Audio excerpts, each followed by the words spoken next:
Hey, what is up, guys? Steve here, and it is time to start another stream. Today we have for you a very different run. Different as in I haven't done it in a little while. We have a normal Pokemon run in Generation 2, not a backport, so the text will be regular speed. Our Pokemon will be shiny, therefore our other stats will be lowered, at least from perfect. And boy, the text speed is it's going to be real difficult to deal with for a little while. But it will be an interesting run. This was a requested run from John Calibro. We are going to be playing with Bulbasaur. Not a Pokemon I grew up picking, definitely. I played a lot of yellow version where you would get a Bulbasaur for free. Where did I get my Pokemon shirt? Actually, I got it from Goodwill. It's actually one size a little too small, which is why I don't wear it very often. But it's just a regular Pokemon shirt, nothing special about it. It's quite old. But anyways, we have a pretty decent move set. I was a little surprised to see that we did not get Swords Dance. I know you probably don't think that it's like quite well known that Bulbasaur would get Swords Dance, especially in a game where Swords Dance is not a TM.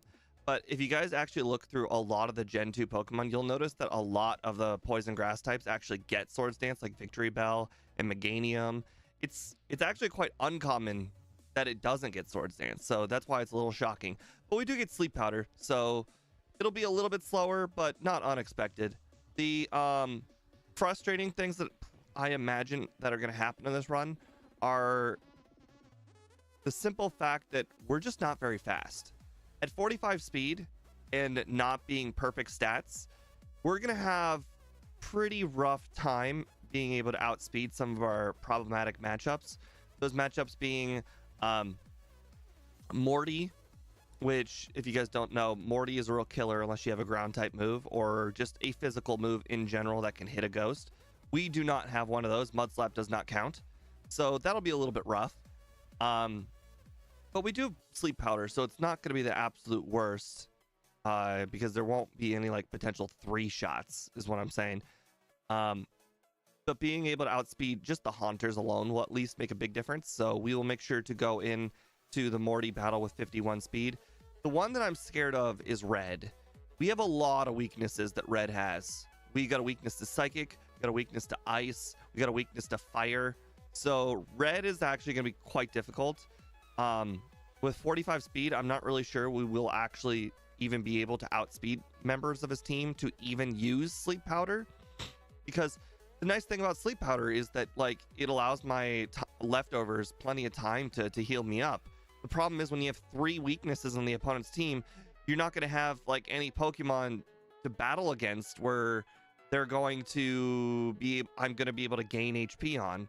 So it's going to be a bit rough on Red. Because I predict his second Pokemon is probably going to be Espeon. His third Pokemon is probably going to be Blastoise. His fourth Pokemon will probably be Charizard. Actually, flip-flop Charizard and Blastoise. I never really see him put Blastoise first unless there's a weakness that he can exploit. But this run's gonna be interesting to say the least. I do think that I can win in a relatively quick enough time. That's why I put 145. 145 would put it in the almost the halfway range on the leaderboard, and for a first stage Pokemon that would be pretty good. But I don't know. We'll see. Actually, this was the first year I did not have a Thanksgiving with anybody. RJ Deadpool. My parents drove to Niagara Falls, and my grandmother went over to her daughter's house since my dad was going to be in Niagara Falls. Also, they flip-flop every year. So next year, my grandmother will have Thanksgiving with her, and then the year after that, we won't. So I actually did nothing today. I literally slept in. Like, when I talk about sleep in, I meant I slept from like 2 a.m. to literally, and I kid you not, 4 p.m. Yeah. So I slept for 14 hours. So quite frankly, you guys may not look as that as a good day, but I feel like it was a really good day because I caught up on a lot of sleep. I actually feel real good, like bones wise and whatnot. It's a real refreshing day to finally catch up on a lot of sleep. It's also exciting to know that I only have a half day at work tomorrow too, so that'll be nice. Yes, Annie, that was the last thing I was going to mention before we started, was that I added a few Pokemon to the leaderboard.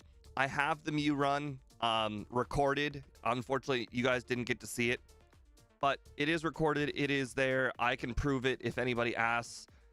I could prove it now if anybody really, really cares about it.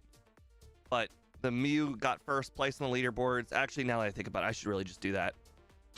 All right, just give me 1 second. All right, this is the Mew run. All right, so 110. All right, and our moveset: Return, Curse, Thunder Punch, Rest. All right, knocking out Snorlax. I probably should have started at the beginning of the final fight, but it looks like we've gone through 3 members of his team.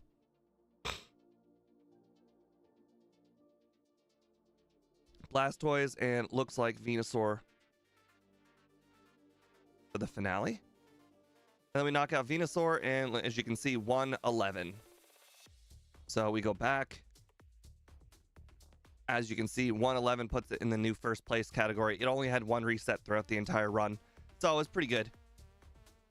Very, very good. It was way down there in the like the 140 range. So we knocked off literally 30 minutes.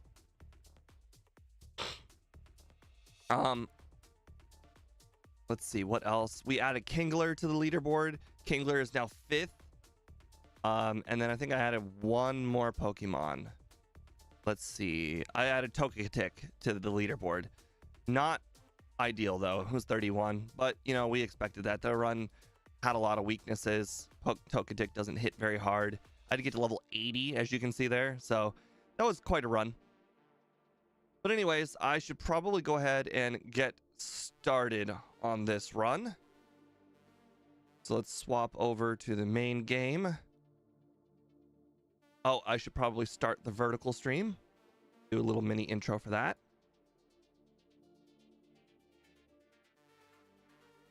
All right, good. That one just started automatically. Perfect. Welcome anybody on the vertical stream. If you're watching this, we have already done our intro with the Pokemon stats, the Pokemon's moveset, and all that good stuff. If you want to see that, watch the horizontal stream. For now, we are going to go ahead and get started on our run. We do need a nickname. I know someone posted a nickname. Let's see. Annie said Maurice. Sure. All right, just change my text speed to fast, battle off, set there, and frame to 8 real quick. And we don't start our timer until after we've picked up our Pokemon, given ourselves the egg move, and all of that good stuff. So give me a minute to start the timer here. It is a rule that I've been going by since I started the channel like 2 years ago, or 3 years ago now. So if it were up to me, I would consider the moment I click the start button as the quintessential start of the run. But gotta go by rules that were set long ago. All right, make sure I say yes to the Professor Elm. I say no a lot. As you saw, I told the mother no just a whole bunch of times over there. All right, so this last one then. Hopefully the second run we'll pick. Hopefully John will be around to pick the name, because this run was requested by John, been a long time member of the channel. There we go. All right, start our timer. Yeah, I had to scroll up to actually figure out how to spell Maurice, so I didn't see your comment of Vegeta there until just now. That's all right. John will get the better time. Oh, hold on. I need to... Okay. I did forget one thing. All right, give me a moment here. Pause. The in-game timer is going to keep going, unfortunately. Oh, okay. Hold on. Let's just restart altogether. I didn't give myself the egg move, but more importantly, I can't give myself the egg move because I literally closed... I closed Pokebite. So I keep forgetting this is not a run where Speed made the moveset and Speed just puts it automatically on my moveset. So a little bit different here at the beginning. Freeze, freeze, freeze, freeze. Okay, so at least I don't have to set the DVs or any of that stuff. They're already set. All right. Move. Let me head over to local team member 0. Moves. Move. It'll be move 3. Okay. All right. Yep. A little bit of a different setup today. So keep forgetting that I haven't done one of these runs in quite some time. So a lot more manual intervention in these regular runs. Hi, Ice. Ice. Welcome. I literally turned it. Oh, not the right time. All right, boy. I need to trust myself here. Night. 0 minutes.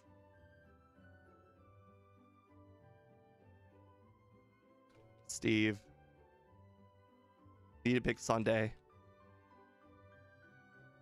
All this stuff. Oh, so forgettable at the beginning. All right, we pick up our Pokemon. We name it Maurice. Then we give ourselves the egg move. Then we start the timer. Oh boy, fast text is so slow when you've been dealing with instant for so long. All right. M-A-U-R-I-C-E,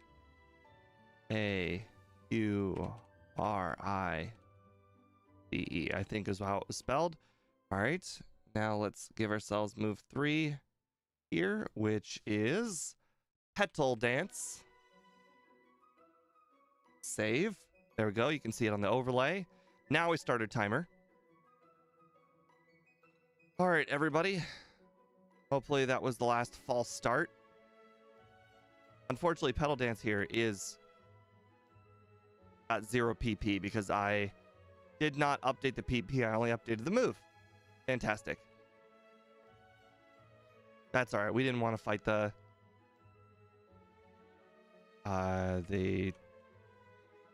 oof. Wow, it is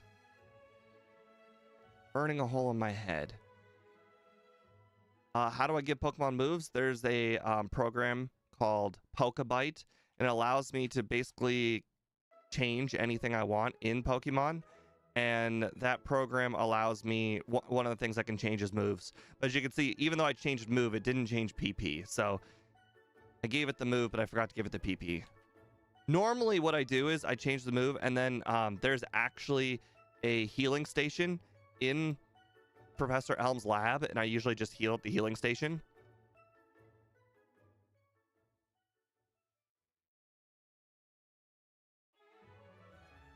I don't like the Rattata shiny. The wild Pokemon are... the wild Pokemon aren't shiny? Are they? They're not. Yeah, the you've been what is it called? Spoiled, because Speed found a way to change the formula for wild Pokemon, the DV formula, and just make it so it was always fixed shiny was the formula. Whereas this, I'm just using a default ROM, and therefore it's not shiny. This ROM is totally and completely normal, one that you would no, I take that back. I did change all of the trainer Pokemon to be shiny. Other than that, it's normal. Although, to be fair, I guess Speed could give me a new default ROM to make wild Pokemon shiny, but this ROM was made very long time ago. I don't think it would really change anything. Actually, I think it would actually make the wild Pokemon harder. What happened? Speed canceled. He gave me a reason. I don't remember what it was. I had a feeling he would cancel because I was like, well, it's interesting that you're scheduling something on Thanksgiving. The reason why I was scheduling something on Thanksgiving is I knew in advance that my parents were going to be away and that my grandmother was going to be away. So I knew I was going to be alone for Thanksgiving this year. So, I mean, that's why I did my stream. But I figured that his family was probably going to do something, and there was probably a decent chance that he would cancel. How many turns does Petal Dance hit? Is it 2 to 5? Because it's starting to feel like it's 2 to 5.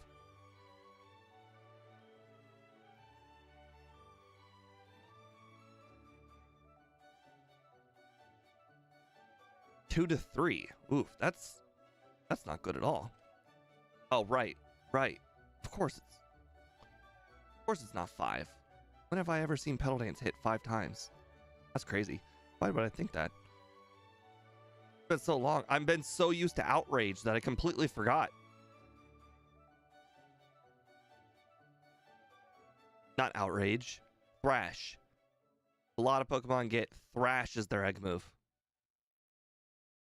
Yeah, so maybe on the second run, I'm going to start with a Tackle on a lot of these matchups.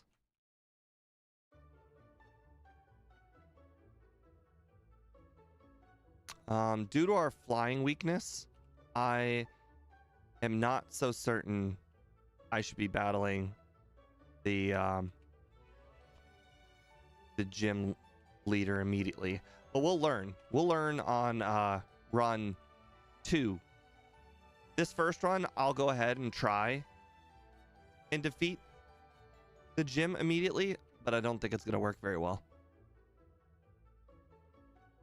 All right, there's one Pokemon on this team. Oh, God. Okay. Yep. Okay, well, that was really quick. We learned very quickly that we cannot win. It's really unfortunate because these Bellsprout are very weak, and they double resist Petal Dance, so it's not going to go well for training, but I guess it is what it is. This is a first stage Pokemon after all. No Thrash variant has been able to hit 5 times. Huh. Maybe I'm thinking Fury Attack? Fury Attack and Double Slap, maybe. I think both of those can hit 5 times.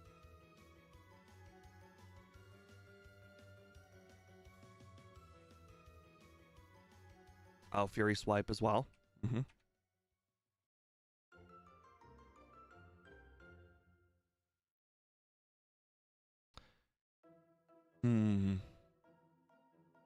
I completely ignored the flying weakness when I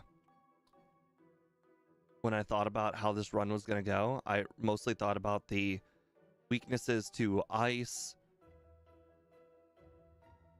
Psychic, and Fire, and I completely ignored flying, and I completely forgot that it would probably cause me to have a problem with this first gym.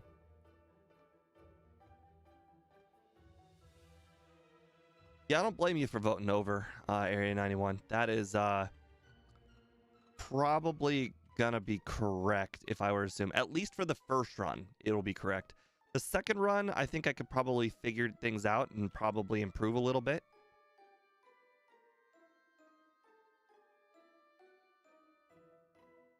Okay, well, we're only 3 levels higher. I'm still not sure how that battle is gonna go with the Spearow, but we'll probably be able to take at least one more hit.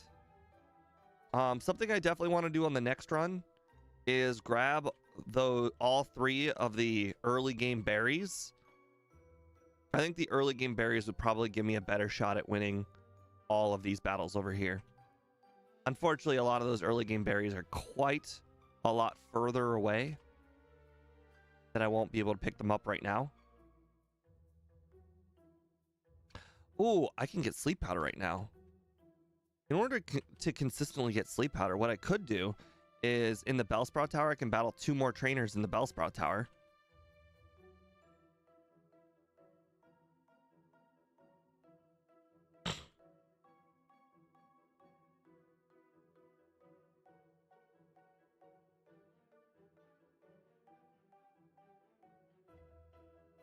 Okay, judging by how much damage that Tackle did, I think Petal Dance will knock out this Pidgey in 2 hits.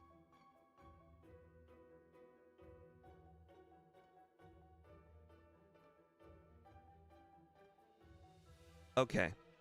Well, luckily we don't have a weakness to ground, so I don't believe he'll be using Mud Slap. So at least I don't think I'll have to be dealing with that kind of loss. Ooh, nice crit. But this Pidgeotto has Gust, so yeah. Okay, yeah, that was actually really good. I think that went well. 15? Oh, 15 is Poison Powder and Sleep Powder. Okay. I was like, that doesn't make sense. I looked up and then I was like, oh, there it is. Got it.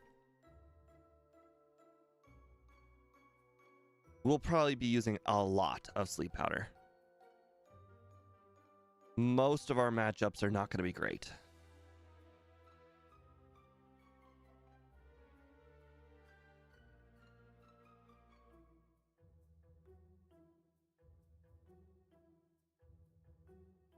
I forgot you could tell that guy now.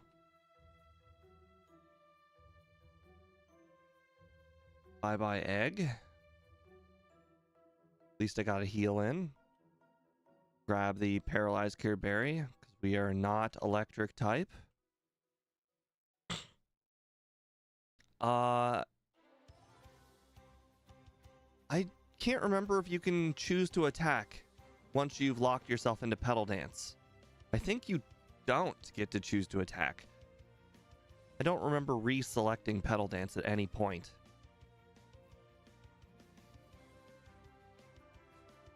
Ooh, I bet some of these water trainers would be pretty good to knock out with Petal Dance. Alright, if I recall correctly, somebody had told me the first fisherman is the one with all the Magikarp, so I'll ignore that one.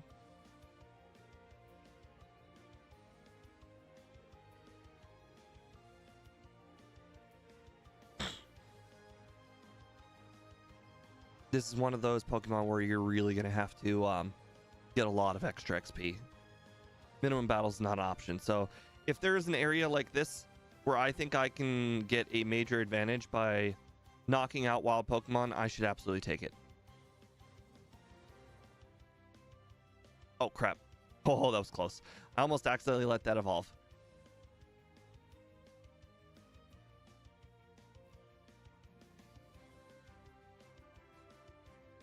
Normally, because of that guy, I don't go and get this Great Ball. But since I battled him, I might as well. Let's see. This guy's got flying Pokemon, so we're going to ignore him. All right. We'll try to ignore Coughing Guy as best we... Oh, of course we can ignore Coughing Guy. Yeah, duh. He's not even one of the ones where you have to worry about. I will be battling this guy.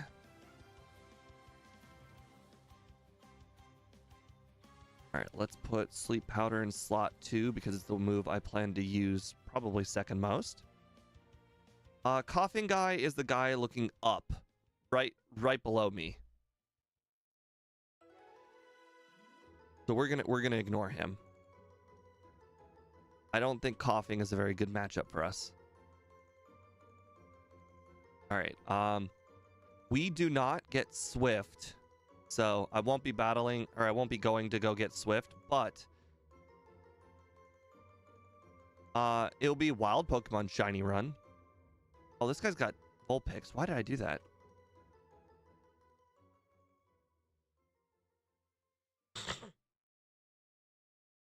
Got that rare 10% miss. All right, this guy's got Machop and Geodude.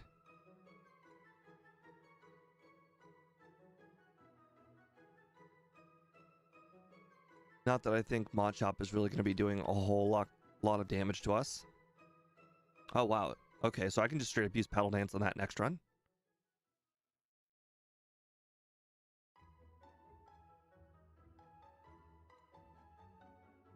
All right, the Rocket Cave is actually going to be quite a lot more difficult than you would expect because Zubat double resists our Petal Dance, so we're not going to be using very much.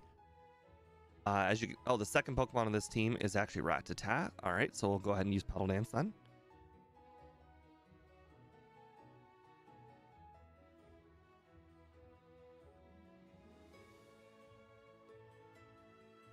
Okay, so this Pokemon Oh god, supersonic.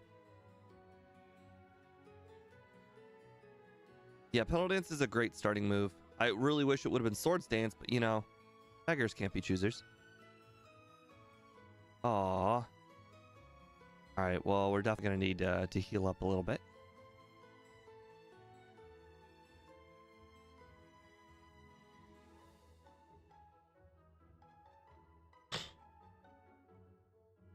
Okay, so this one is in the top right. You can tell what all the Pokemon on the team are. So I'm looking at the top right in order to figure out if there's poison types or flying types. Two types that resist grass.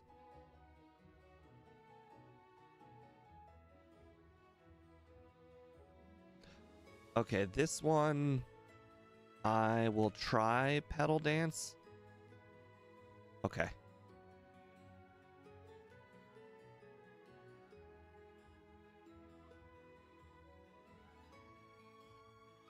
Thank you for the lure ball. Level 20 is Razor Leaf, so that'll be a nice upgrade over Vine Whip. What I'm going to like about Razor Leaf, though, is just for the simple fact that we're going to have a really high power move, like Petal Dance, that doesn't lock us into using a move. Because, I mean, right now, Vine Whip is fine and all, but it's got low PP. It's got low power. Razor Leaf is a nice alternative to Petal Dance. If you want to use Petal Dance, if you want to sweep quickly. Also, the nice thing about Razor Leaf here is that even when single resisted, it's still stronger than Tackle. So it pretty much locks us into a grass move like every single battle, unless it's double resisted. Little unfortunate, though, we didn't get Swift, because this absolutely would have been a run I would have considered to go get Swift.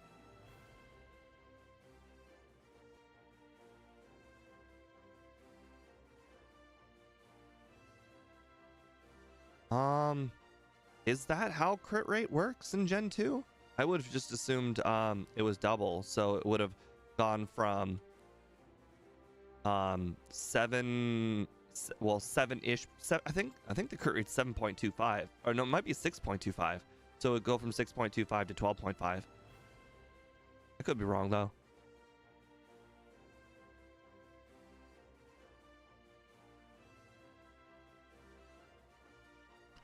I did that because I did not know if I was faster than Scyther or not, and it would be nice to go first against Scyther, because Scyther's Fury Attack is super effective against us, double super effective against us.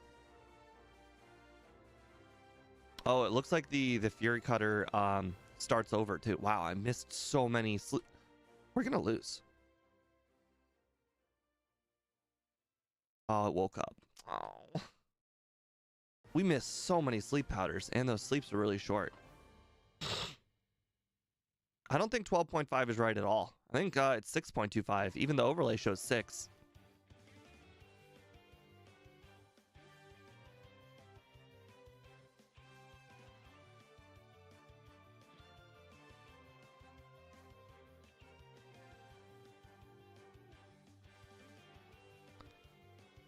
Oh, we're definitely seeing the annoyance. I have not pretended to study. Oh my god, you gotta be kidding me. And a crit? It gets a +2 Fury Attack crit. That's unfortunate.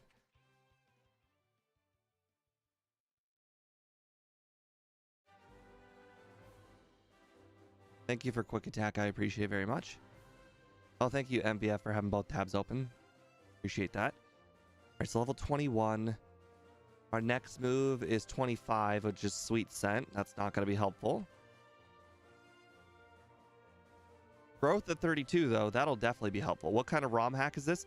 This is, for the most part, it's a regular ROM. I did make all of the trainer Pokemon shiny. That's something I did. But for the most part, this is just a regular ROM where I use the Universal Pokemon Randomizer to give myself a Bulbasaur at the beginning. But I did use a tool to make all of the Pokemon, all the opponent DVs shiny, if that's what you mean by ROM hack. Uh-oh. I've been hit by smokescreen. That's not good.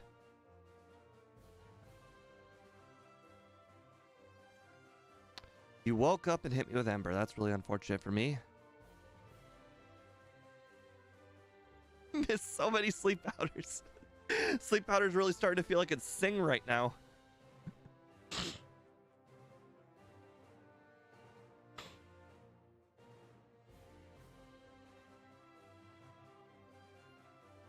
Oh, sorry. Wait, no. Sing is technically 55, but Sing acts like it's like 75. Whereas Hypnosis claims that it's 60, but Hypnosis acts like it's 40.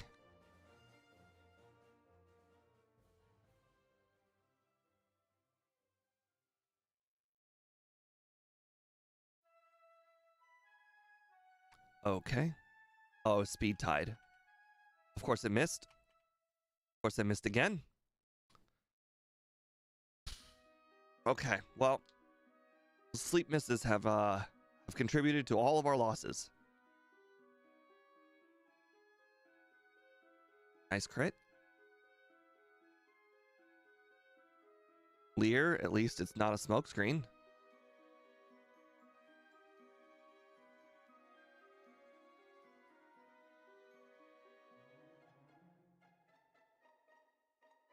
Oh, that's a great analogy. I absolutely think Hypnosis acts like it's fissure accuracy. Although I do feel like Hypnosis does hit a little bit more than fissure.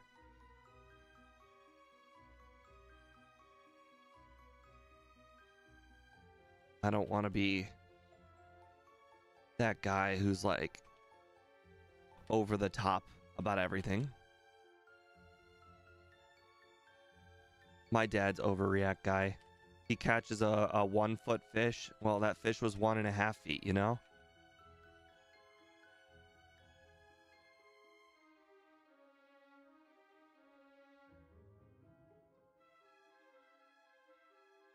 Hey, Andrew Palmer. Welcome to the stream. All right. We're doing this run for John Calibro. Oops.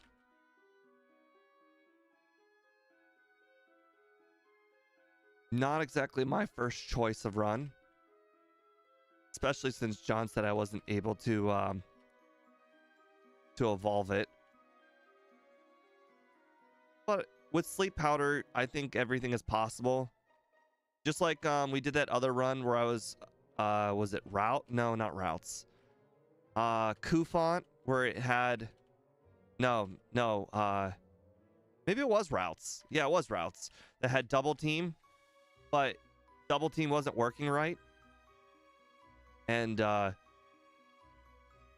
think we're about to learn if Sleep Powder is also in that double team category where it seems like it's better than it is or not. Although, to be fair, double team really does act differently. Double team, when you have a full 6 double teams, it goes to 33%, not 25.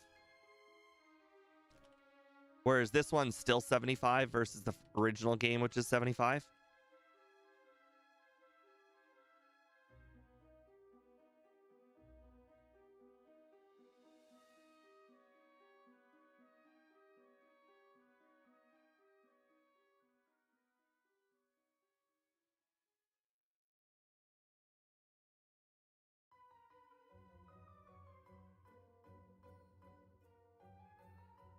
Oh, I missed. Okay.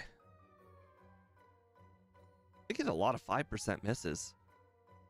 I understand it's 1 in 20, but it definitely feels a lot higher than 1 in 20 this run so far.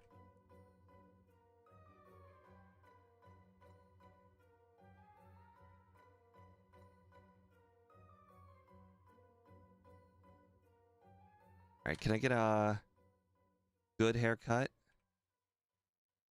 3? 3's not bad. 3 means by the time I get back, oh, whoops, that was close. By the time I get back, I will be able to hopefully do it by the spinners.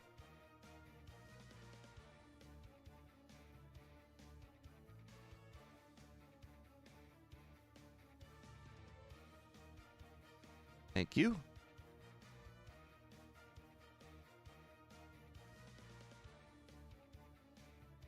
All right, so we want at least enough spinner battles to level up.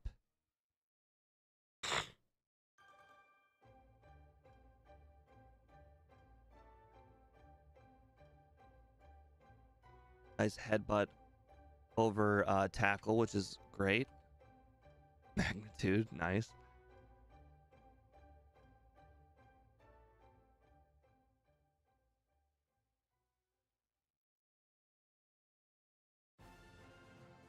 Are you gonna level me up? Because you're my last battle. You are. Sweet.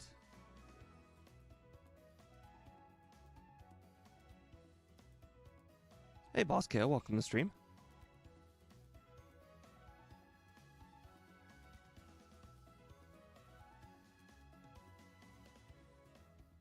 All right. I got to 150, so I'm going to grab return. I don't need it yet, but I wouldn't. This means we don't have to come back way later in the run. Because I don't typically grab return until after Chuck if I can't grab it right now.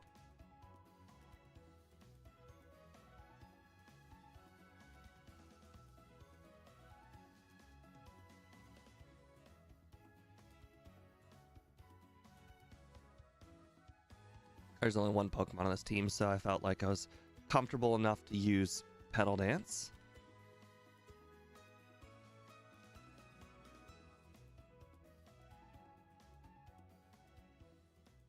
All right. Another sleep powder miss.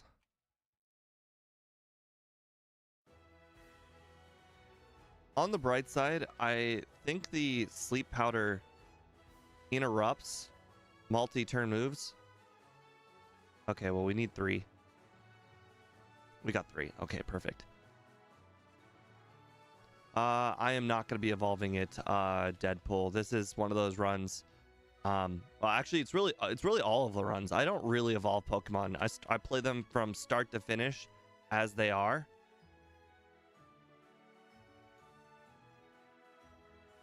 That's the interesting thing about these solo runs. They're pretty not comparable if you evolve them.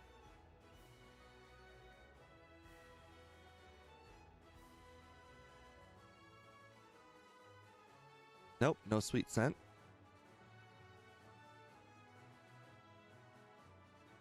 Oh, hold on. I almost forgot. Because I did the whole Scott technique last time and skipped this area and I went right. I almost forgot to grab the Quick Claw, which probably is going to be something I'm going to hold on to the whole run.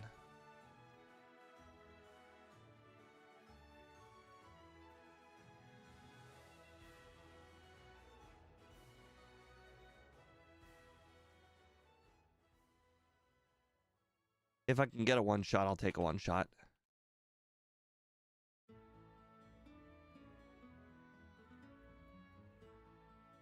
Okay. I don't think I should battle the Kimono girls. They're probably going to be pretty difficult.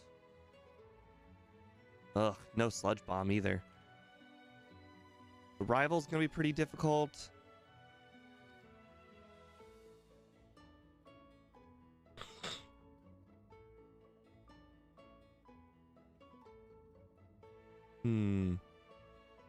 Really gonna have to pick and choose where to use this PP.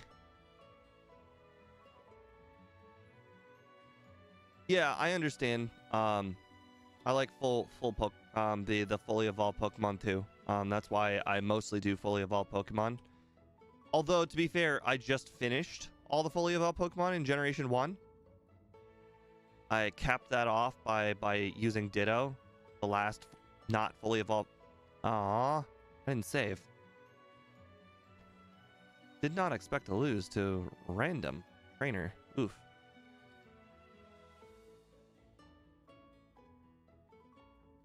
Well, there goes a bunch of money.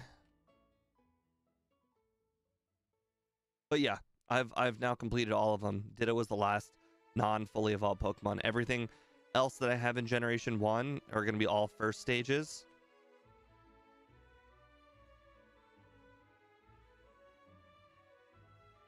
I still got plenty of full evolutions to do in Gen 2, but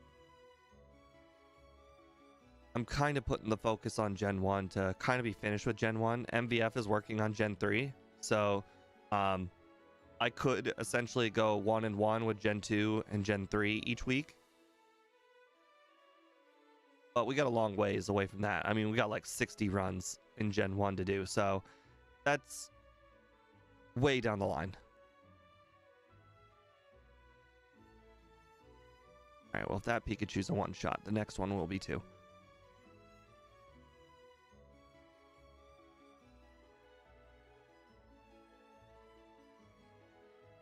This guy's got Poliwag, Poliwag, Poliwhirl.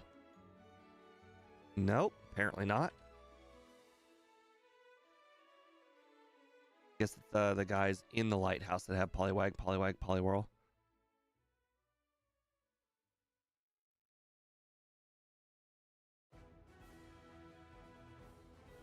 I really, really don't like Petal Dance. I expected it to be a one-shot, didn't get the one-shot, now gotta heal. Alright, I'm not gonna catch the Krabby just yet. The reason why is because I plan on teleporting back to Eckertique. So I don't want to get a chance of being hit by like Bubble or Vice Grip off of Krabby while I'm doing the lighthouse here. Well, that did nothing.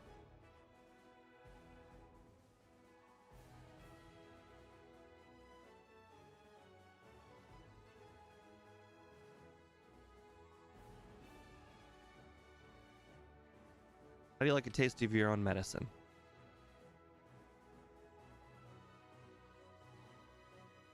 Oh, it's sad that every Pokemon has the chance of knocking me out. Even I am underestimating how bad Bulbasaur is.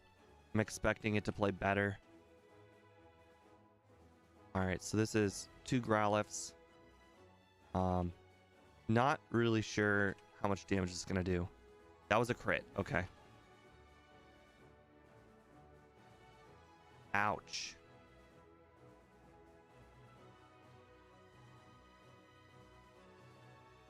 Okay, why are you doing that? Sure.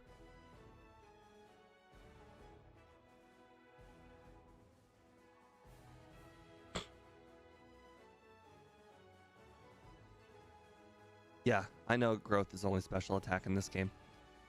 Growth, I believe, is at 32.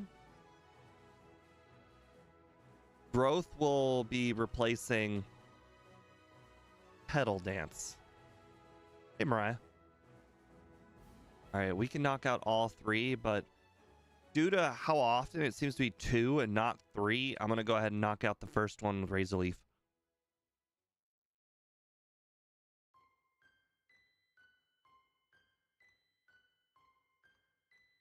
Trying to knock out as many trainers as I can. We are actually a lot closer to 51 speed than I originally expected, though. So that's good.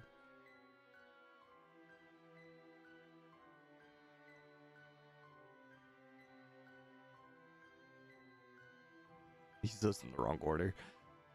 Okay, so now we're going east. We're gonna try no, actually we're gonna be doing the Kimono Girls and the Rival, because that'll get me to 51. Should have saved though.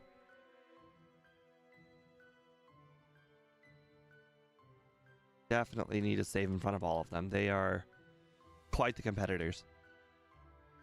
What is the What does the Pokebite program look like if I were to download it? Have you checked Scott's Discord Scott's channel? He's got, and I think on any of his recent videos, he's got a link to his Discord, and his Discord has a tutorial video on how to use Pokebite.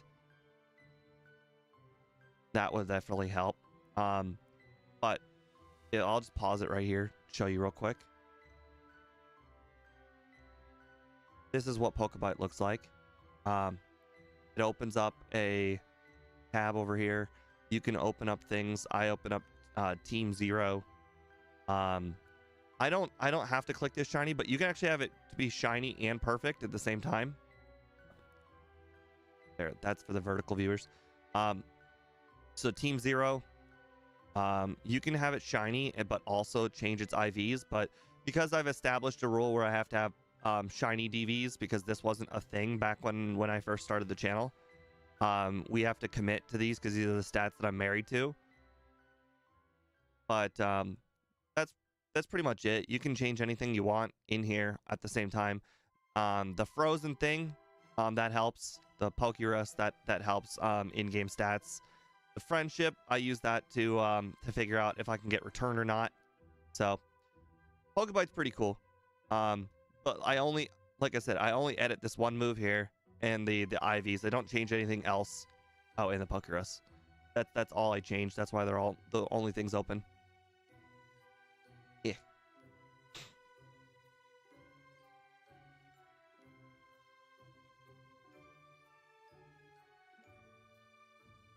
All right, on pause.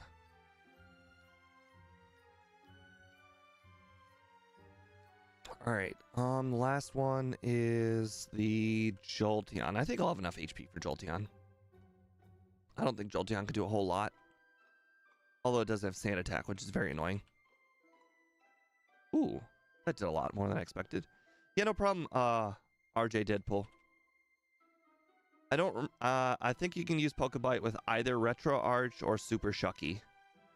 So if you're not using either one of those emulators, you'll have to start using it.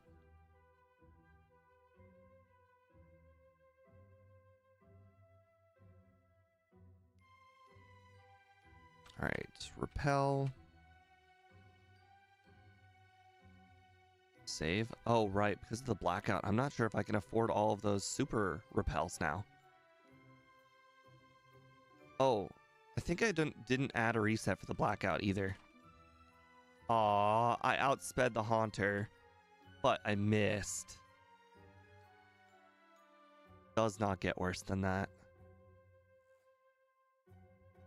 Well, I guess I can't really afford to put anything else to sleep. Yep. Pretty much have to hit the Haunter.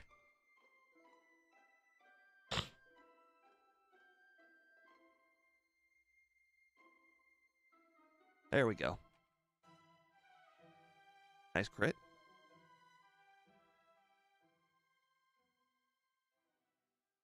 We both missed. That's funny.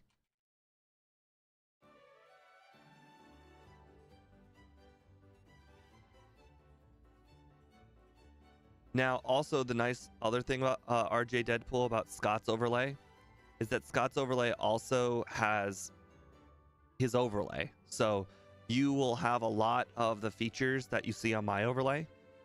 He doesn't have everything that's on my overlay, but he also has some things that aren't on. I don't have some of the things that are on his, like the bonk counter. I got rid of that. It was too taxing on my computer. Slowed things down a little too much. I don't remember what else he has on his overlay that I don't. I feel like our overlays are very similar, just in a different setup.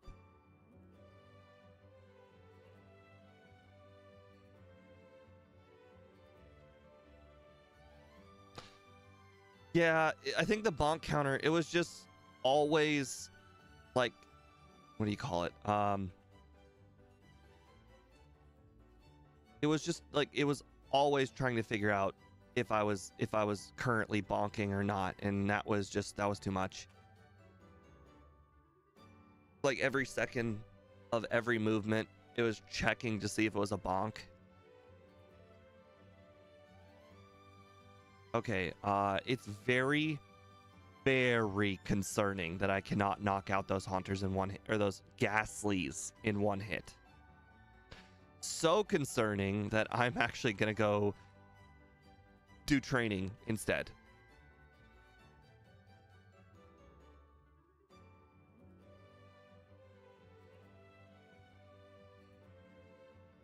Okay, I had a sneaking suspicion Pedal Dance was not gonna be strong enough. All right, move Raise the Leaf. It's our new #1 move.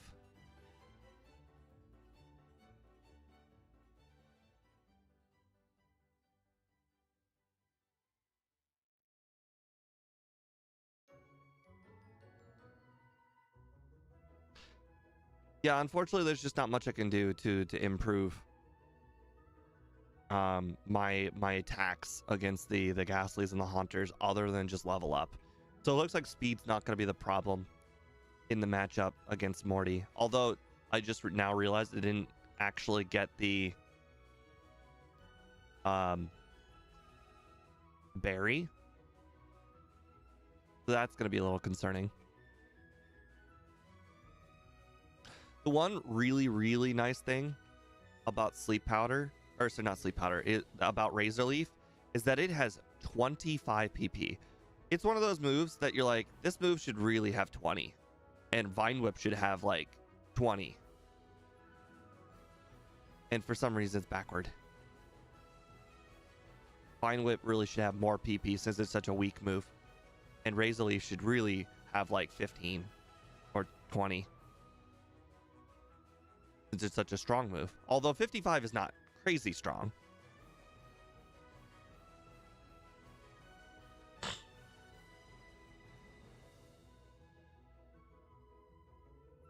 Alright, this is Lickitung, right?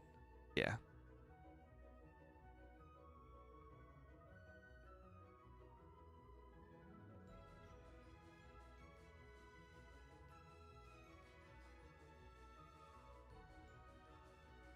Alright, over here we got this guy.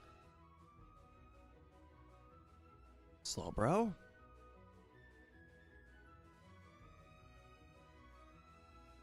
This guy's got Nidoking.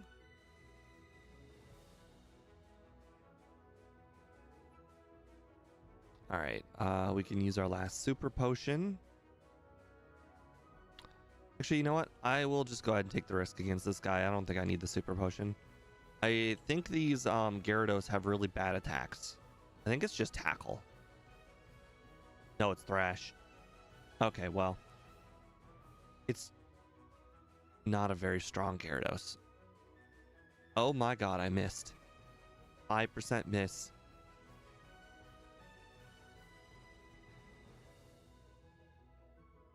Okay. Well, we've powered ourselves up as much as humanly possible. At this point, we just have to go back and face the music and see if we can knock out some Gengar or knock out some Haunters. It's gonna be pretty hard if we are not able to knock out those Haunters.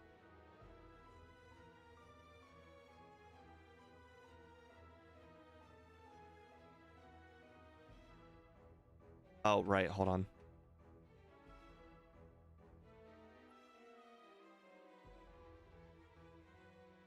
I had to avoid the Mr. Mime guy.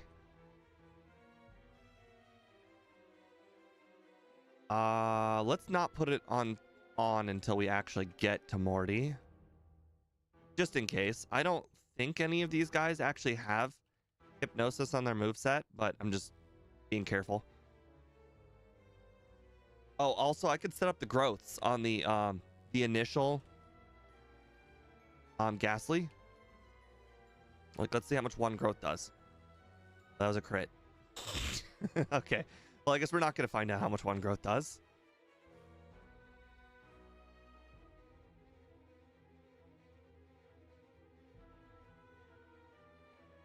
Alright. I think I can knock out a Ghastly in one hit, but let's see, with one growth, can I knock out a Haunter in one hit? Still no. Okay. That means I need at least 3 growths on Morty here. Which means I might have a chance to get hit by Curse, but it is what it is.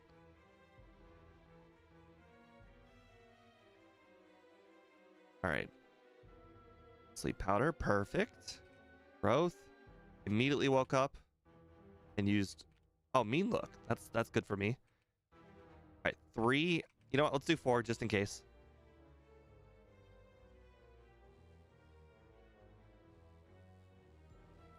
Crit. Okay.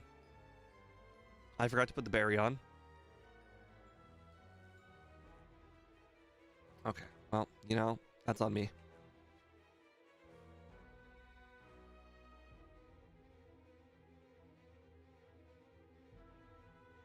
Alright, now we're going to get hit by Curse off of this first Ghastly. I just know it.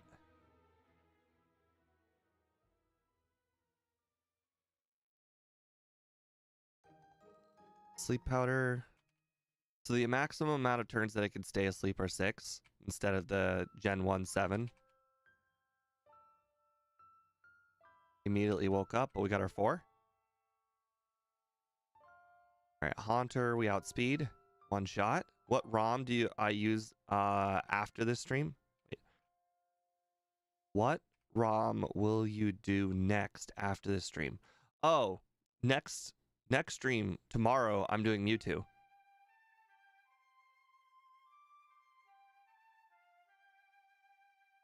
Actually, technically, Mewtwo is the last fully evolved Pokemon that I haven't done. By fully evolved, I also mean the Pokemon that don't have evolutions. Those two. Those count. So Ditto counts even though it's doesn't evolve. Single evolutions are also evolved. Like anything that is has a stage form is what I mean. Like if they're okay. I'm sure you guys get the gist of it.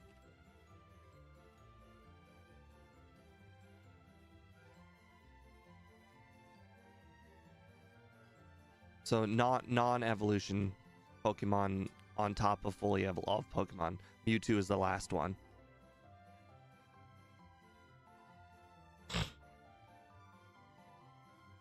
I have a real habit of telling people no.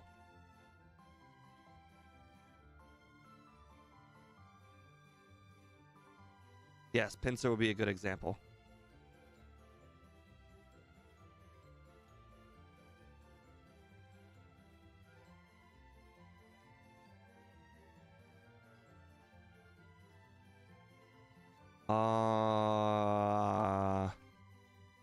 Aha.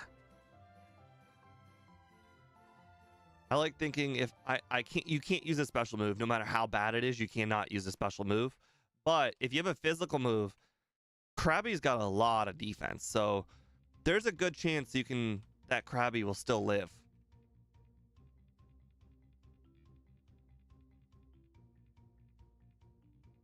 Oh look, I have Flash. That means I can actually get the last rare candy as well.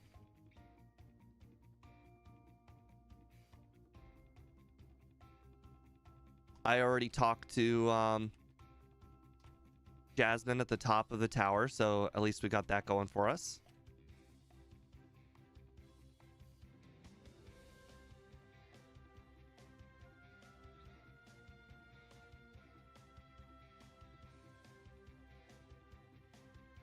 All right, I didn't mean to actually use one, but that's fine. Dang it. You know what? Actually, no, this is actually good. This is good. I should actually consider battling all of these. All these trainers are actually going to be real easy. They're all going to be one-shots. Except for the Tentacruel. The Tentacruels will be neutral damage, and those might be 2 shots.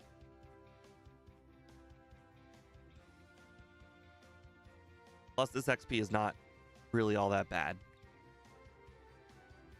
It's not great, but when you compare them to other wild Pokemon that are like level 26 later, it's not that bad considering how fast you can defeat them.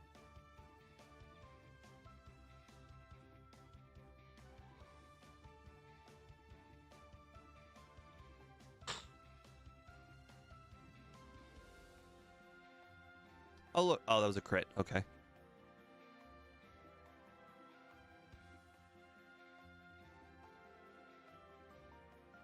I'll save the super effective Razor Leafs for the Pokemon that are actually weak to Razor Leaf. You put those in a different order.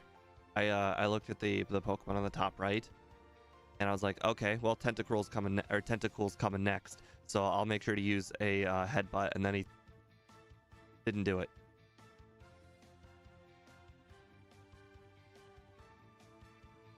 Oh wow, I'm faster than Starmie. I understand that I'm double the level of Starmie, but still surprising.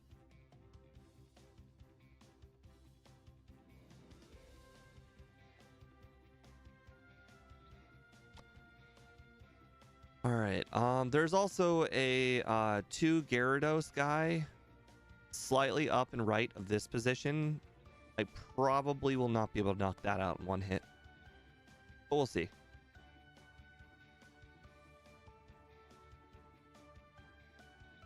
I think it's this guy.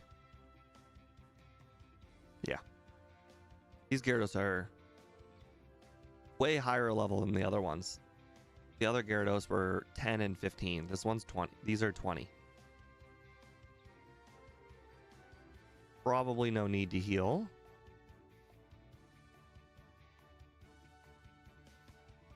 I think Gyarados would be a really interesting run to do in Gen 2 because the Gen 1 counterpart is just so incredibly strong. They're not really super comparable. I mean, how do you compare a Pokemon that has, what was it? Bite, Hype, Hydro Pump, Dragon Rage to a Pokemon that just has Bite and Thrash?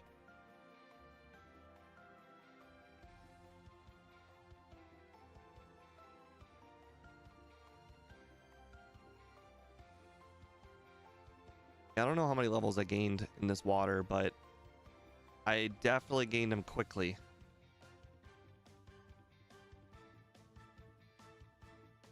Yeah, I knew there's one girl. One straggler. Oh, just too horsey though. Synthesis? No, thank you.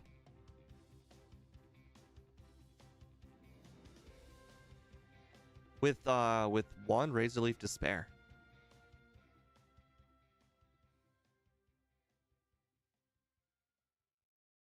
I do not think that Chuck will be all that hard, honestly. Nor do I really think that the next gym after Chuck, Price, will be... Wait a second. Jasmine's before Price?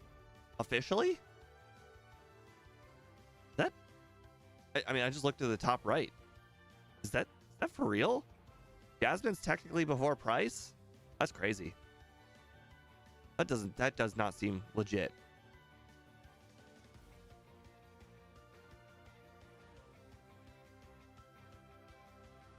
The gym order says yes, but her levels say no. Okay, what's the Piloswine versus the Steelix?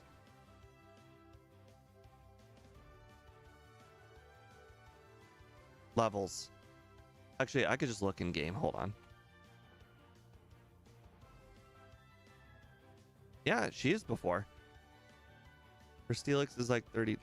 Well, I don't need like. I need actual hard numbers. This will be for Nuzlocke reasons. For very, very distant future Nuzlocke reasons. Because I technically do it in order, but in this game, the order might be wrong.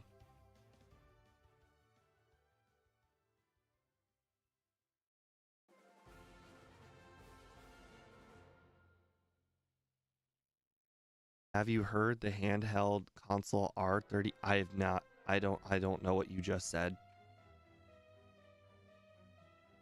Steelix is 35 and Piloswine is 31.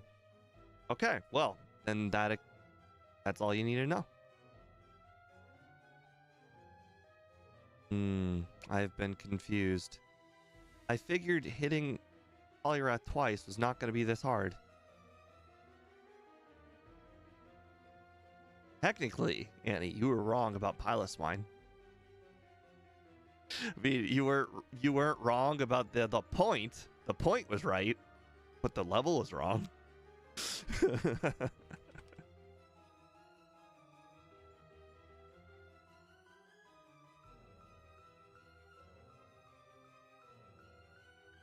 right, Lake of Rage. Oh, I got 34 HP. Yeah, let's Hyper Potion that.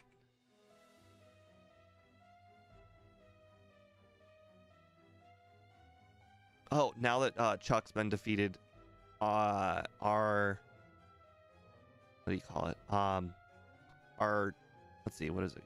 We have 78 power on Headbutt, 92 power on Return. So let's go get Return.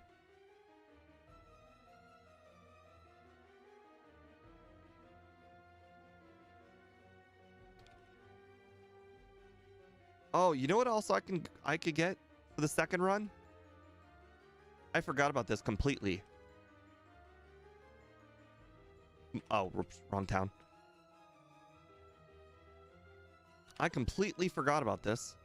It's something I can get very early in the game. It's something that you don't typically ever use in any run.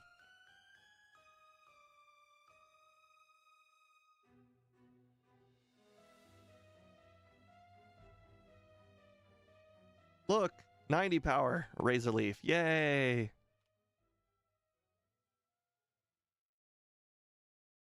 At this point, I don't think speed's gonna really matter that much.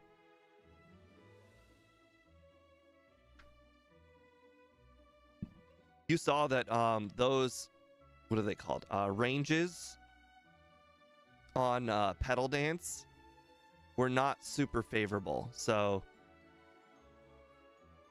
the Miracle Seed might actually make quite a difference in the early game.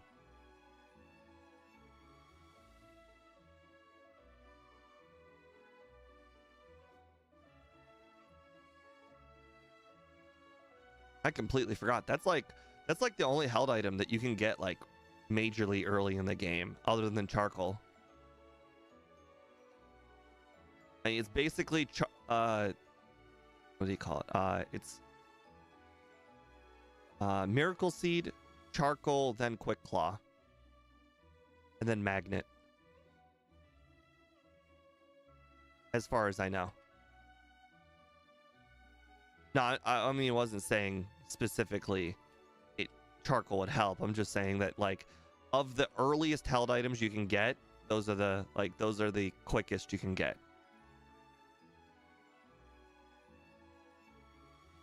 Unless you're playing a certain day of the week. If you're playing a certain day of the week, not the return day, you can get the pink bow, I believe. I've seen Scott do it, but I think he's got all of his days. Like everybody is the same day of the week or something like that on his ROM, so it's very different. The R36 is a portable retro gaming console with a library of over 1,500 classic games. I mean, so is my phone. I can get GBA, what do you call it? GB Visual Boy Advance for the phone, or whatever it's called. They have a phone version for Game Boy. Then I could you know, Game Boy games are real small in size. I could download them all technically. Same thing with N64. Same thing with Game Boy Color and Advance. I mean, my phone could do all of that.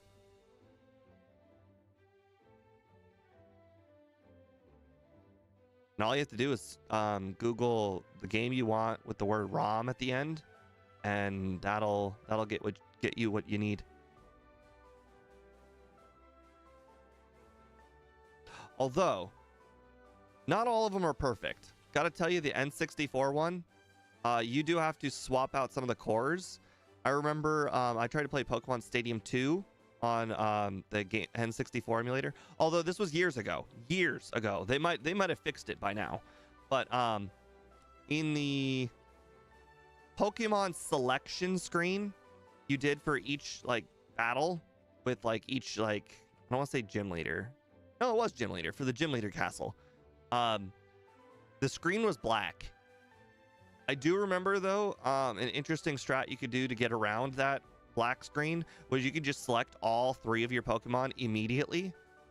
And then when it says okay, as in like this is the team that you want, that screen's not black. So you could select all 3 of them, then purposely click no, then select the 3 you want. That was a weird quirk. Even at the time, I remember if you changed the core, it did fix that issue.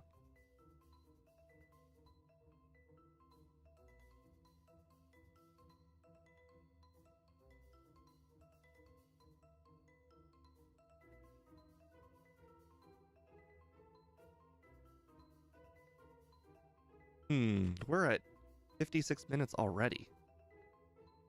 I feel like we have not done a whole heck of a lot of extra training, despite being at 56 minutes.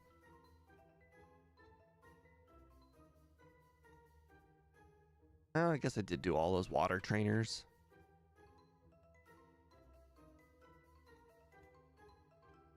Alright, this will get us the special badge boost, which is very special attack and defense, which is pretty sweet. You know what? I should probably battle all of these trainers too. They're probably almost all weak to Razor Leaf. I can't say for certain about Jinx or Seal.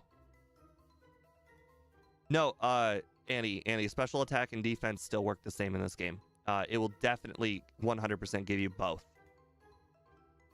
Unless you're talking about the glitch special defense thing, it still works. But the defense thing only activates when a certain requirement has been met.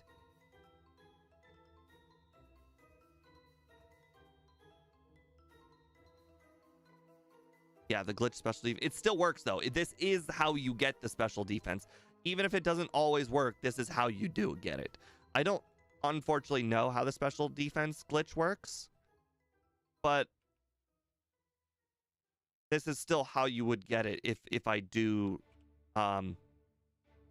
reach the requirements. Okay, so I was right. Jinx does not. No. That's on me for not using big or the headbutt. All right, I think I didn't do the last one when I got blacked out last time, so I will add 2 resets this time. There we go. All right. Now, out of curiosity, would return have knocked it out? 30 defense. Okay, well, that's bad move selection on my part. I needed to heal anyways. That heal just cost a shitload of money. Not that it really matters. Money is pretty useless. The only thing I think I'm buying left from here on out in the game is I am buying full restores at the league. And that's about it for money.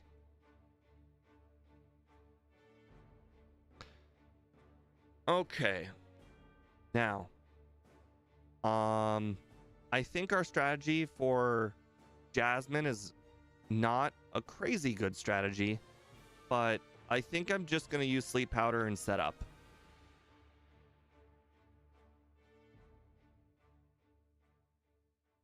Growths, even if they're resisted by Steel, I think the second type on Steelix is ground, so it's still weak to grass, so it should be neutral.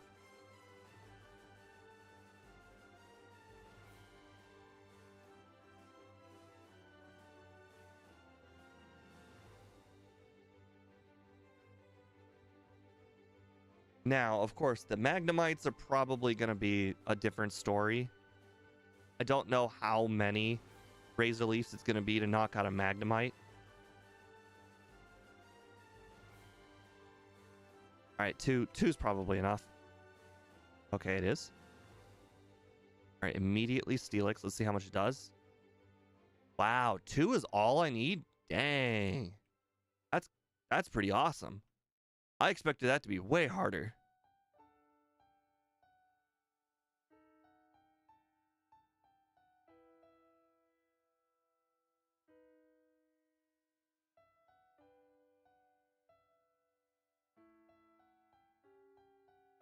I just totally realized that the real time and the resets are now forever more to the right thanks to the Ditto stream. I don't think I'm ever going to change that. I'm just going to leave it where it is.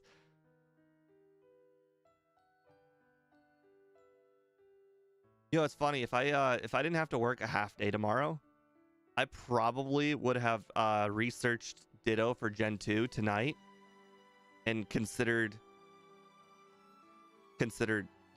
doing it. I might do it for what do I have planned? Can anybody look up what I have planned for Saturday? Oh, never mind. Never mind. I've got the stream with Ike on Saturday. Yeah, I can't do it Saturday. And I know I could technically do it on Sunday, but I think I'm gonna consider asking one of the girls I've been talking, or well, not one of, sorry, the only girl I've been talking to on one of the dating apps, if she wants to watch the Browns game on Sunday at like a bar or something. Although, if that is a no, technically I could do Ditto on Sunday. I'd still like to watch the Steelers and the Browns game, but it's not the worst. She said no last week when I asked. Well, I shouldn't say last week. Yeah, last Thursday. And that's because she apparently gets too emotional over the. She apparently really, really, really hates the Steelers. Which, if you guys have been watching me long enough, you know that my 1A is the Steelers and the Browns are my 1B. So let's just say that the Steelers are officially my not even 1A anymore until she like dumps me or stops talking to me in some sort of way. Deal breaker? No.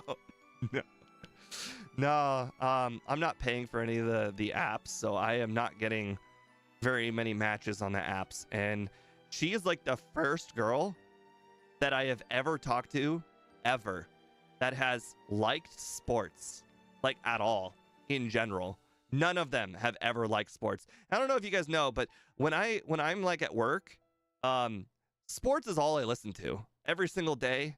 Sports is basically half my identity, and Pokemon is like 40% of my identity. So like sports is a real big deal. So I really want this to go well.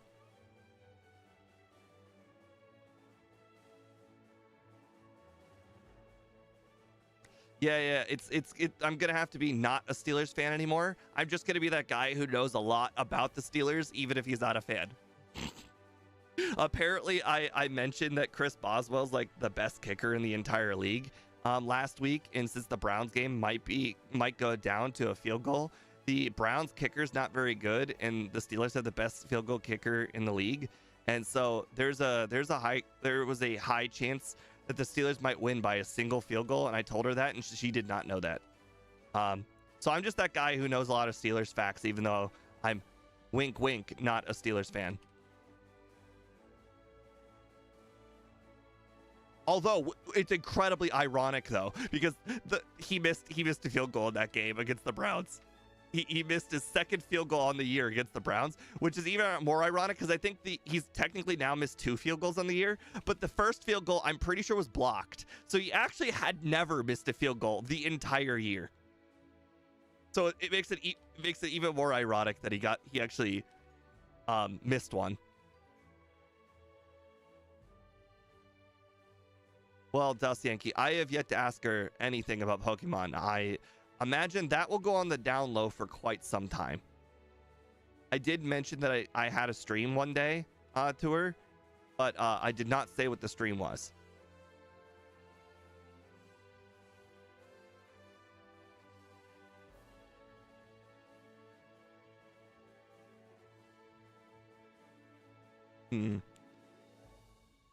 That was a lot easier than I expected, but I am level 47.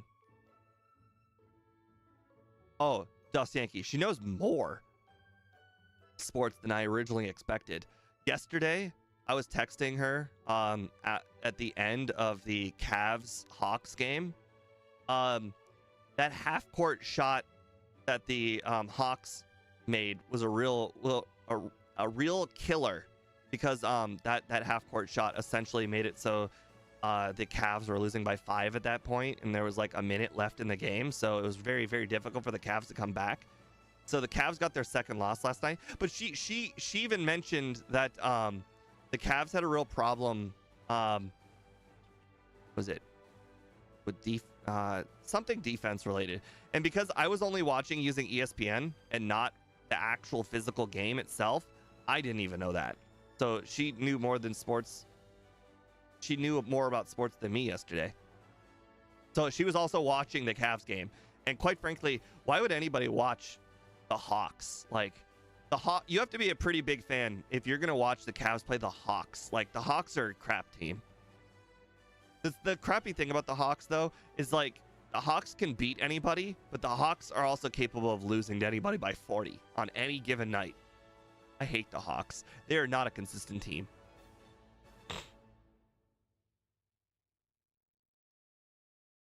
They're like the absolute worst team to gamble against.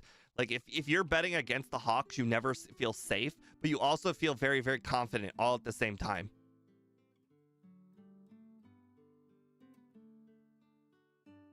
Yeah, I hate the Hawks. which is sad because the Cavs did lose, and the Cavs now have, I think, an 18-2 record, which is sad because their only record was their only loss was against the best team in the league. So losing against the Hawks is so much more sad. Hawks are a cool animal, but you make it sound like the team is pretty crap. The team is very bad, Annie. The reason why is because their best player doesn't play any defense at all. Really? A crit? All right, I'm gonna add a reset, but I'm not gonna reset because I didn't save. I will dig out like I had blacked out and heal like it was a reset, which is a big time waste considering I was literally 2 feet away from the end of the room. So we'll just pretend like we lost that and got a reset. Oh my god. That's real unfortunate.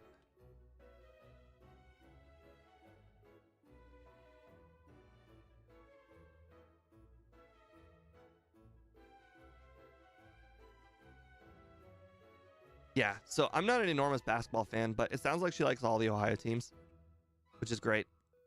Very, very good. I would consider her a catch. And she's also my type, which is not heavy.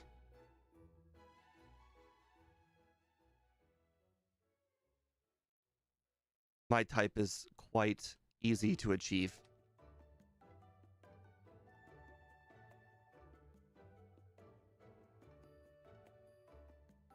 All right, let's go ahead and give that a save.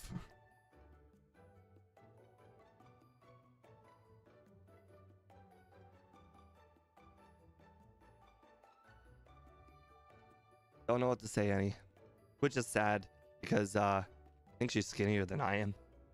I'm not saying that I'm fat, but I have a, you know, the curve, like I have a little bit of a curve on my belly. It's not curvy enough where I would call it fat, but it is definitely there.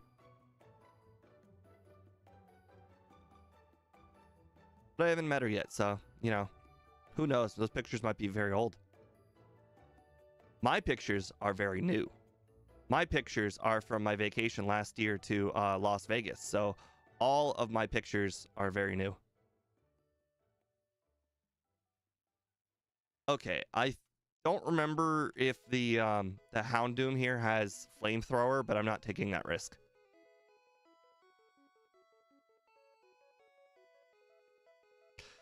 Dust Yankee, I do go to the gym. I go to the gym twice a week. The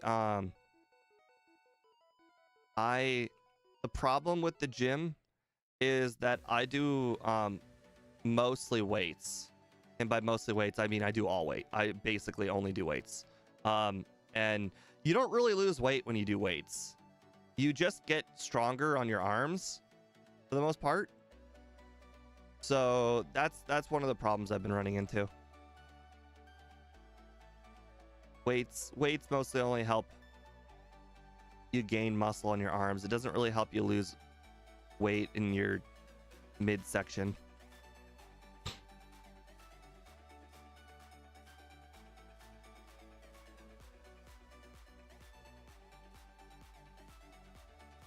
Why did I do that? Oh, right. Because it has a Xatu, and Xatu can absolutely wreck me. One of those trainers also has Charmander, Charmeleon, which can wreck me. And I don't remember what the last trainer has. So those trainers are definitely... Oh, and the final trainer before the cave has got a Pidgeotto. So again, 3 trainers that could easily wreck a Bulbasaur. I skipped all of them. I have a sneaking suspicion I will not be able to knock out the Dragonairs, so I'm gonna have to use the old sleep powder growth strat.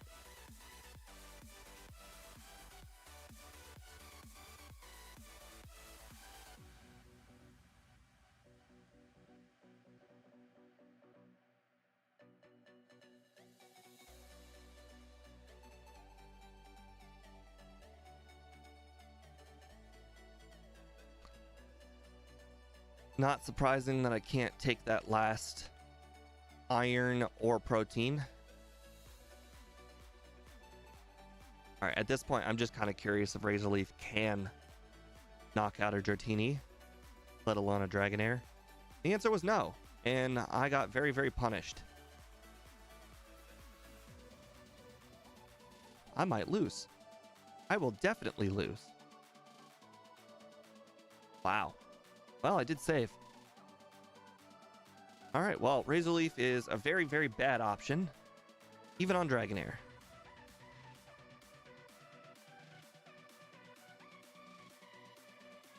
Just makes it even more sad that that's still the move I'm going to be committed to using.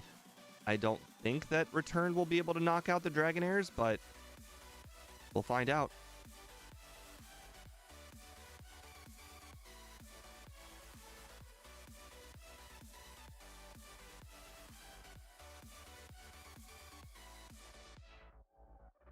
Yeah, that might be one of the problems why it's you see a lot of heavy dudes and you're wondering how are they so strong. It's because they're not doing cardio. I'm not doing cardio, so it's really easy to build weight in your like calves and your arms, but then your belly goes your stomach goes untrained, I guess. So it's really hard to lose weight in your stomach. So it makes heavy guys deceivably what's the word? They're a lot stronger than they look. Okay, so save.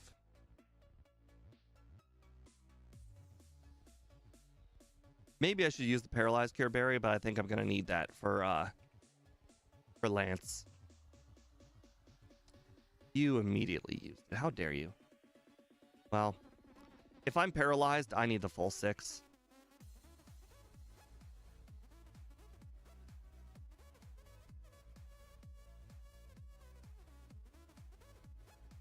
Okay. Hey, Steve. Speed. Okay. Yeah, I can't afford to two-shot any of these, so I did the full 6 setup after being fully paralyzed for this exact reason. There we go. Okay, I will heal, though.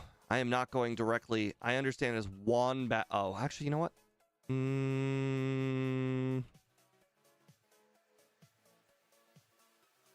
If I lose to the Dragonair, so be it. Oops. It's just one trainer.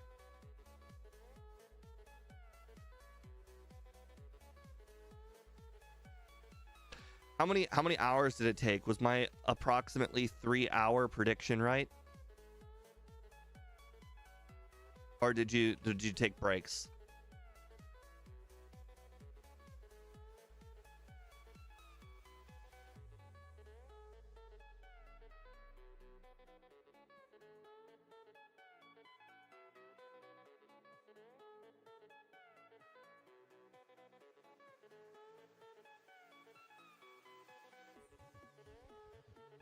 Five hours? Oof.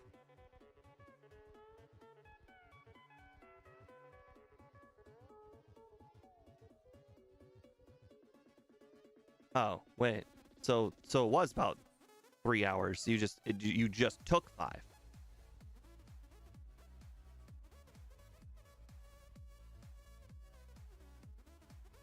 Right, Speed. That's the goal is to get the credits. You don't generally care about the cards. I noticed that you did say that you didn't get the Lugias, which is a bit sad for me, but sad to hear. But hopefully you got some other cards you might be able to use out of it.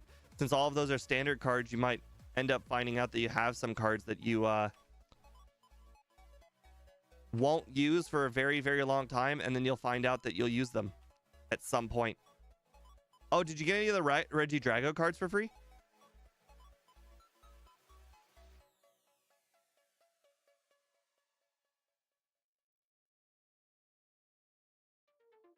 Well, I don't think any deck except for the Gardevoir deck is going to be using that many psychics. But for the most part, that should mean you will have enough gold energies forever. because most likely you're not going to use 8.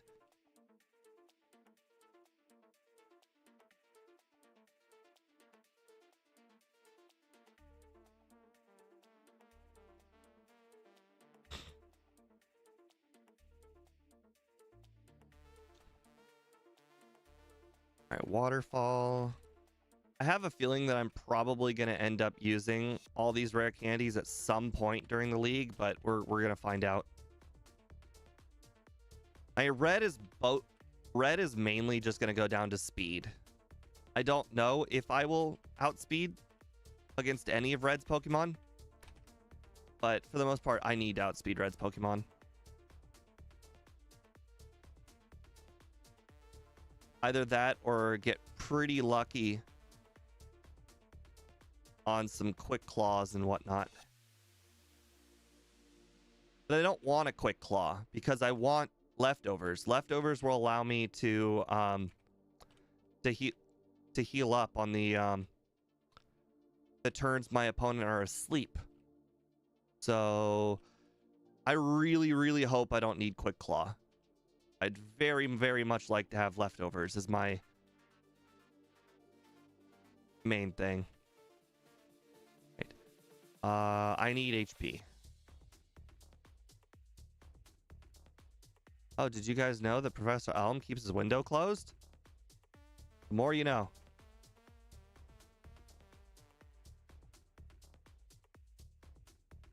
Well, that's good speed. That means you saved yourself like 3,000 credits or so on, no, actually it's probably like 4,000 credits on just Regidragos.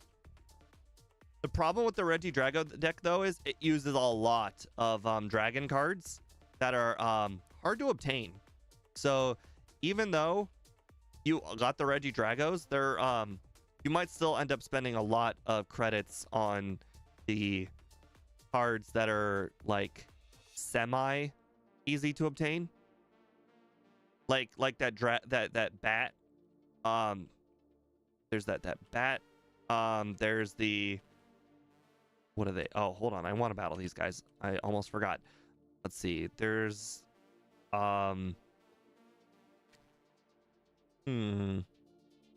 regardless, there's a lot of one-ofs in the deck, and you got to spend 600 credits for each of the one-ofs. Bulbasaur is okay. I think half the resets are probably preventable. Half the resets are like, the reason why I say half is because half of the resets are sleep powder misses. So the other half of the resets are preventable. I'm just now realizing that my 145 prediction is probably not going to go well, because that 145 prediction, that means I have a, I mean, we already know Kanto's going to be 25 minutes.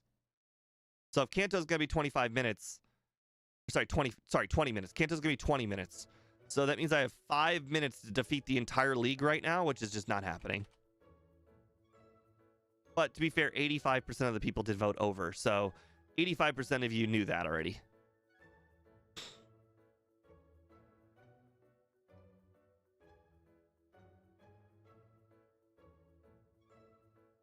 Although, there's definitely a good chance that I get under 145 on the second run. Although, again, that would put it over the likes of a lot of other relatively strong Pokemon.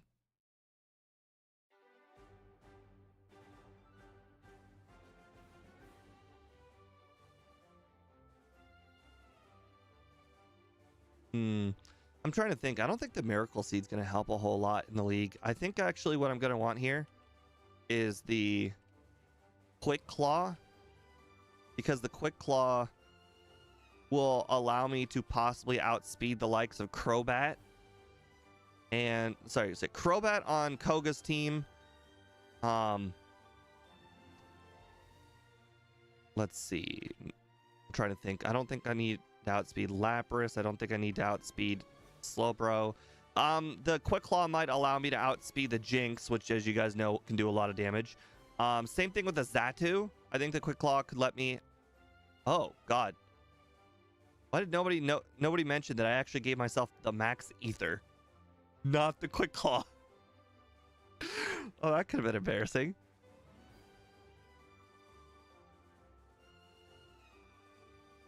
I was wondering why it said use when I was trying to attach the quick claw. All right, we're gonna skip this guy because he's got Parasect, and unfortunately, Parasect is not gonna be easy to knock out with these moves.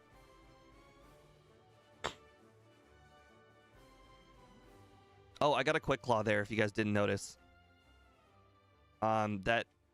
that Rapidash used agility, and I still outsped.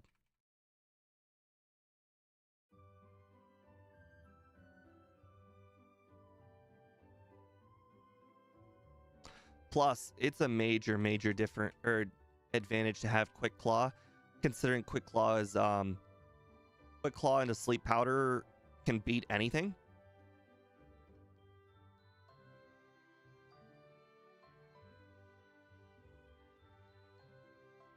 All the work on the icons just so you get that accidental max ether. Right?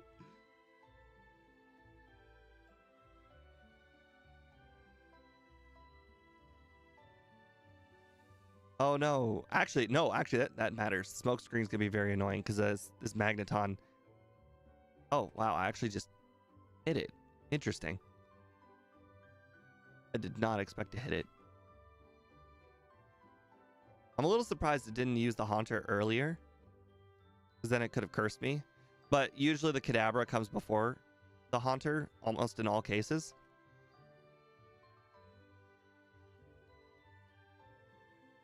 All right, level 55. That is a pretty decent level for the league.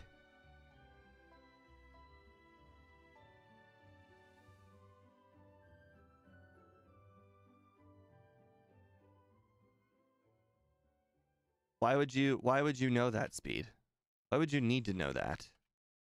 Did you buy more than 400? That really sucks if you did. Oh wait, this lived. Why did I do that? I should have used Sleep Powder because I mean, you know I'm gonna hit myself. You absolutely know I'm gonna hit myself twice, apparently. Obviously, I got a Sleep Powder. Oh, let me see. Do I outspeed? Oh, I do outspeed. I don't even need the Quick Claw. Nice.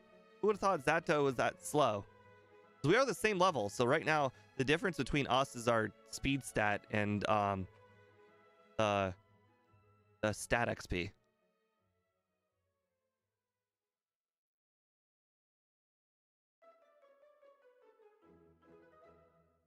Did it wake up immediately? That's annoying.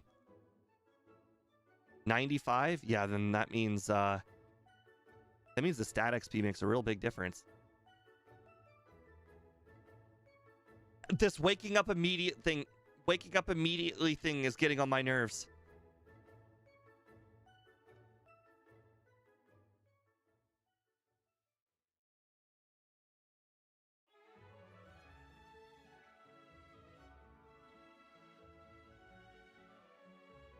Why did it do that? Oh, well, right, because there's a one shot. But I was thinking because if I had, yeah, whatever. Max potion. Okay, so it definitely was a wake up. It woke up. Ouch. Ouch. Yep, this is starting to feel like a Butterfree run here at the end, where your Pokemon is so incredibly frail that you absolutely 100% need Sleep Powder, and Sleep Powder needs to last multiple turns.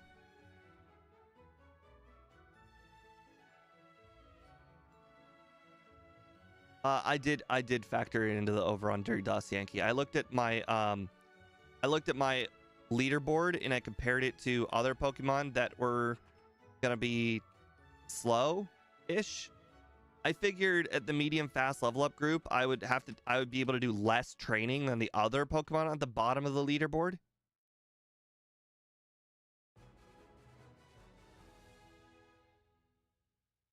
It's looking like basically I can survive two. No, not two. I can survive one Psychic. So basically I can afford one Sleep Powder miss. And if the Pokemon immediately wake up, I just die. Which, I mean, considering I'm using more than 4 sleep powder, I need more than 4 sleep powders to hit, means that is certainly not a guarantee that I can win every battle. Although this many resets is not, I mean, I feel like I'm getting a little unlucky because, I mean, they can still stay asleep for up to 6 turns. So the simple fact that they're waking up on turn 1 as often as they are when they could be asleep for up to 6 is a little unlucky. Wow, just 2 misses back to back. I mean, the odds of missing 2 back to back when you only have a 25% miss rate is like 10% or something. Real low. And yet it's happened twice now. You just immediately woke up again, huh?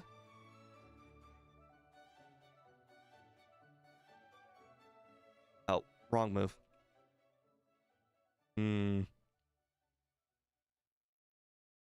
Yeah, this is just unlucky. I mean, the odds are relatively in my favor. Like the sleep powder misses, I mean, they shouldn't be happening as often as they are.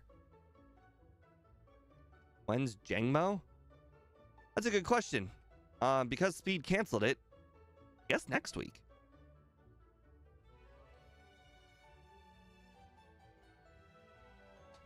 Okay. Maybe I shouldn't be doing, I should be like giving a few seconds here. All right. Just to make my luck a little bit different. Whenever I lose like a whole bunch of attempts in a row and the luck just doesn't feel like it's going right, I need to like wait. Okay, well, I was not supposed to use that sleep powder, but I need to wait a little bit so that way the luck changes.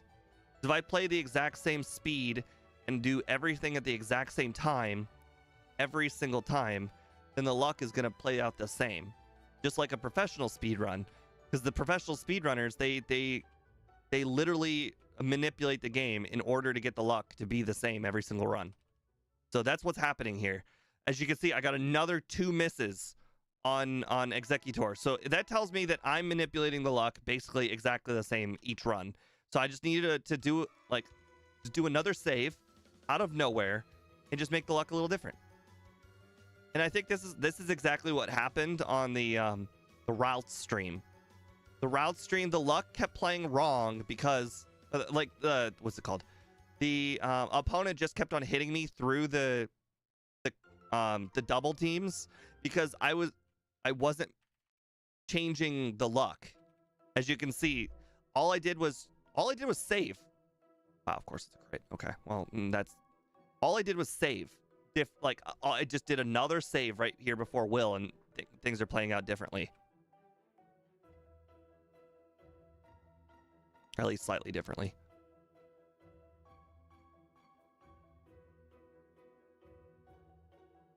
Nope. Okay, well, I'm so used to sleep powder Pokemon where I just sleep powder every time. Woke up immediately, huh? All right, so no margin for error past this Executor.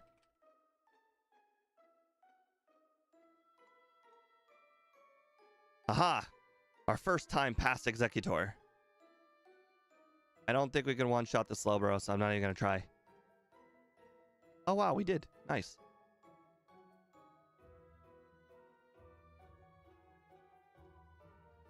Okay. Full restore. Okay, I still got the quick claw on, so that's good.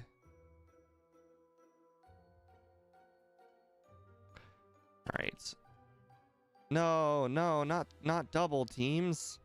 Stop it. All right, growth. Wait, no, not growth. I forgot. That's not. Okay. Yes, I do miss the badge boost glitch. I very much love the badge boost glitch. Okay.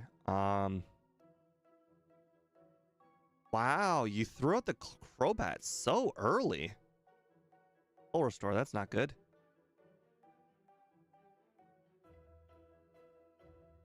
Yeah, I did mention that speed about the trainer boxes. That's why sometimes when you buy from the same person over and over, You can buy some of those trainer box one-ofs.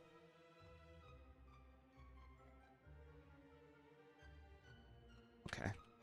Screw it. This thing's going to use double team. I should just return right off the bat. This one, very annoying. Can use psychic. So since it's no guaranteed one shot, gotta put it to sleep.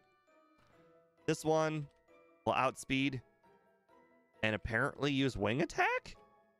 Very interesting. Okay. From here on out, it looks like we're gonna need... Oh boy. He's still gonna use spikes at some point, so I can probably go ahead and set up a whole bunch of growths.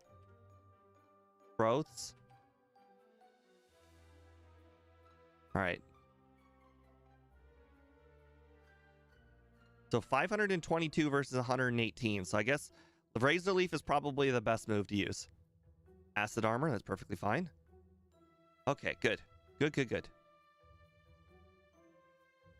All right. I think Bruno will be the only freebie.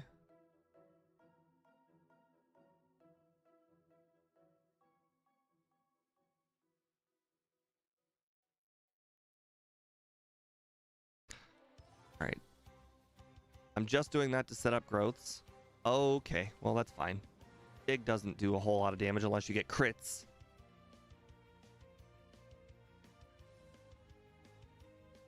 Did I just... Oh, right. Razor Leaf can still miss. 2 growth. Still can't knock out a Hitmonlee. Interesting. Uh-oh. I've been identified and you still missed. Wait, I'm not a ghost. Why would you identify me? Oh, Bruno, you dummy.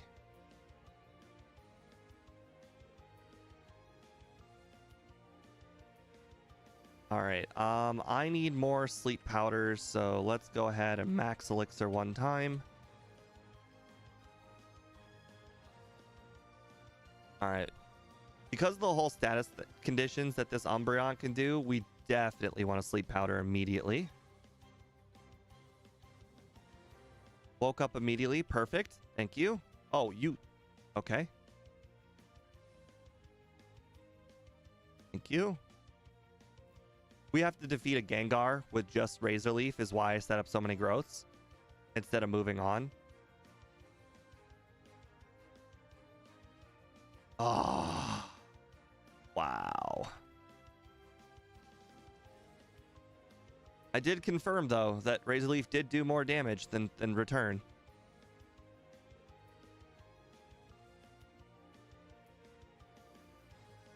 All right, what about on you?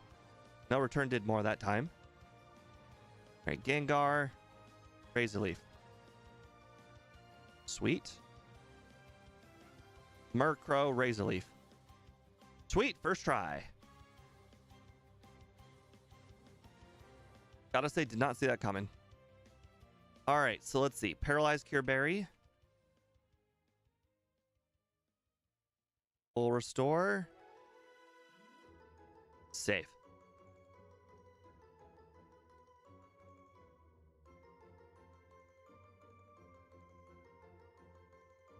All right. Sleep Powder. Growth.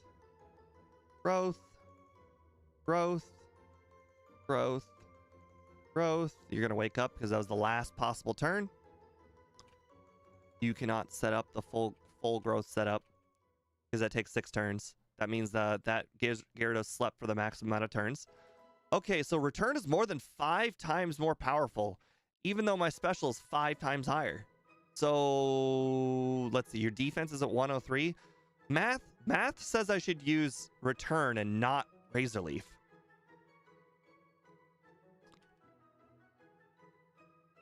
Math was right.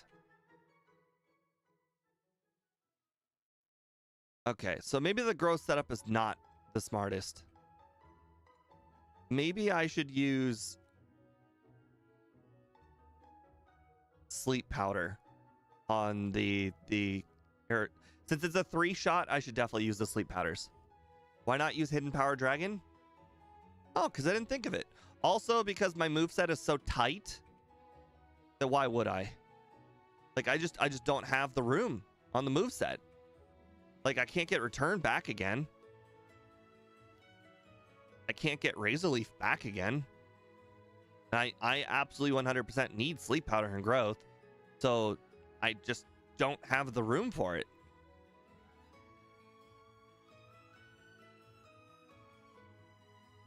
Is Razor Leaf necessary? It's more necessary than Hidden Power Dragon with 70 power. At least Razor Leaf's got Stab.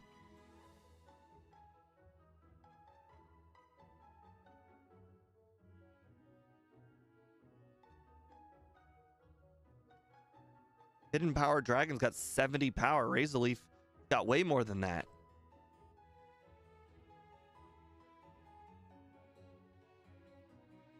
Okay, well that's my fault for not using for trying Sleep Powder immediately instead of going with Razor Leaf.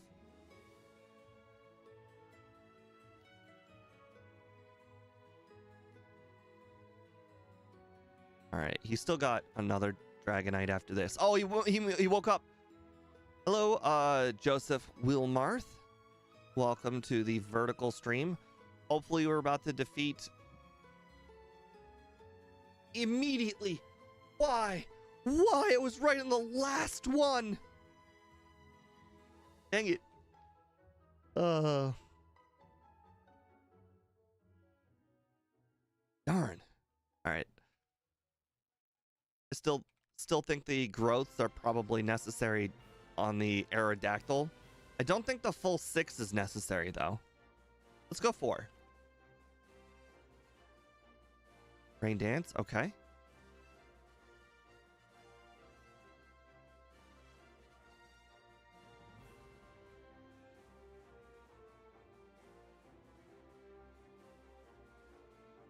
I mean, quite frankly, Lance is going to go down the same way Will went down. Will was just basically, will my Sleep Powders hit and how long will they hit? And right now they're hitting good. Whereas the Will battle, they were not hitting very good at all. The nice thing about the Lance battle though is that I have the Paralysis Cure Berry, so oh, I lived. Wow. I have the Paralysis Cure Berry, so getting hit by the Thunder Waves are not going to be as big of a concern.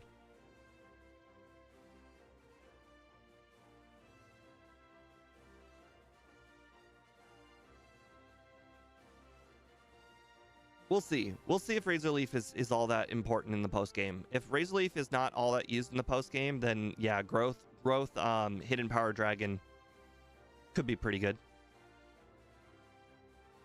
I'm gonna let this play out for John, just in case he wants it for some reason. This is his requested run after all. All right, it's looking like this might be a 2+ hour run. And quite frankly, we still don't know. Oh, whoops. We still don't know how difficult red is going to be, but I did not use my candies. So at the very least, I will be able to candy before red, and that has to be a pretty decent advantage.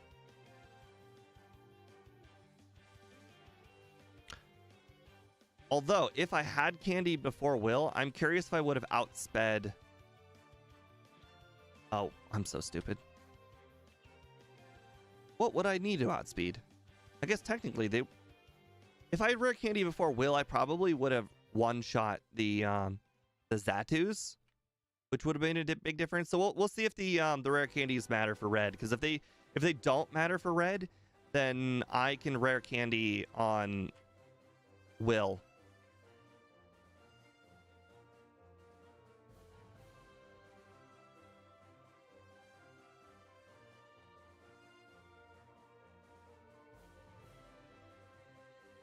That would change a lot of the outcomes.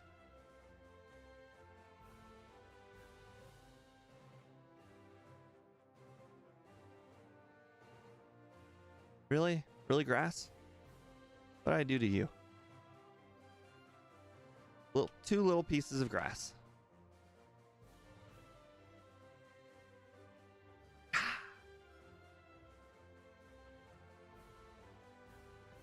All right, you have lower special defense. Okay. Oh, I don't need the paralyzed cure berry anymore. Okay, paralyzed cure berry has been removed. Not by choice. Let's go ahead and add. You know what? We're gonna get the leftovers, so I'll just go do that. Oops.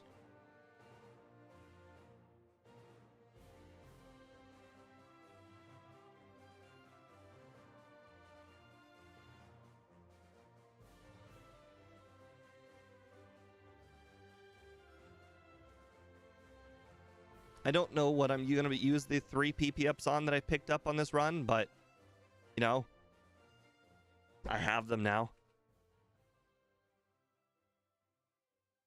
Yeah, now that I think about it, Razor Leaf has so much PP that I don't really need the PP ups. I could probably use the PP ups on return. I think I'll be using a lot of return here in the post game. Oh, look, this Executor doesn't have Psychic.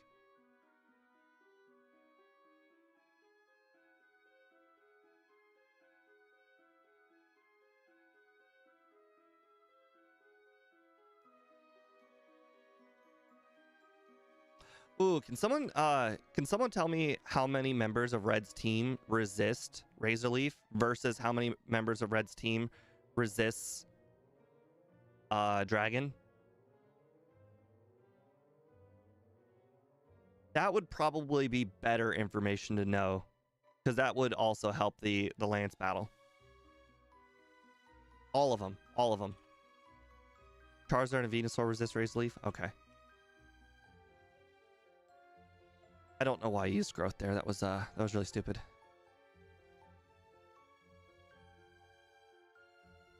Well, speed, that is 1 plus. None of them are weak to Dragon either. Whereas it really goes down to if I outspeed. If I outspeed the Blastoise, maybe it is better to keep Razor Leaf. Because the Charizard will go down to Sleep Powder, and the Charizard is faster than the Blastoise. So it really... I'm probably going to be able to knock out the Blastoise in 1 turn.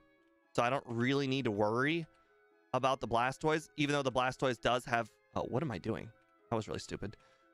That'll be hard. Hello, Low Toad. Welcome to the stream. Yeah, it's going to be... that is going to be quite the decision.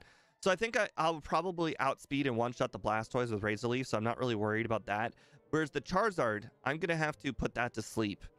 And I will absolutely not be able to outspeed Espeon, that's for sure. So I will have to just get lucky on the Sleep Powders on Espeon. And okay. Yeah, it's a difficult decision. Versus Hidden Power Dragon versus... Oh. Oh my. And I missed. I saved, right? Please tell me I saved. Please tell me I saved. Please tell me. Thank you. Okay. All right. PP up, return. Definitely the right decision.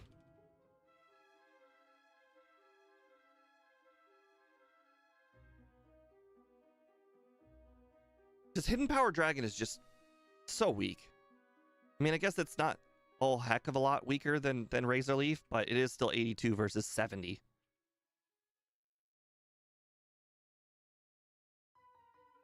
All right, I leave your one shot. Yep.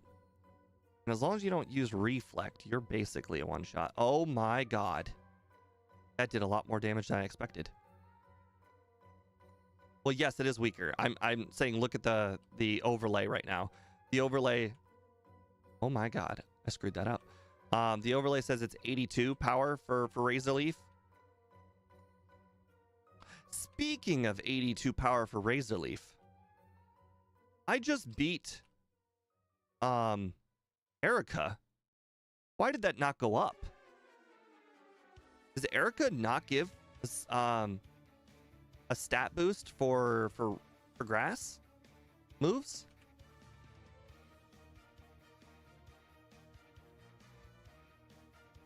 she like poison or something?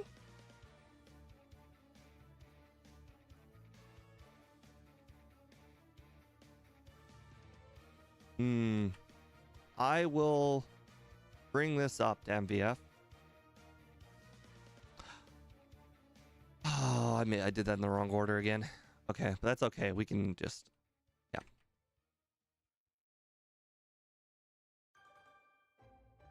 That's not a big time waste. Small time waste.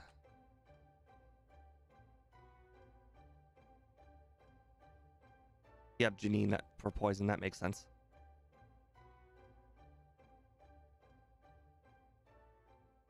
Okay, now the rocket will show up. That's why it was so confusing. Interesting. So you can go left. That's something I've never done before. Why would anybody consider going left all the way around and talk to Misty from the back? That's like crazy.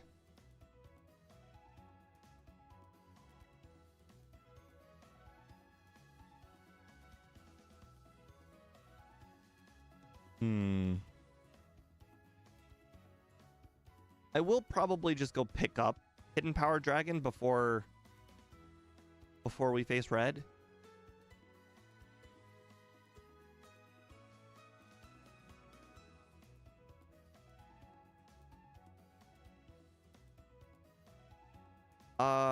Dust Yankee, it's still gonna be a while before I start doing Gen 3. I don't know Gen 3, so you remember my 140 Mew time that I just beat, get 111? Every single run I do in Gen 3 is gonna be like that. Even if it is Gen 1 in Gen 3, you know, the Fire Red, Leaf Green, which is what I would do. Even though I have the game, you know, I played Gen 1 literally 1,000 times. Like not even like, what do you call it? Like exaggerating. Not even exaggerating. I have played Gen 1 literally like 1,000 times from beginning to end. I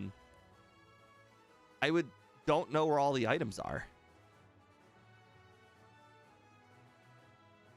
So that would make a very big difference, not knowing where the items are. Like for instance, I think Speed mentioned that in Celadon, it's not you know, like Ice Beam and whatnot. It's like Reflect and whatnot at the top of Celadon Tower. Like it would take quite a bit for me to rememorize where all the items are.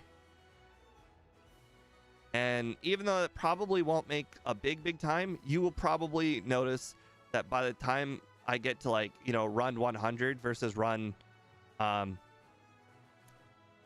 1, it will probably be the difference of 20 whole minutes. Oh, not to mention abilities. Abilities are literally a complete game changer. Like, abilities are something I never even had to think about. And Speed knows where all the abilities are. Like, has them all memorized. So literally, even though it's the same game, I think that if I were to do Gen 3, I'd be 20 minutes slower than Speed. If he were to do the exact same run, I think I'd be at least 20 minutes slower.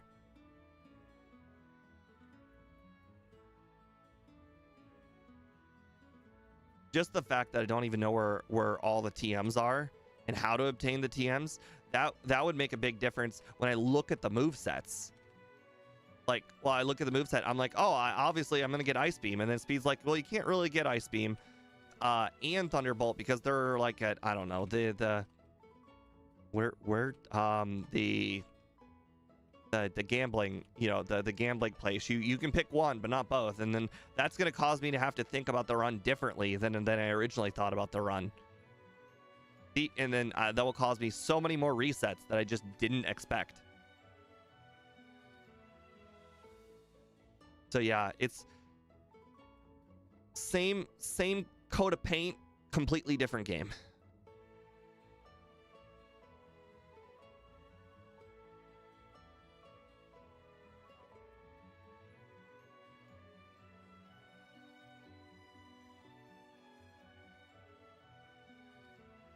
Speed, I would say that's a good idea. The deck that you win with the most deserves pimping out. I would not do it to all your decks, though. Just the best one, the one you use the most. So you will actually get to see the pimped out cards the most. Wow, I don't outspeed Electrode. I know that you guys probably like, of course you don't outspeed Electrode. You got to think about it from my point of view.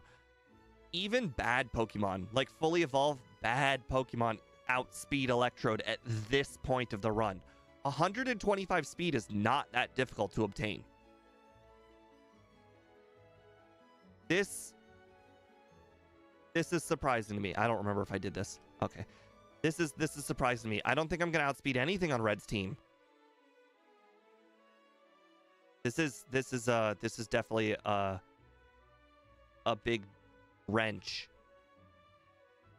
I thought I would be able to at least outspeed Blastoise.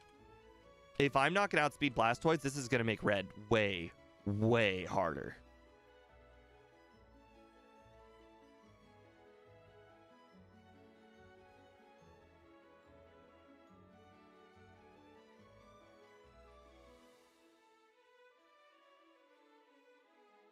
Yeah, this means I'm going to need to luck out on 3 of Red's Pokemon. Because I think the Espeon, the Charizard, and Blastoise all have the chance of 2-shotting me. All of them. Probably not a 1-shot, but definitely a 2-shot. And that means I would have to get like really lucky Quick Claws. And quite frankly, I didn't want to have to rely on Quick Claws. I just straight up wanted to be able to oh god. I wanted to sit back and heal with the leftovers. How was the Elite Four? The Elite Four could have been better. I think if I had Hidden Power Dragon, this would be one of the runs where Hidden Power Dragon would make a big difference. And it also makes sense. Remember my parameters for Hidden Power Dragon when Hidden Power Dragon is actually usable? It's only on a Pokemon that relies on special attacks, which we obviously meet the criteria with Bulbasaur. It relies on special attacks. It's a Pokemon that doesn't learn an ice move. Once again, do not learn an ice move. So this meets my criteria of when to use Hidden Power. So there are very, very few Pokemon that meet that criteria. Generally, one of those 2 things are met, and it's not for Bulbasaur. And then you add the whole growth. Growth probably sets it over the top.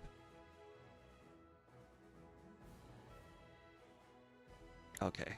So realistically, I can get myself to 76 for Red. I think I could probably level up 2 times between now and Blue.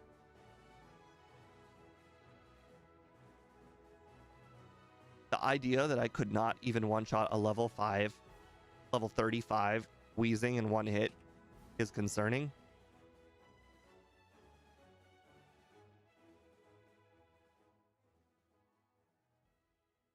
All right, can I get 2 levels between Brock and Blue? I think the answer is yes. I think it's a resounding yes. I think I might even get 2.5 levels. A half level not going to be useful.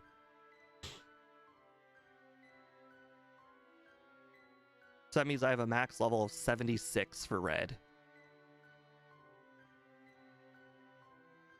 What can I do at level 76? I will not have 140 something speed, which is I think the speed for Venusaur, so I will be slower than everything on Red's team.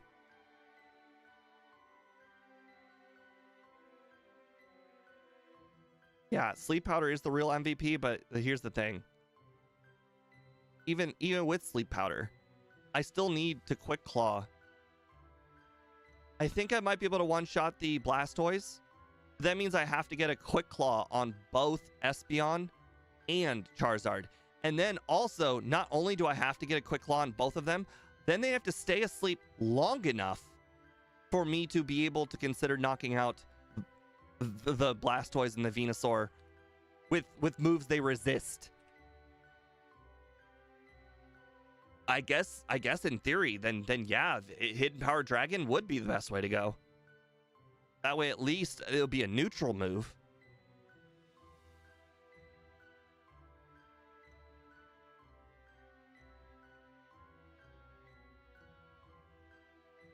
Wow, this is like max sleep. Ouch.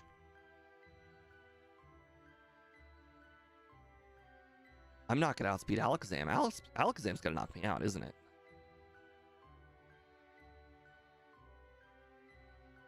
Can I one-shot Alakazam? If I don't win this battle, I will probably swap to the Quick Claw. Also, I'm probably only going to use Razor Leaf on 2 Pokemon in this battle. The Rhydon and the Gyarados. So I probably don't need the full growth setup. Uh-oh. Oh, it was faster than Arcanine, though. That's interesting. Yeah, I'm going to need the Quick Claw. I actually cannot beat him without the Quick Claw. Oh, that's bad. That means I can get a lot of resets on blue.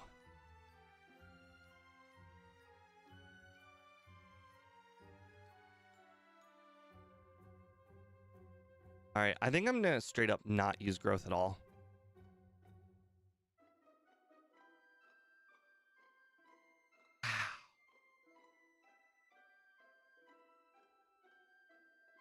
Extreme speed? I completely forgot you even had that. Okay, so I absolutely 100% need to get a Quick Claw on Alakazam because it's out. How much is it outspeeding me by? Is it outspeeding me by a rare candy amount? 145? Oh god, I don't know if I can rare candy that.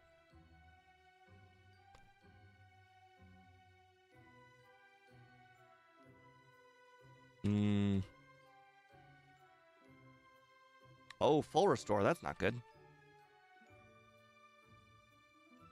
Another full restore. Well, that's not good for me. I'm going to be relying way too much on these sleep powders.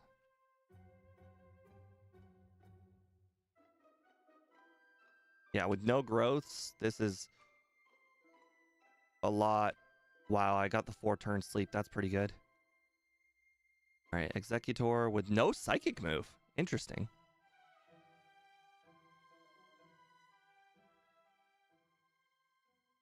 Unfortunately, if it wakes up and egg bombs me, I'm screwed. All right, if I don't one-shot this Rhydon, screw me. Okay. Figured even without growths, I should be able to knock out a Rhydon.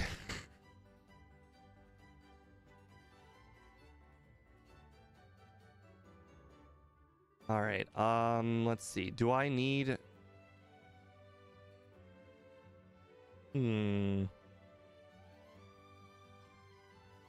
Okay, I will pick up Curse, but this is if the sleep powder strat doesn't work, then I think I won't be able to get one shot by Charizard and Espeon, so then that means I need a Quick Claw on either Charizard or Espeon.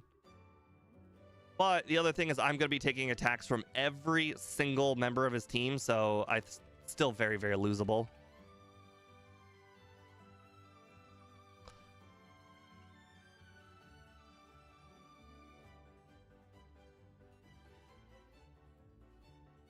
In theory, I could add rest to my moveset. I just have to get rid of the move that I'm not using. The move that I'm not using here would be Return. So, and if the whole return thing or if the whole Razor Leaf thing doesn't work, then I would go with Hidden Power Dragon. If the whole Hidden Power Dragon thing doesn't work, then I would be screwed because I don't have return anymore. And then the whole Curse strat is not very good.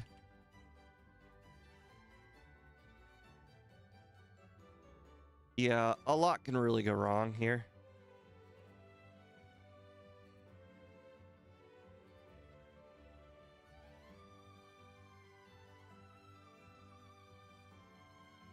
All right, I will rare candy right off. No, actually, I will not rare candy off the bat. I Want to see if I can use the candies on blue.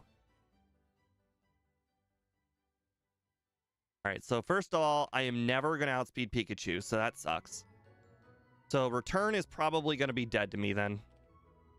If I'm never going to outspeed Pikachu, return is probably going to be dead to me. Okay.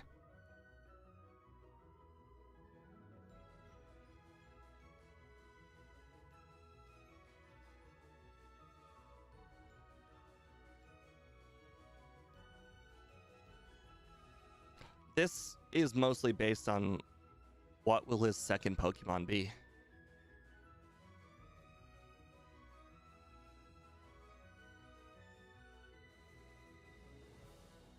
Oh, you're really gonna full restore every single time and paralyze every single time and miss every single time?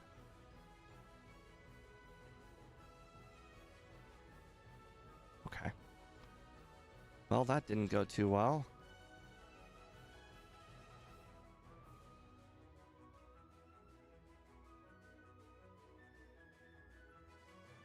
Okay, another paralysis. All right, sleep. Need one growth. Thank you. Rest. You need to... Why did rest not work? Oh, did I get fully paralyzed the turn I used rest? That's actually funny. Oh, if I've been paralyzed, that means my speed has been cut. Or did they fix that? I don't see it as part of my overlay, but it could have easily been not fixed. One shot? Oh no, if it's a one shot, oh, this changes everything.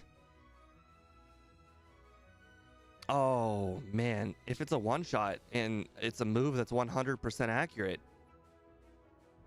Okay, well that means the rare candies are necessary.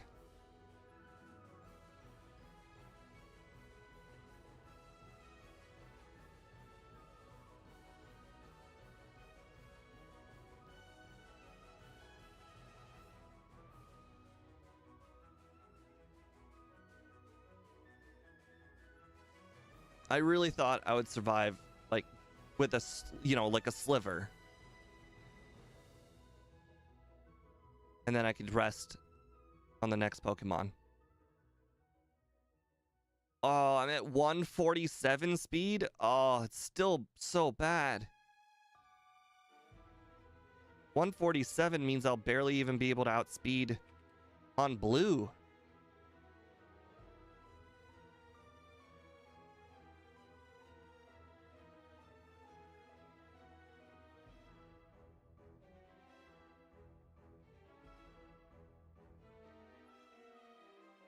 Okay. Right, what does it look like? Oh. I have to get a quick claw on Espeon. Oh, that's bad. Mandatory quick claw on Espeon then.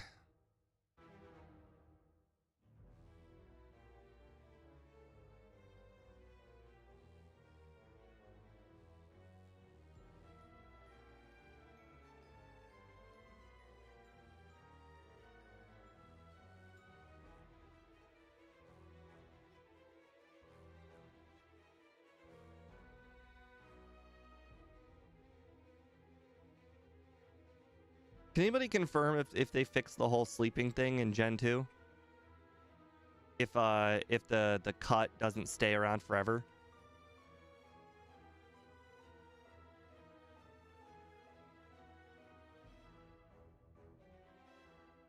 No quick claw. Haha, I do live on a sliver, but it's from from full HP. Full HP. And I missed.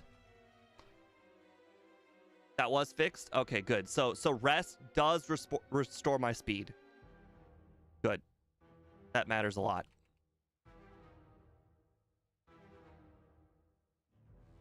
Should I just start with 3 sleep powders because the red just keeps on using full restores?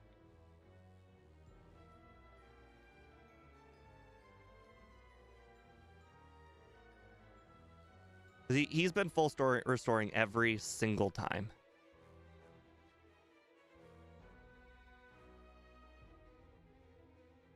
The red.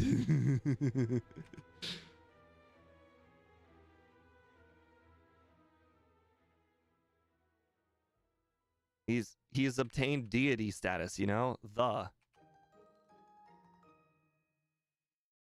Wow. He just got fully paralyzed like four times in a row, I think. All I need to do is hit one sleep powder. All right. Miss. It's crit followed by crit. Oh. Okay, I can't tell if I'm missing or if they're in if I'm doing it too early. All right. No, you can definitely do them in a row. All right, so we start with three sleep powders every time. And now that we know that we have to go into Espeon at full HP, that's going to be really awkward with the whole rest setup.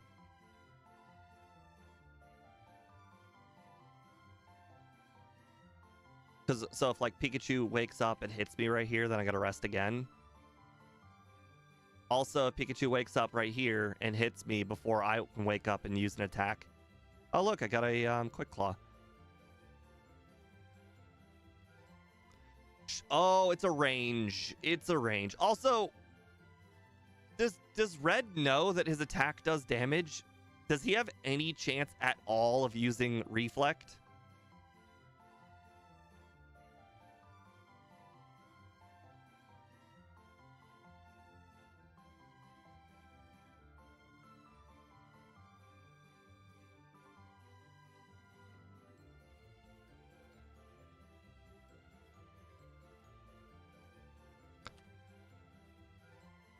I'm not full HP, so I gotta use rest. Woke up. Okay, well, if you're gonna wake up, I am gonna go ahead and use sleep powder again. Doesn't affect. Makes sense. But what if he detects the range and then not a kill? Will he consider rest if he technically knows he can't kill me?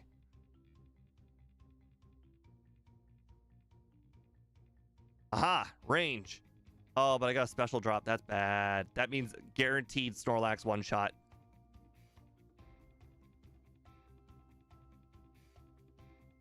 Oh, you know what I also didn't factor in? I'm curious if this Snorlax will just be unbeatable. Well, no. I mean, I got 729 special. I mean, what are the odds? Also, why Snorlax? Why would he go with Snorlax? Oh, Venusaur. I like that. Why not Charizard? Oh, well, Venusaur is obvious because it's Sunny Day. But, like... Rest is a psychic move. Okay.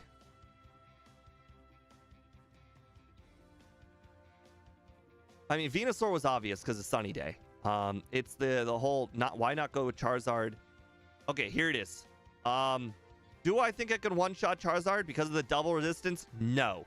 So I think I have to get a Quick Claw sleep powder. One shot. Okay. Okay. This information tells me that I have to be a higher level. No strategy is going to work. I must be a higher level. At the very least, I have to survive the Espeon every single time.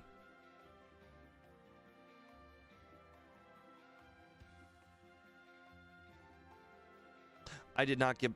I bought the perfect amount of... oh, that's bad. Okay, hold on. I'm going to cheat. This run doesn't count anyways. It's the first run.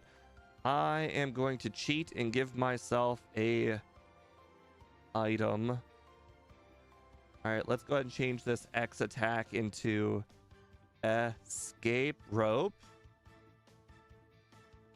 Save. Okay, we now don't have an X attack anymore. Hello, escape rope.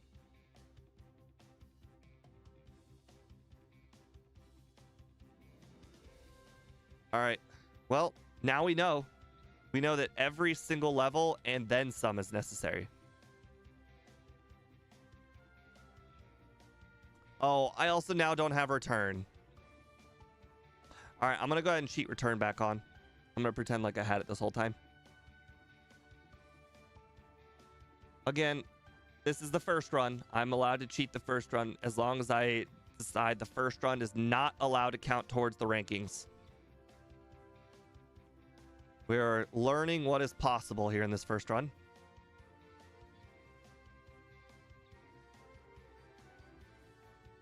So this run, we're just going to figure out what it takes to win. I will get to level 80.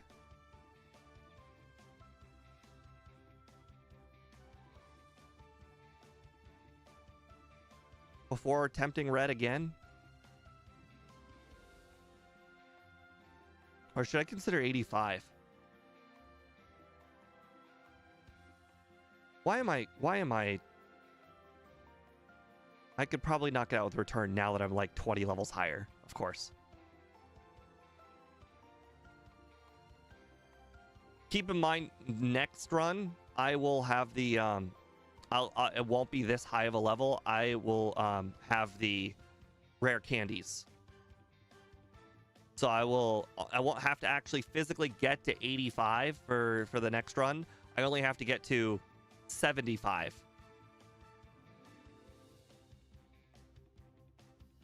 I will have to knock out everything though with the PP that I have.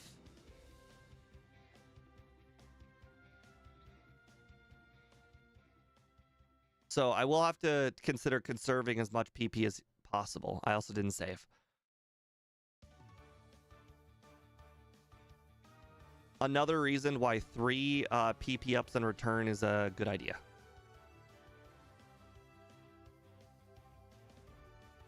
Can anybody tell me what Scott's rule on replaying the Elite Four is? I don't have an established rule for repeating the Elite Four.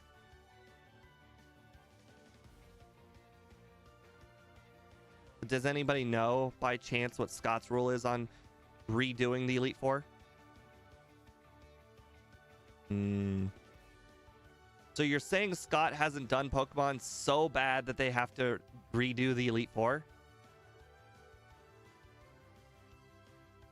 What does he do for... Does he not do first form Pokemon at all then?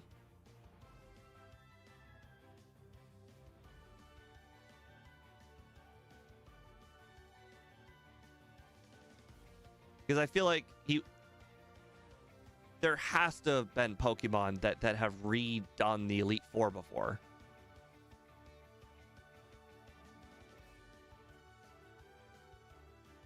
Yeah, it's not a rule against it. It's a rule of, do I have to get all of the badges first? Because I think redoing the Elite Four would be easier than doing blue. Like, I would rather redo the Elite Four again after I do Brock instead of doing blue. So that way I'm leveling up for both both blue and red.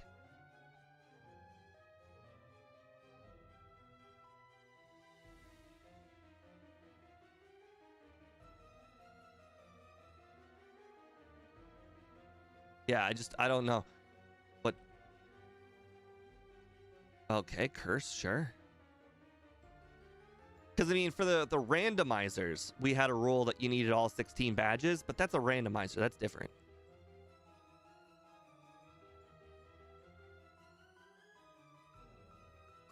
How much PP does Hidden Power Dragon have compared to Razor Leaf?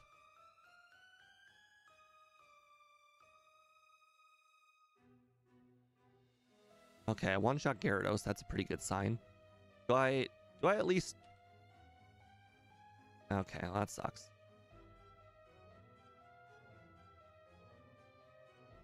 Yeah, it is 15 PP. I figured. At least it's not 10. It would pretty much mean that I have to defeat the rest of the Elite Four with basically just return.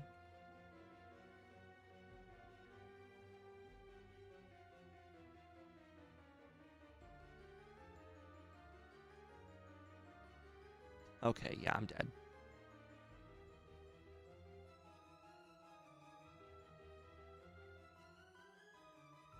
I'm gonna just black out because I want to keep the training that I did. Really? Oh, yeah, of course. He was outrage.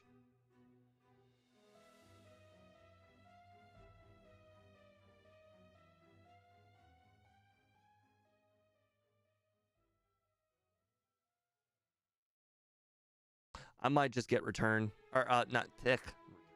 I might just get hidden power dragon for the next time through the Elite Four here.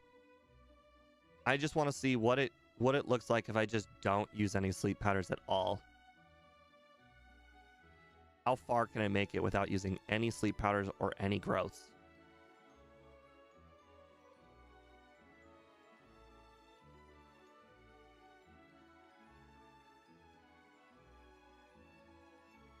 I should probably not use Razor Leaf on that attack with Slowbro as well, just to simulate what it's like to have Hidden Power Dragon.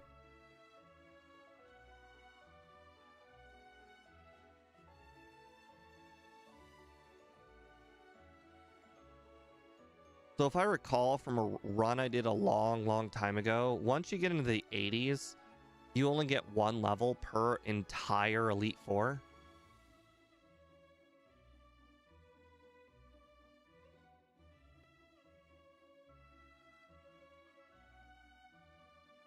Okay. It looks like if I were to just spam return the whole entire time, this seems... Oh, hold on a second. This battle right here might be a little bit more difficult. Without... Oh, protect. That sucks. Okay, I can one-shot Hitmonchan. If I can one-shot Hitmonchan, I can one-shot Hitmonlee, no problem. Machamp. Okay, and then I would use Hidden Power Dragon on Onix because it's neutral.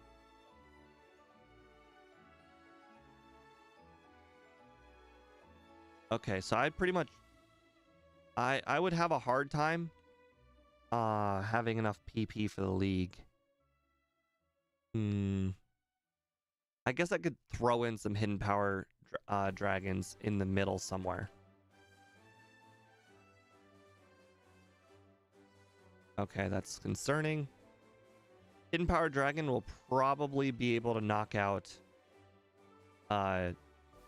Gengar, so that will be an improvement.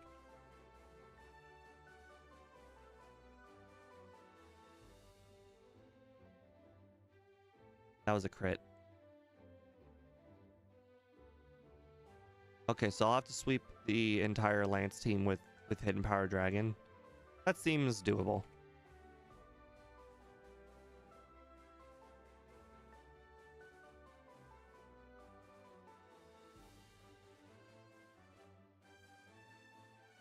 Oh, other question. Does anybody think Hidden Power Dragon can knock out the Espeon in one hit like Razor Leaf does? Because I don't know if that's a range or not with the Razor Leaf.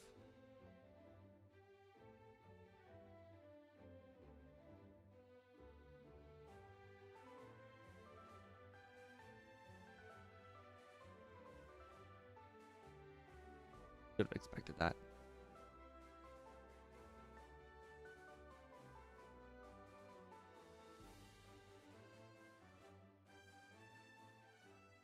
Wow.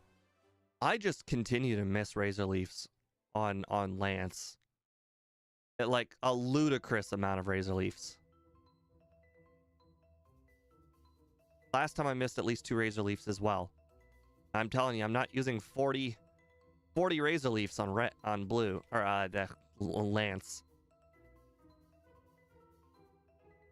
This time or last time. Okay, let's go get it. What do I have to do in order to get back to... Okay.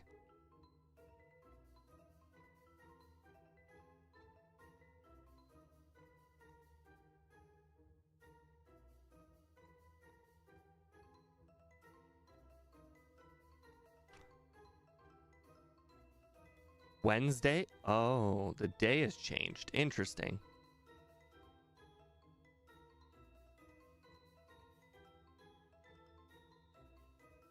This might be faster than the ship anyways.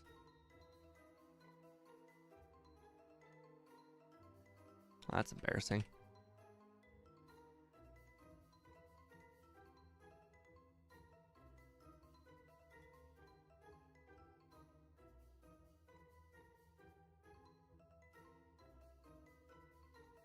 Haha, speed, haha.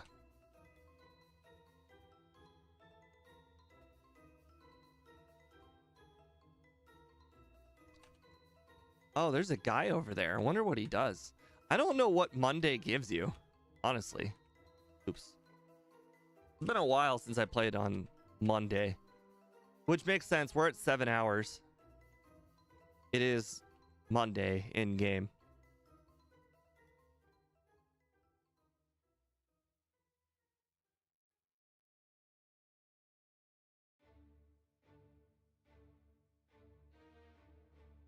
Oh, 78, I guess. Oh, we'll actually have 78 for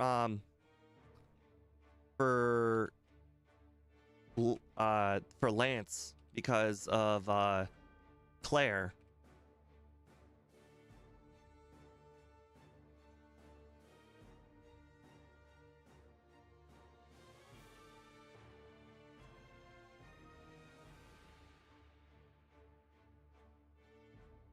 Yeah, this first run is disgusting.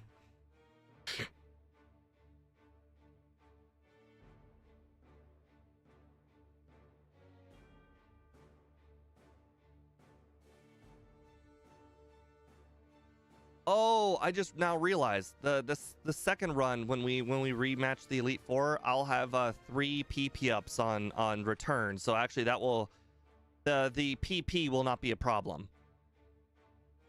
Since I taught over return, this one doesn't have any PP ups. I'll actually put 3 PP ups on it now. Okay, I put 3 PP ups and it changed it to 3. I don't know what 3 PP ups is.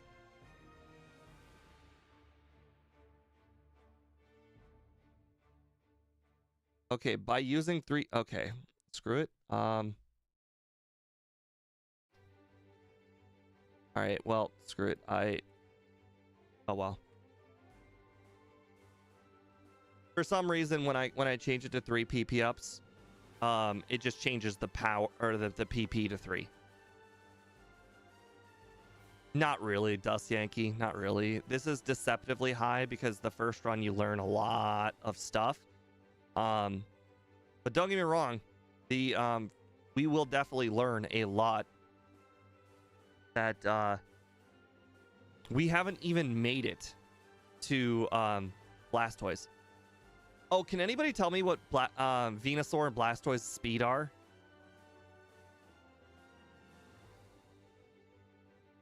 Am I able to currently outspeed anything on Red's team? I think Venusaur is 145. I think I can currently outspeed Venusaur. And of course, Snorlax.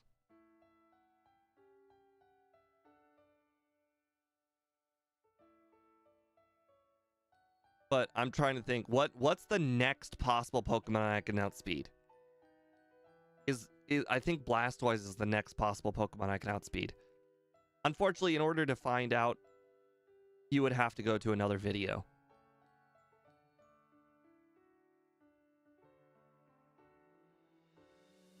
Charizard's 174. I did know that was already, and I already know that Espeon's 180. Yeah, you would have to go to another video to find out the speed for Blastoise.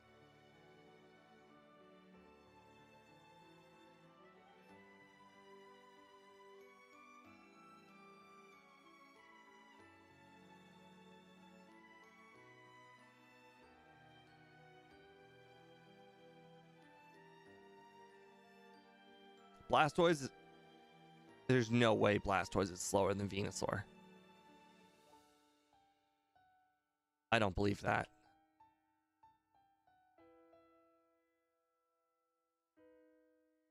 I want to say Blastoise is like mid 150s,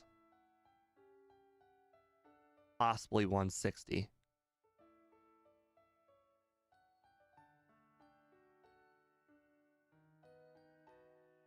Really? That seems low.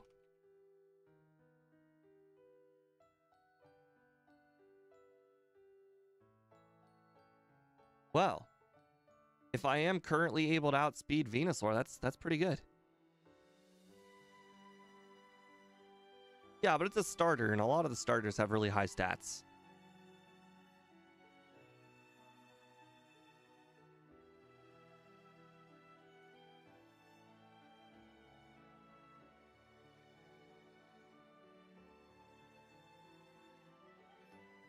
Okay, we're at 81. Maybe it was the 90s, level 90 area where you get one level per Elite Four. Because I think we got 2 that time. We went from 79 to 81.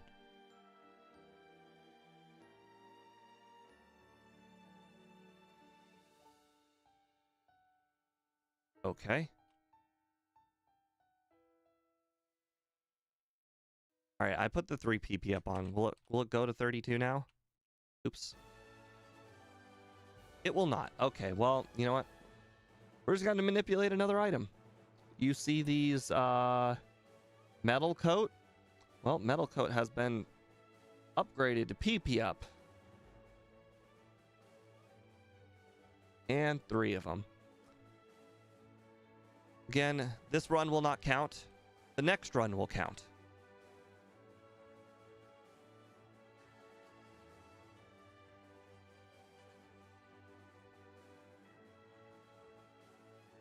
Right now, we are on a learning trip. Trying to figure out what we can and cannot do for red. And we're going to try 85. Hopefully 85 we will consistently be able to tank a hit from Espeon, which means that we would only need to get a Quick Claw on Charizard.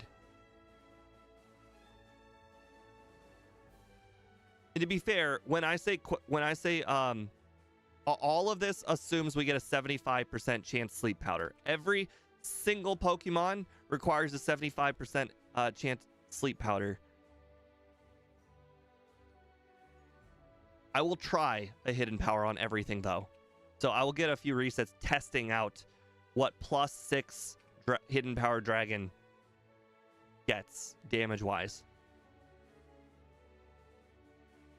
Oh, Fortress's special defense is so low. I forget about that.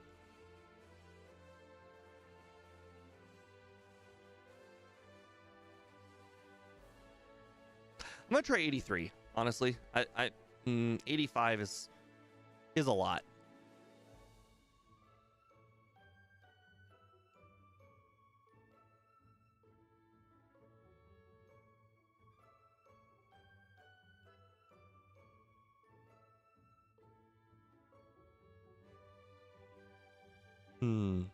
On the bright side, though, training.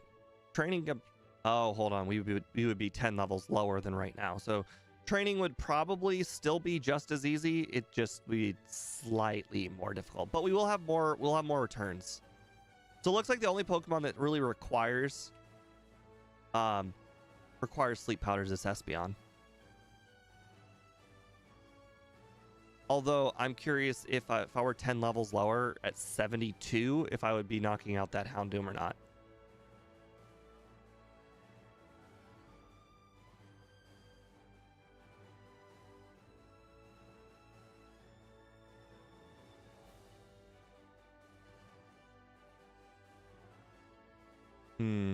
We are going to knock off an unfathomable amount of time.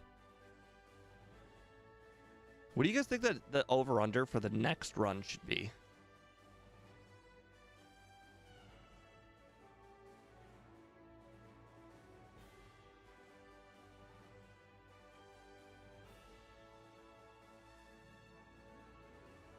I would say 2 hours and 10 minutes. But I guess that really depends on how this next battle with red at 83 is going to go.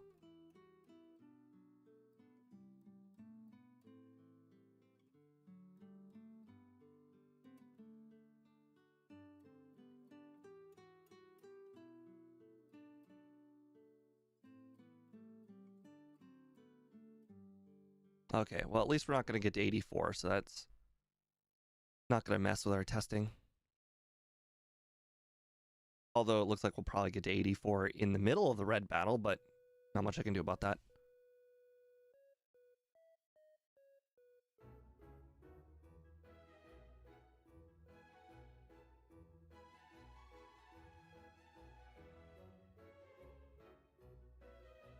All right.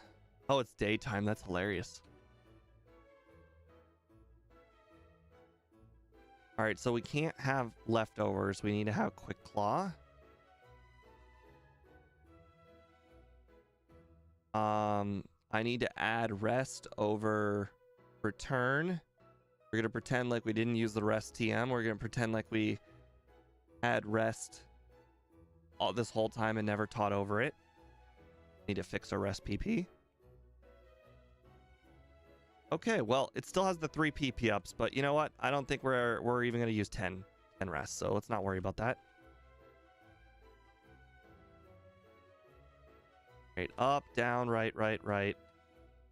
Up, around the Pokeball. Up 1, right, left 1. Left, right, down, up 1. Oh, see our super repel did not go down by 1, so we didn't actually move 1 space. We just turned in the up direction.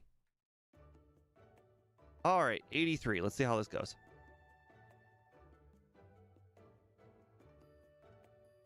All right. We almost outspeed Pikachu. So 85, we would have the benefit of outspeeding Pikachu, but I don't particularly think that matters much, outspeeding Pikachu.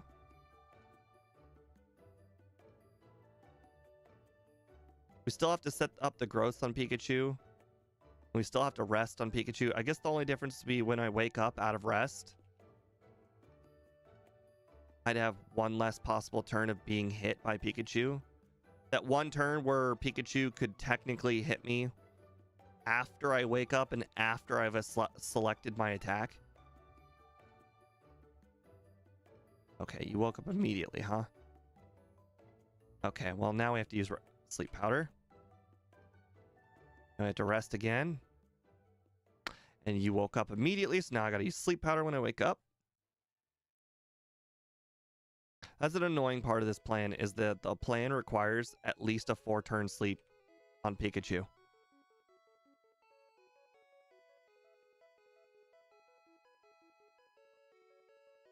Oh, actually 3-turn sleep, because waking up turn counts.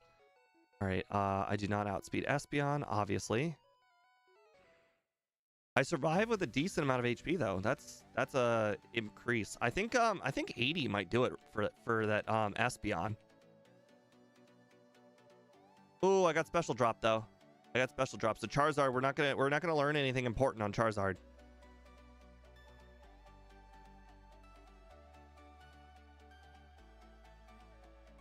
Really?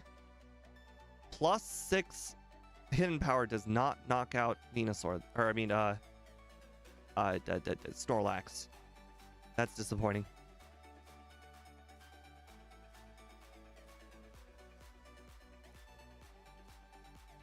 You woke up and took sunlight, huh? Okay. So that means we're gonna have to sleep powder again. Oh my god, I got a Quick Claw. That's awesome.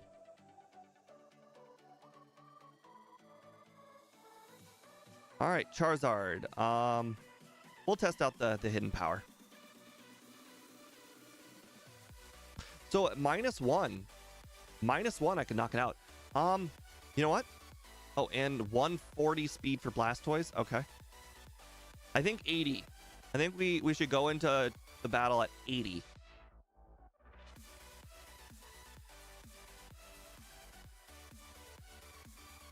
I think it's doable at 80. And I think we don't even need a Quick Claw at 80. I think we could... The question is, do we... The quick claws are helpful in the Pikachu setup. Just because of the sleep powders. Yeah, we'll still go with quick claw. I'm not sure how much of a difference it would make with leftovers over quick claw. All right, I'm gonna hit the restroom. I'm gonna fill up my drink, and we'll start the second run. Guys, someone in chat put what you think the over under really should be. I'm thinking 210, but quite frankly, considering we finished at 237, can I really think I'm gonna knock off 27 minutes off of this? I don't know. I did have a lot of F ups that I could definitely fix, but 27 minutes is still 27 minutes.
And he's saying 220.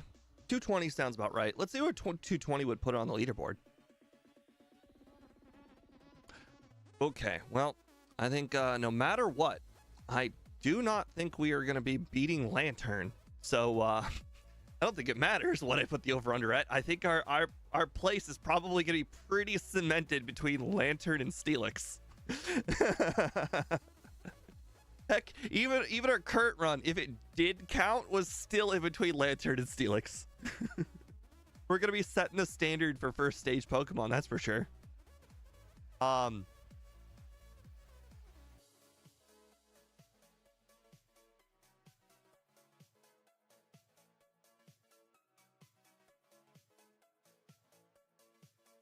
This is not a one-for-one comparison because of the instant text, but it would also be last on this leaderboard too. Honestly, there's a pretty good chance even with instant text speed, I probably wouldn't beat that Poochyena time.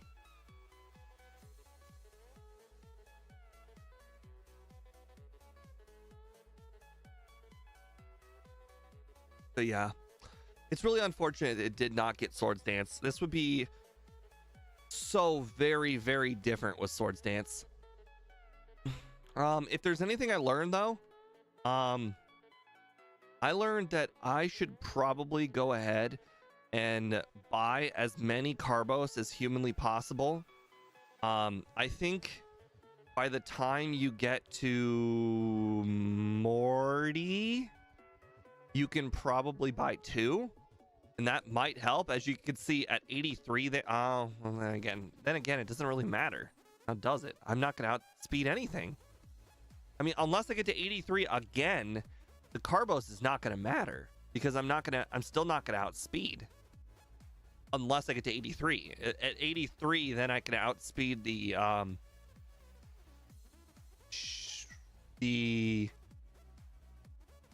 Venusaur. No, I was already outspeeding the Venusaur. What had 160? Oh, Pikachu. I could outspeed the Pikachu if I was at 180. If I was level 83, I could outspeed the Pikachu with 2 Carbos. That is rough. It is a difficult run to map out. I'm trying to think, where's the last time I even need Razor Leaf as well? Because I mean, quite frankly, we are talking about 78 versus 82. I completely forgot about the badge boost that Claire gives. And you do have to remember that Dragon is neutral to most Pokemon. So unless grass is super effective, which it's not, I don't know if you guys know, but grass is one of the least effective. I mean, it might be the least effective offensive type in the entire game. I think the last time to use Razor Leaf is the route going up to the Elite Four, but not the rival battle in the Elite Four, the route up to the Elite Four, because the route up to the Elite Four has so many Starmies and Quagsire and Sandshrew. So that's the last time a grass move is really effective.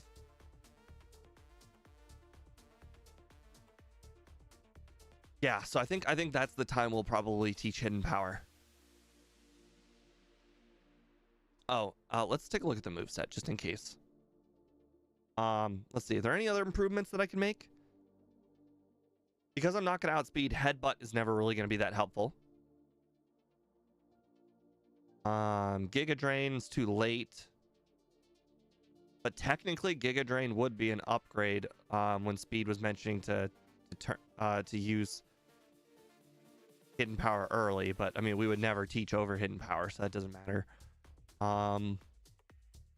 Would Mud Slap ever come in handy? No, I don't think so. Fury Cutter stacks 6 times. But the Fury Cutter is only good if I outspeed. So quite frankly, if I were outspeeding, I could set up, let's say, 4 or 5 Fury Cutters on the Pikachu before knocking it out, and then technically I would be able to have a super effective move against Espeon. And then after that, I would have Fury Cutter would be able to do really, really well against Red, with Espeon going second. But I don't have Stab, and also I'm slow, so unfortunately, the outspeeding part is pretty important on Fury Cutter. Don't have Rollout. That's unfortunate. Protect isn't going to do me a lot of good, especially since that would be taking a vital slot on my moveset that I don't have. Unfortunately, Sweet Scent's not even an option because I can't outspeed to use Sweet Scent to make my opponent miss. Yeah, there is not much I can do. Real unfortunate. Attract is in the same category as Sweet Scent. Can't use it because I'm not going to outspeed. All right.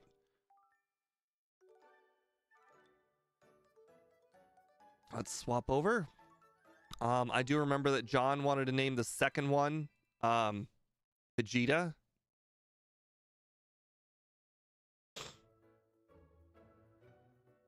Yeah, I know it's like Sand Attack, Annie. But technically you can, if I were able to outspeed the Espeon and the Charizard, that would be a strat I could use. Oh, did anybody remember lowers evasion? It's not like Sand Attack. Interesting.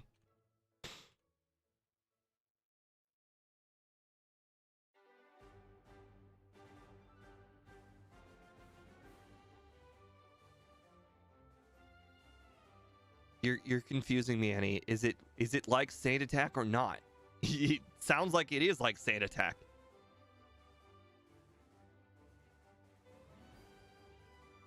I've always been under the impression Sweet Scent is basically just Sand Attack.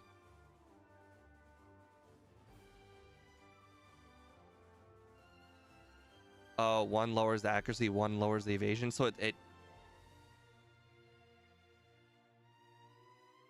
whatever. It really doesn't matter. I don't think I'm ever going to use Sweet Scent. Quite frankly, I'd probably use Flash before I'd use Sweet Scent anyways. If not Flash, then there's always Attract. Although, to be fair, I don't know what gender Pokemon are on Red's team, so I'm not sure if Attract works.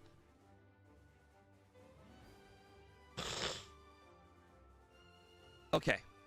Anyways, Vegeta will be... Oh, all right, I need to set a new over-under. Everybody was right on the over. Congratulations. I severely overestimated how strong this Pokemon was. But quite frankly, now that we know that we only need level 80, that actually means we might not have to redo the league. It means that we just need to do the trainers in Kanto. Like some of the gym leader trainers we should do. Some of the trainers that are skippable we should do. Some of the trainers that are just like on the routes we should do. Vegeta? Is that really what John said was Vegeta? That's... I'm gonna go with Vegeta and just assume he misspelled that. Also, is Vegeta not Vegita? Is it really ETA? I guess that makes sense. Now that I think about it, every time I've ever seen Vegeta written, I don't think I've seen an I. Oh, that's funny. One of those kids things that you think of, and then you never really see it until you think about it. I'm gonna Google it just in case.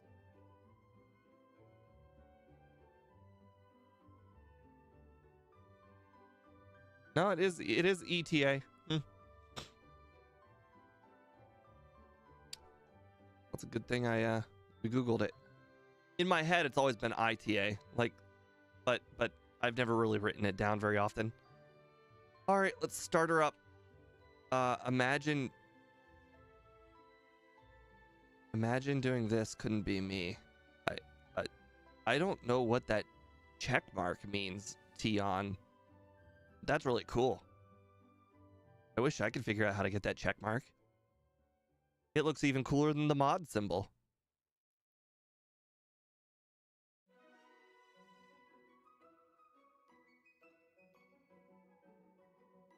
Verified channel with 100k subs. Oh, that's really cool. Nice. Well, welcome. We're just playing a little bit of Bulbasaur only here. I start our timer after we've nicknamed our Pokemon and given ourselves our egg move. All right. Old rule. I wouldn't do that now. Vegeta.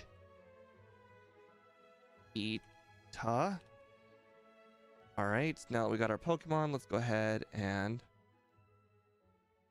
fresh. All right. Third move will be Petal Dance. And then you can see on the overlay right there. And we will start our timer now. All right. You do shiny only runs for a living. Nice. By shiny only runs, do you mean that you go around looking for shinies? Or, so what do you mean by that? It's not a category that I typically watch, as you can tell.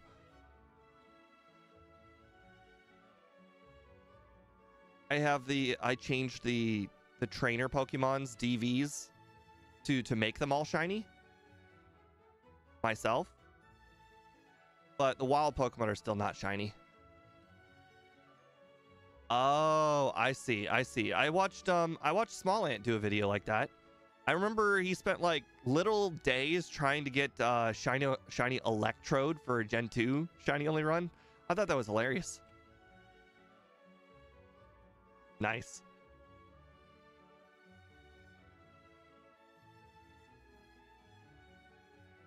I'm genuinely curious what kind of in-game time that would take. Or no, sorry, not in-game, real time. The in-game time would probably be quite low because you would just save and then you do it again and then you save and you do it again and you just keep doing it and wouldn't affect the real time very much.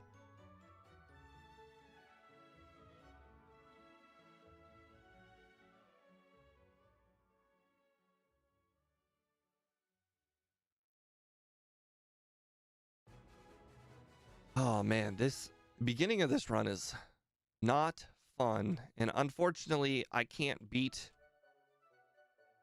the flying Pokemon in Falconer's gym either, so I actually have to do the Bellsprout Tower, which is not ideal.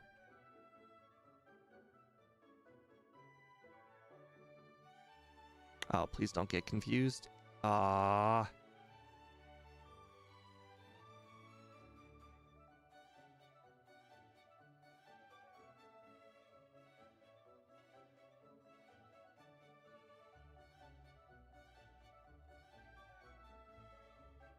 All right, second run, I usually name my rival Ike.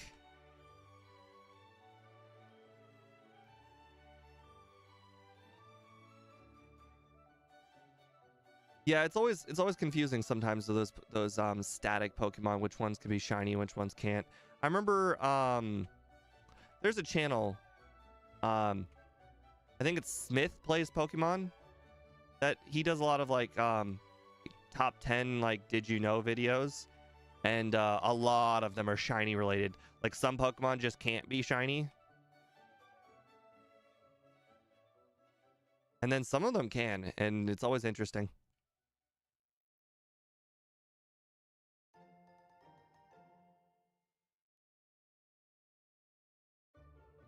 I think Gen 4, some of them are very interesting. Like I think some of them are shiny locked to not ever be shiny.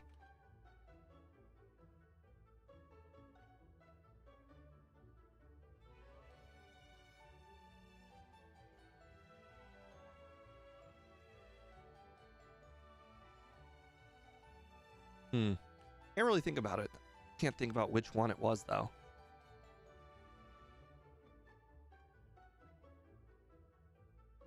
Right, Vine Whip over Growl.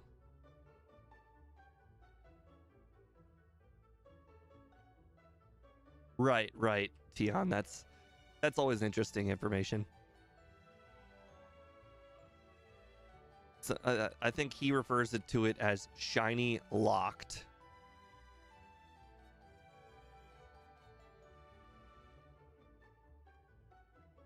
I just manually changed all of the trainers' DVs in this game, so that's why all the trainers have shiny Pokemon in this one. Use something called the disassembly, which is basically just a fancy word for like the thing that creates the ROMs. And one of the files in the disassembly is DVs for each and every trainer in the entire game, and you just change them all to 15 10 10 10 or 0 10 10 10 10, and it makes them all shiny.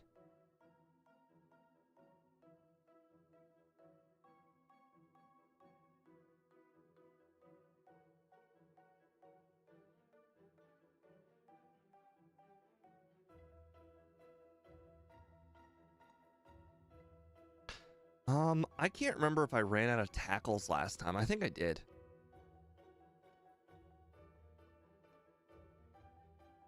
Yeah, I did that a long time ago. It turns out there's also a way to edit the wild Pokemon formula on how DVs are calculated, and you could actually just straight up make all the wild Pokemon have the exact same DV if you change the calculation. That's something we did on our backported ROMs, the ones where we play Pokemon that don't exist in the game. And so even the wild Pokemon. I'm a big Gen 1 and Gen 2 fan. They're the ones that I play the most. I actually recently, like this week, I played Ditto in Generation 1. If you don't know, Ditto is a 8 to 14 hour run. I did it because it was the last fully evolved Pokemon left for me to do in Generation 1. Now all I have left are Pokemon that are non-fully evolved. Like for instance, Hitmonchan is a Pokemon that I consider fully evolved, even though it doesn't evolve.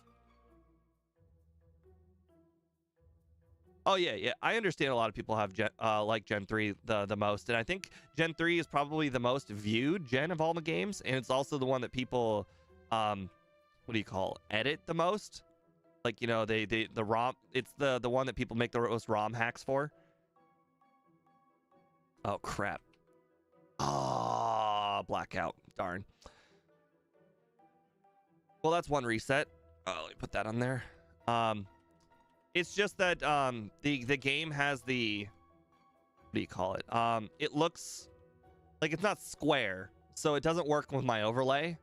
And we're probably gonna do something about that soon enough. But I'm just a much bigger fan of Gen 1 and 2. But I do plan on doing Fire Red Leaf Green at some point. But I'll probably be doing most of the Gen 1 runs with the level, or not, so with the first stage Pokemon first.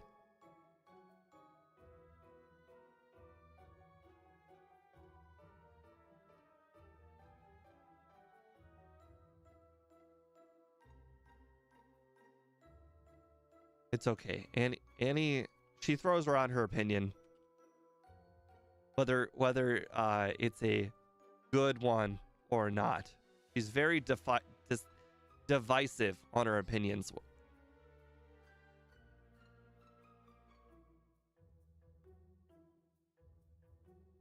Ooh, that was close. I almost said no to sleep powder. That would have sucked.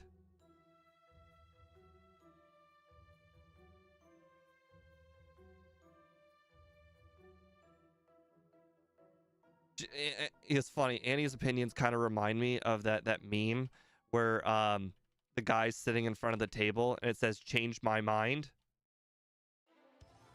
That's Annie.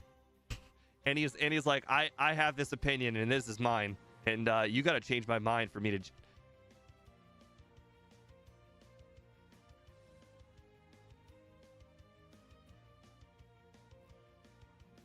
All right, I believe I was gonna do.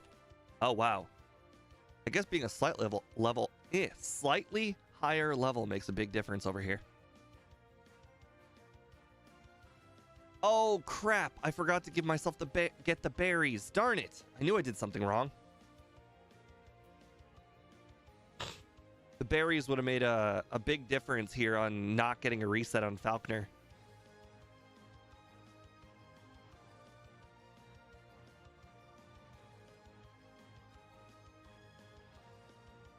Crobat is not Gen 2. Oh yeah, sorry. I was thinking I was thinking of a different Pokemon entirely. Yeah, you're right. I was thinking of Golbat. And then I was thinking of I was thinking of Gen 1. God. Tongue-tied. I recently did Golbat last week in Gen 1. Shockingly, a lot better than you would expect.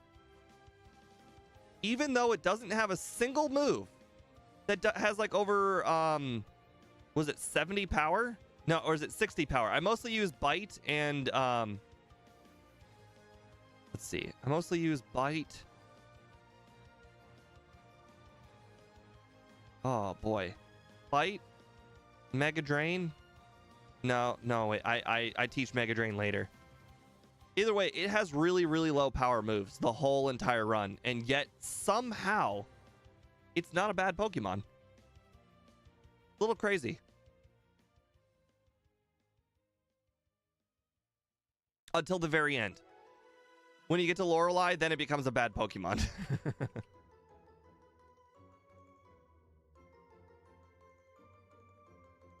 I've also played Crobat here in Gen 2, and Crobat's not as good as Golbat was in Gen 1, but if you train it to a high enough level, then the game goes from difficult to easy, but there's a certain point in the run. I don't remember what that point is.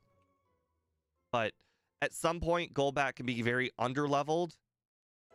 Crobat can be very underleveled. I just don't remember the point when it becomes very good. I think you just have to do a lot of extra training for Crobat to become very good. Area 91, the red fight was an absolute nightmare. I now know that I need to be level 80 or 83 in order to beat red.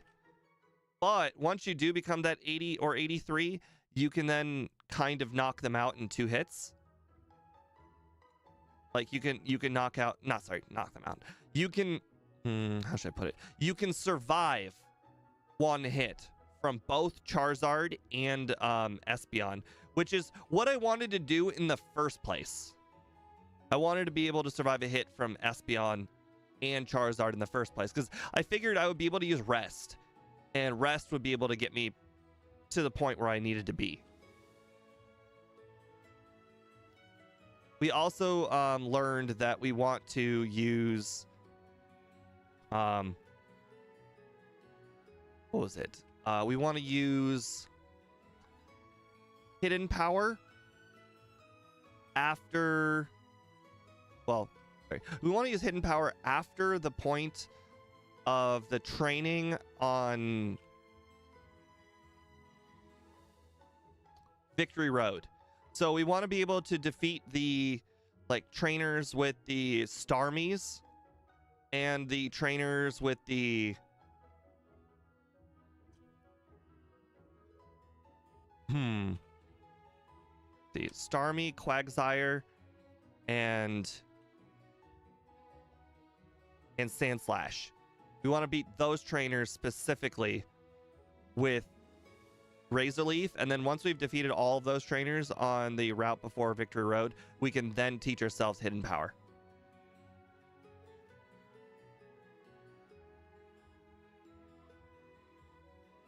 I also just realized I forgot to do something. I'm gonna go fix that. I forgot to get the Miracle Seed. I'm gonna have to do that though after I open up the Sudowoodo fence. I can fix that later. What will the Hidden Power be? The Hidden Power is always Dragon, because my Pokemon is always shiny, and the shiny Pokemon will always have Dragon. All right, well, that was an accident. I looked at the Rattata and I immediately went for Petal Dance. That was a big mistake.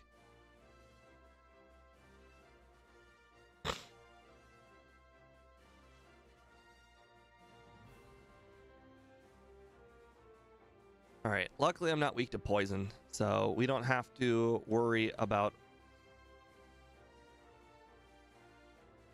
Smog being super effective against us, because this is Gen 1, or sorry, Gen 2 and not Gen 1. Who do I need Hidden Power for? I need Hidden Power for Lance. And also Gengar on Karen. Plus, it's just neutral, and once you beat Claire, Hidden Power is 78 power, because you get the Dragon type boost. So it's not that much weaker than Razor Leaf. Razor Leaf will be 82 power, and Hidden Power Dragon will be 78. So they're basically the same at that point. What's really sad though is there's an item that you can pick up in the Dragon's Den called the Dragon Fang. And apparently I've been told by both Scott and Speed that even though you can pick up the Dragon Fang and it is supposed to add 10 power to your Dragon move, it doesn't work. They just straight up forgot to code it correctly. So the Dragon Fang actually does nothing. So even though you could get a Dragon type boost move, which would help in the league at least a little bit, it doesn't work.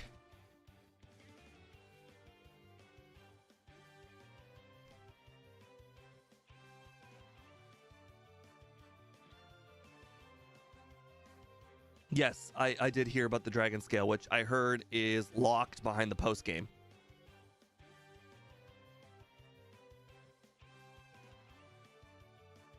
Crap. I accidentally clicked down one too many times. I meant to go with Sleep Powder. All right, well, I'm going to die. I am going to lose to the... All right, I have to hit. This Scyther has to stay asleep. It's just got to stay asleep. It takes so many hits to knock out this Scyther, and it woke up 3 times last time. All right, Fury Cutter. You know what? Screw it. Yes. Okay. Mistake. Didn't matter. We're good.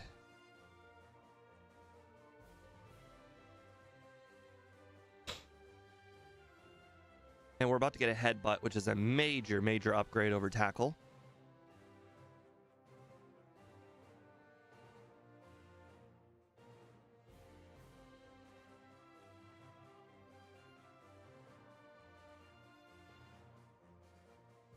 Nice. All right, now the question is, will I be able to hit my sleep powder in Quilava? Quilava has a smoke screen, which makes it very annoying to deal with. Oh god, and it could wake up at any moment. Wow, that was like the maximum in terms of sleep, so that was very lucky. This run is night and day better than the other run. The last run had a lot of bad luck with sleep powder. This run so far doing quite good. And we already have the Bellsprout too, so that's pretty good. 8 repels, and we need 9 escape. Let's make it 10.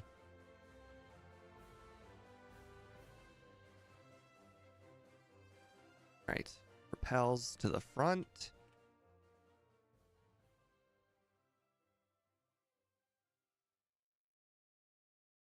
All right, we don't really need money that badly, so I will not pick up that revive. Nor will I pick up the charcoal.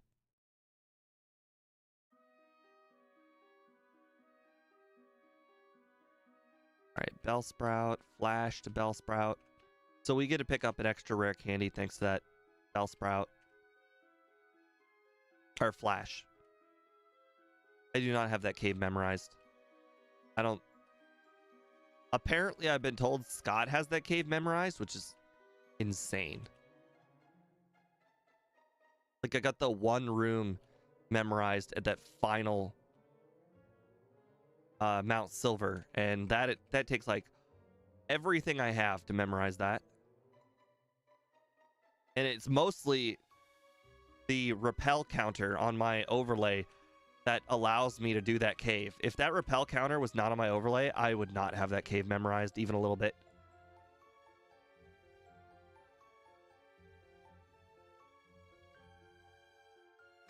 Even though I don't necessarily need healed, we heal here anyways because we have to teleport back here.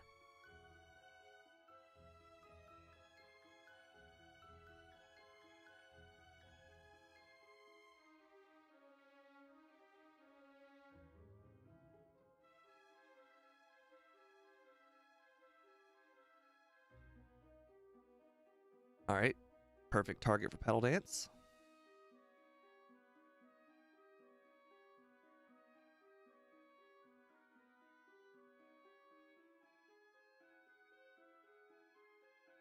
All right, we're gonna go ahead and Razor Leaf these.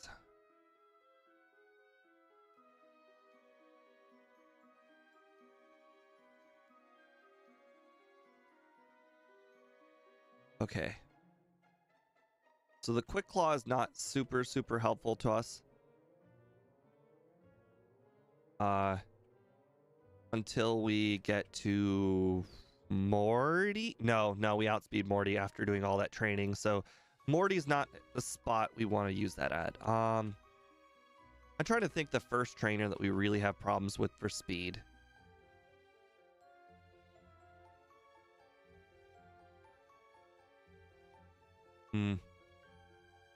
The problem is the regular game, all the Pokemon are just so slow until you get to the Elite Four, and then the difficulty jump gets much, much larger very quickly.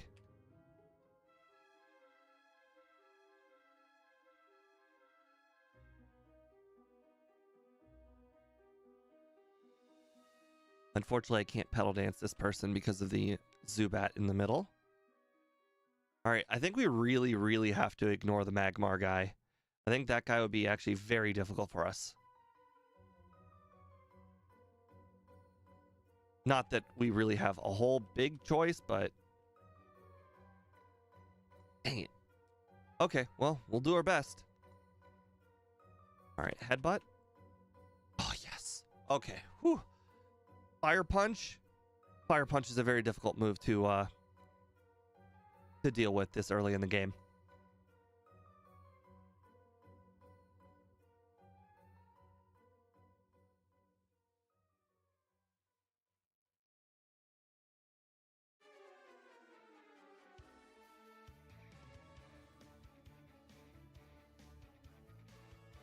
$25. That is good because I think we were 24 last time for Miltank. Not that I think it makes much of a difference.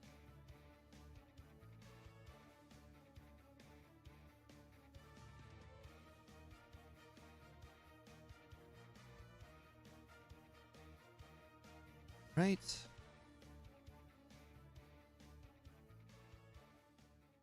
We are 152, so we can go ahead and get returned now so we don't have to get it later.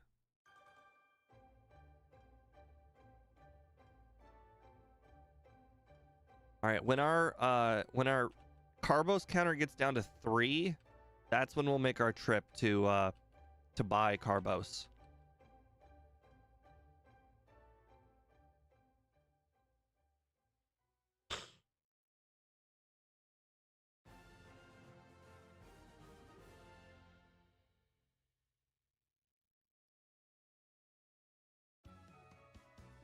Ouch. That is a battle where if I had the Miracle Seed, I would have won. First hit.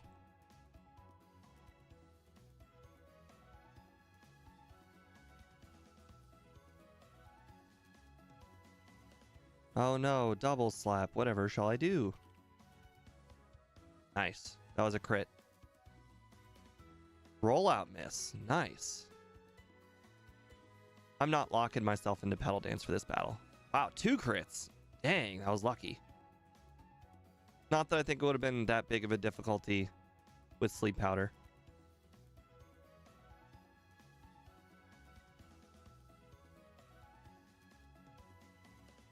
All right, talk to her first. Then talk to her.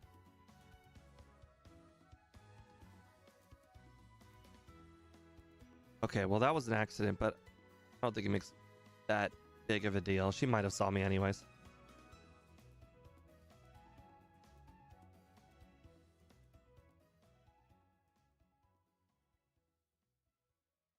Uh-huh.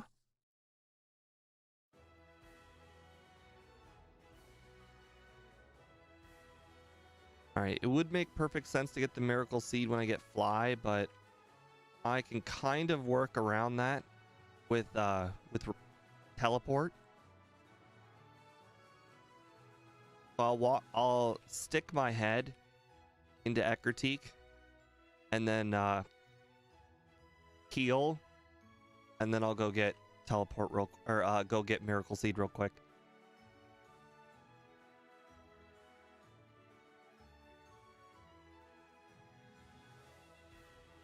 Because I don't think the Quick Claw is going to make much of a difference, and considering 2 of my 3 moves are grass moves, it would be very helpful for all this training to have slightly more power.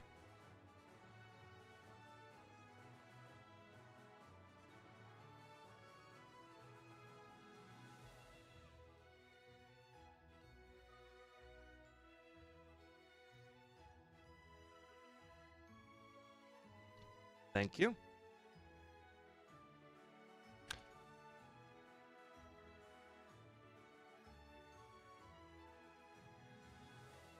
Okay, so not a big waste of time. All right.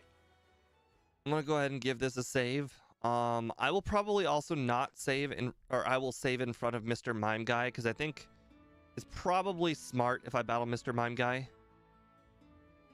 What level do I get growth at? 32. So I want to waste off the pedal dances before I get to 42. 32.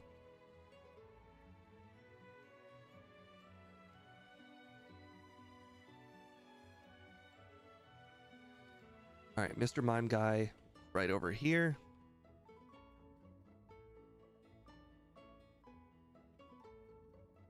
I think I had growth last time I did all the trainers in this area. So I have pedal dance this time. It also makes me very conscious about the amount of pedal dances I need to use. Means by the time I get to level 32, I need to use my pedal dances.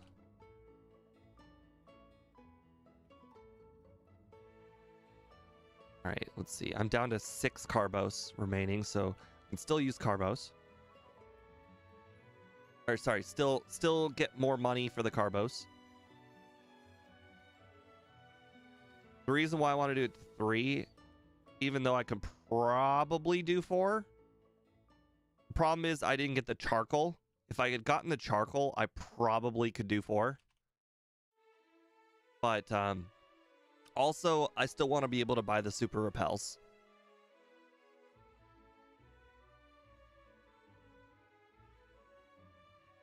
You have 1 Meowth. Wow, you suck. Boy, I wonder if this miracle seed is actually helping or not. It feels like it is, but it also might just be because Petal Dance has got so much more power. Oh crap. I just used Petal Dance on a 3 Pokemon trainer.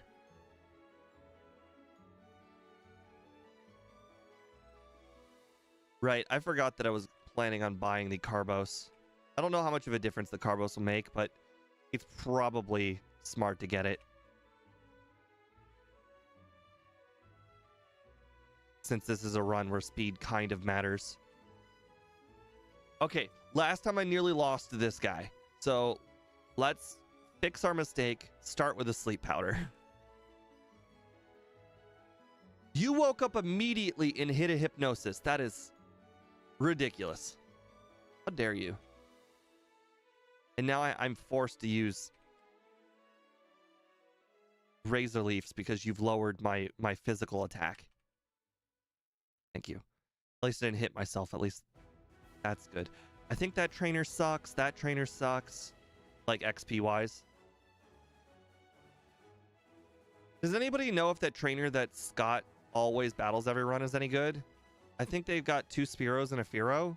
So I mean, it's not that bad. I don't remember the name though.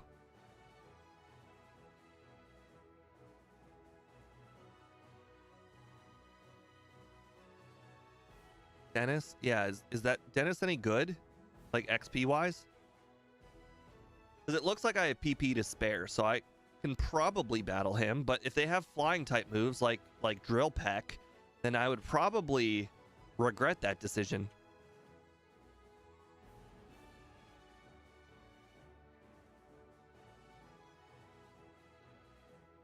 All right, last time I don't think I knocked out this Poliwhirl in 1 hit. Just Peck? Okay. That'll work out then.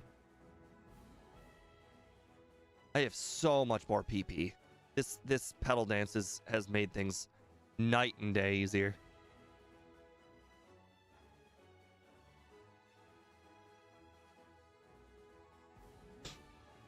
Is Dolls the trainer to the left and down?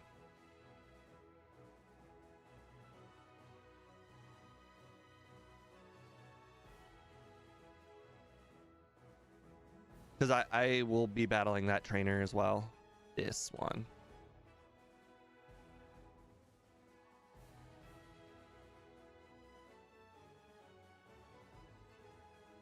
Two Krabby's base XP of 115. This guy is actually pretty decent.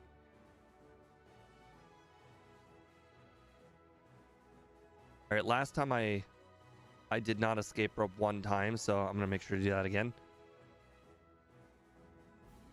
All right, let's heal. All right, we're level 31 right now. Let's see. 1 repel.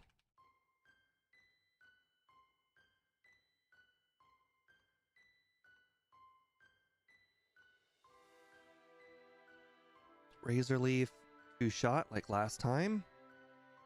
Petal Dance probably also going to be a 2 shot. Yeah, okay, that's fine. All right, we're about to run out of Petal Dances because we're about to level up and learn growth. So I need to use as many Petal Dances as possible at this point.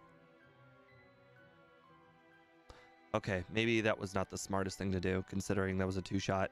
We knew it was going to be a 2 shot. Perfect. All right, the next guy is going to be... Okay, well, that's it for Petal Dance. Nice having it.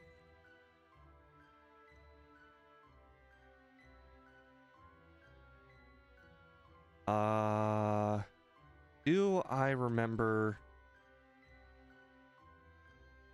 Yeah, that's fine. Razor Leaf should one-shot this whole guy.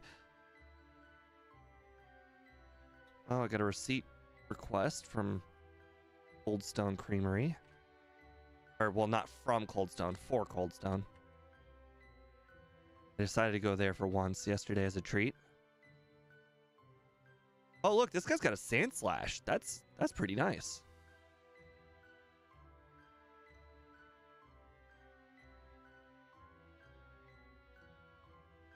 All right, use the Repel.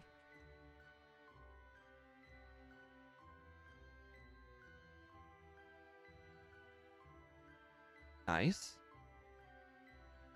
All right, Lickitung guy.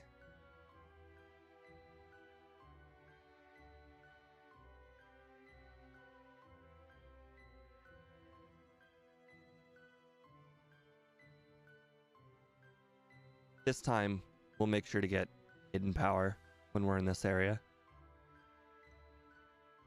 Nice. Oh, I don't remember which trainer is the one in this area that had a Pokemon. But I know there is a trainer on the waterfront that has a Pokemon. I think it's over here on the right.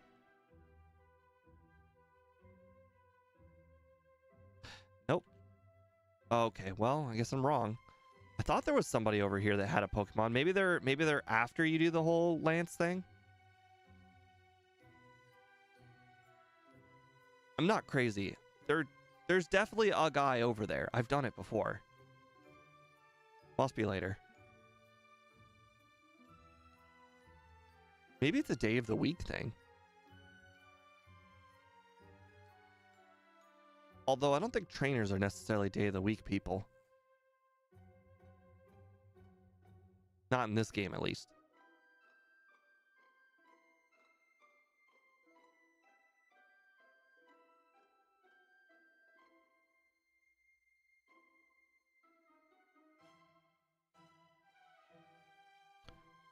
Alright. Get the rare candy. I'm gonna grab the elixir just because I'm in the area. Normally I don't grab the elixir anymore.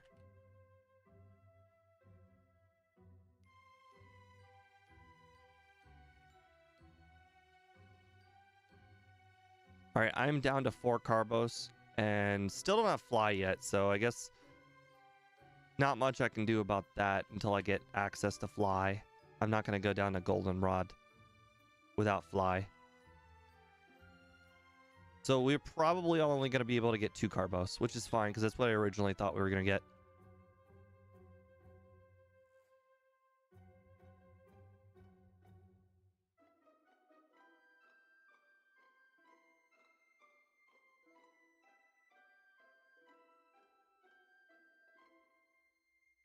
Oh, did I get the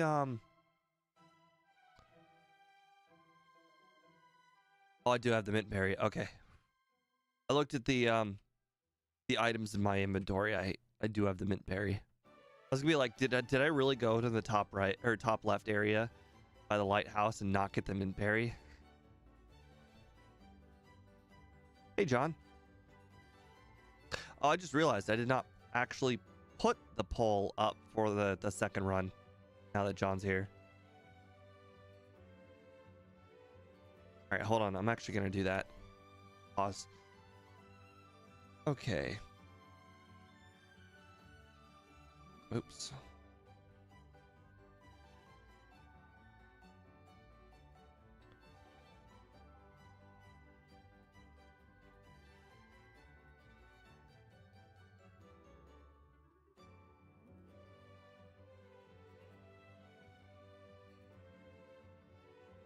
Under. I understand that I just typed an R. That's okay.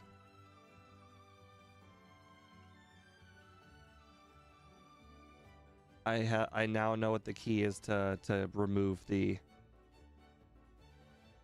resets. Over.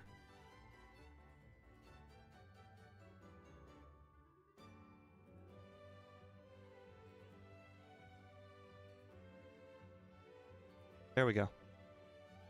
All is right in the world. And on pause. There we go.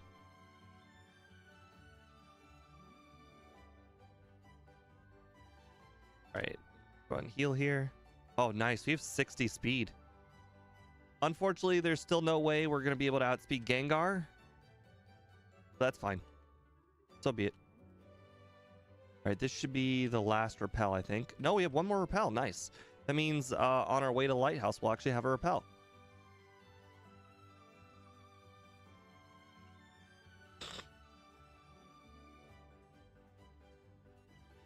All right, so I had to hit the sleep powder no matter what here. Nice. Wasn't going to hold my breath until I actually had knocked it out. Oh, the burn. Great. You woke up immediately, huh? Okay. Okay. Well, you know, we had gotten a little too much luck. I was going to use Headbutt, but unfortunately, that burn really screwed everything. First, great. I don't even think it's worth finishing off.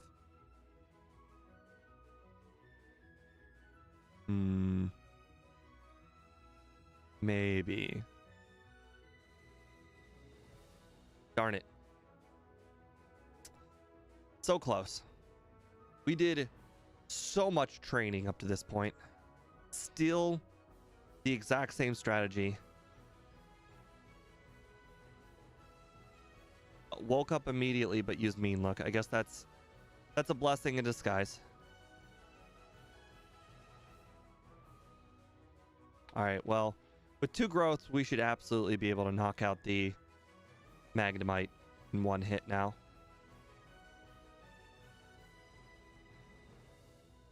Well, well, well. 2 resets in the rival, and then the 3rd time, no damage at all. Ooh, with the Miracle Seed, I think there's a good chance we might be able to knock out the Haunters now.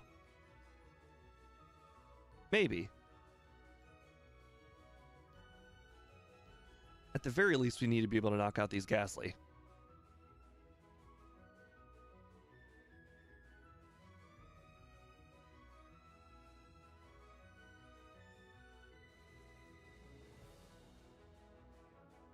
All right, so that was good. We need 65 speed to outspeed the Gengar, I think. That's not happening. All right, how much damage we do? Half? I can live with half. Ooh, 63 speed.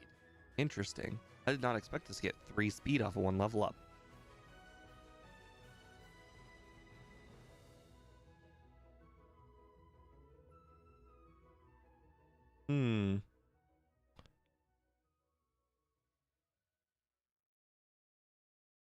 I might not have enough Razor Leafs for this next trainer. I might need to use a growth.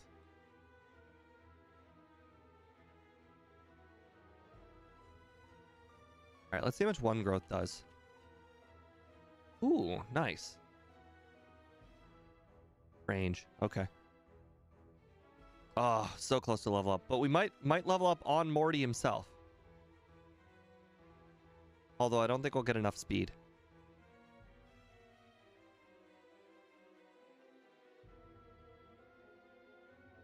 All right, Mint Berry.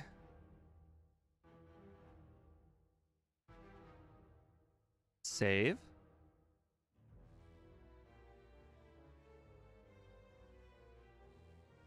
All right, Sleep Powder. Do your stuff. That was not your stuff. We're going to reset immediately. Not going to bother finishing that one off. Not with a curse.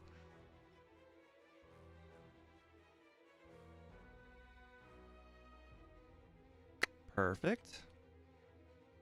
Now the question is, how many growths do I want to set up? Mean Look? All right, well, that was a blessing. Or, oh my god, I missed. Did not see that coming. All right, this is probably going to do like 9/10. 8 being right. Interesting. We still have the Mint Berry.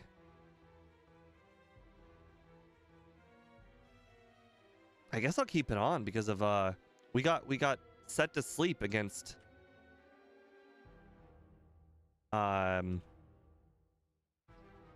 Chuck.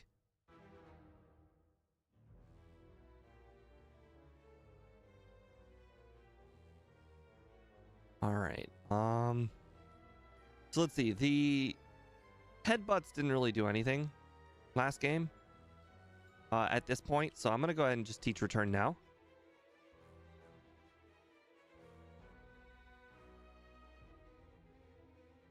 We'll have a move that'll be constantly getting stronger as we go.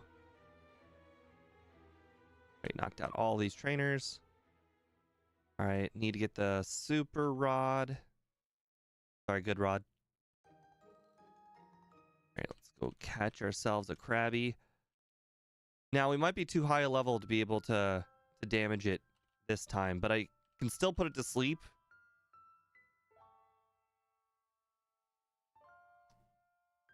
Okay, really? The worst part is the Magikarps are not even worth the PP.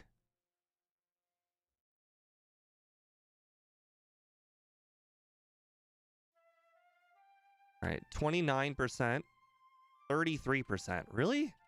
Only a 5% difference? Interesting.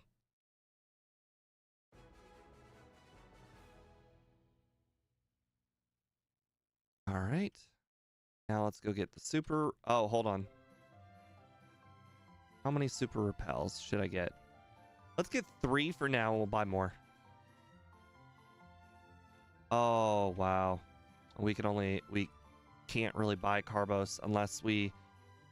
Yeah, that's really unfortunate.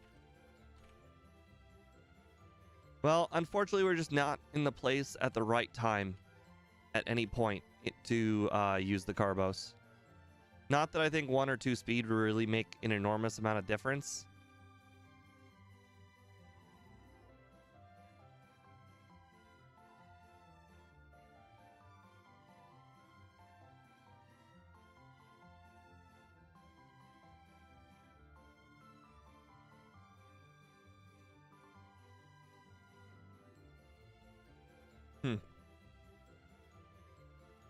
Maybe I could try and do Chuck a little early. I can come back to these trainers later, maybe.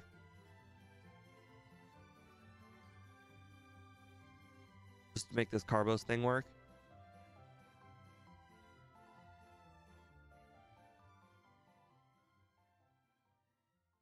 Okay, I forgot to save, but I don't think these guys are going to be that big of a deal. Ouch.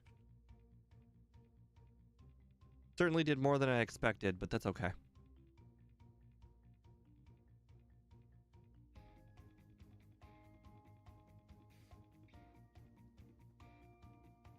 All right, I think the Machops have lower special defense than the Hitmons. Yep. Yep, 40 versus 45. Well, I didn't miss the Razor Leaf.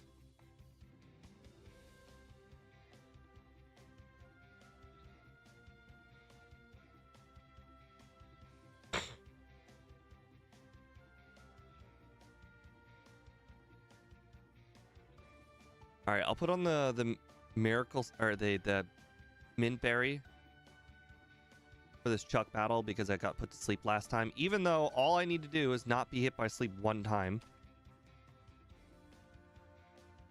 All right, and super potion. All right, fingers crossed the speed, the Carbos thing doesn't go down to 1.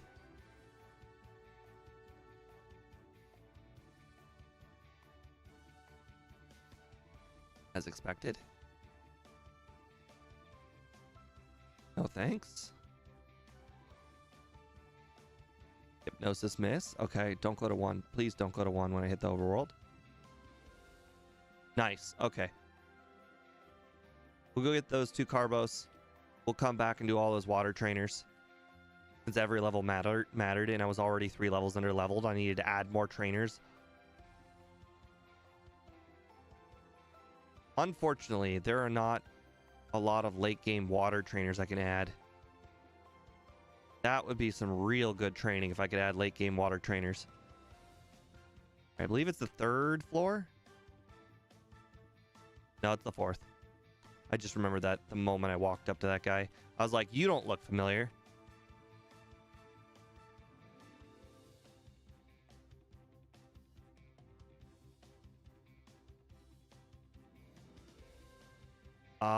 While I'm here...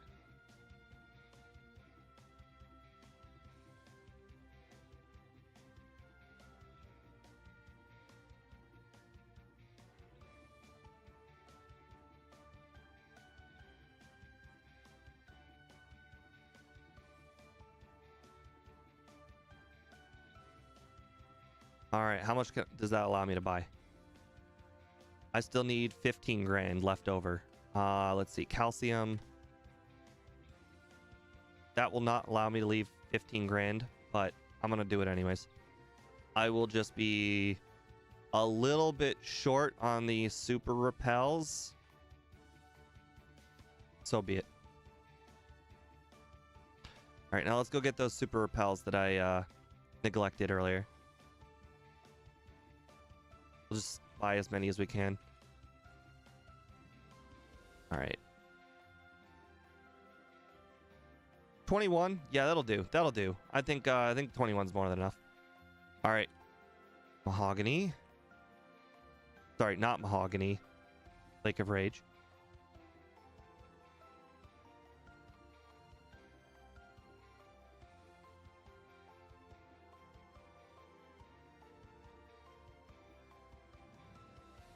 Oh, right. We were supposed to battle those water trainers.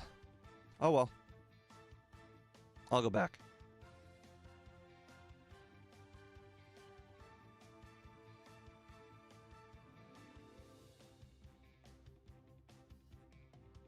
All right. Fly. Get some of that HP back.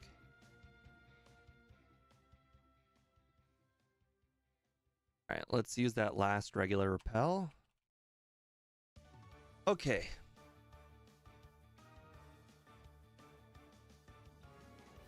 Let me know if you guys can think of any other places I can consider adding more training later. All right, Miracle Seed, add that back.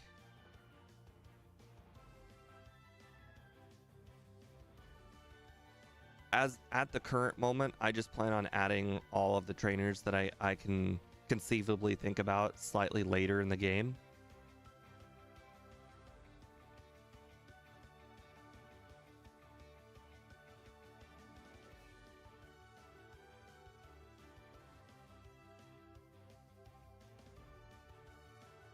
The tentacle around Cianwood are decent. The problem is wild Pokemon they just don't give very much XP.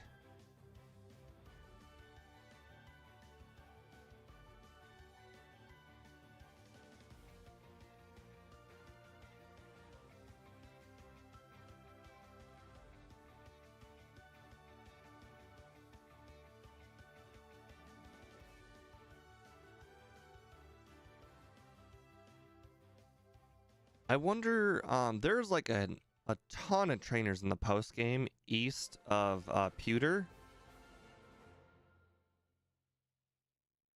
Wonder if that would be smart. Because I mean, I need to add in a lot of trainers, like a lot. Getting 3 levels in the 70s is not going to be an easy task.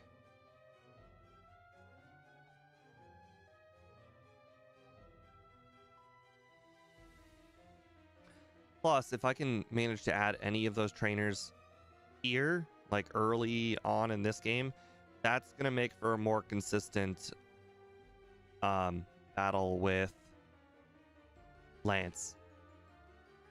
Although, to be fair, I think we kind of just made like a really easy Lance by adding in the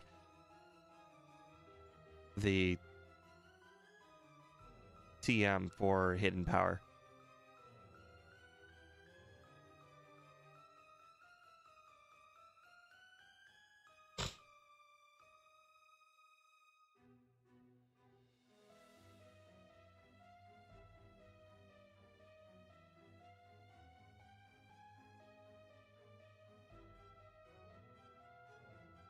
Level 20 trainers. I wonder what the trainers south of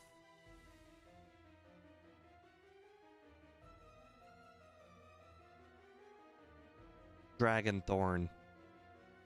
I wonder what the trainers south of Dragonthorn are like. The problem is most of them are very bad. I can't remember if they're evolved Pokemon or not.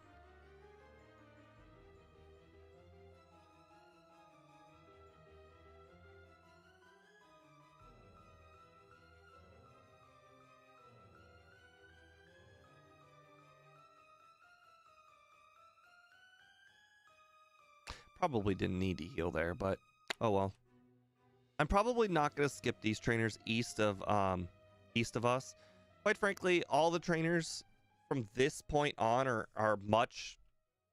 I mean, they're as good as trainers get in Gen 2. Unfortunately, the trainers they never really get better than level 25 for the most part. And I know one of them's got a Xatu. I know one of them's got a Pidgeotto. One of them's got a Charmeleon. So anytime they have a Pokemon on their team that's at least somewhat evolved, like it's better training than a lot of what the later trainers offer.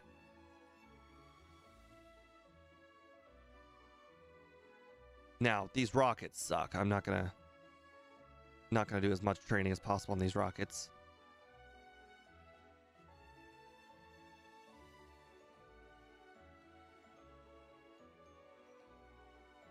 It's a good thing that Lance heals me.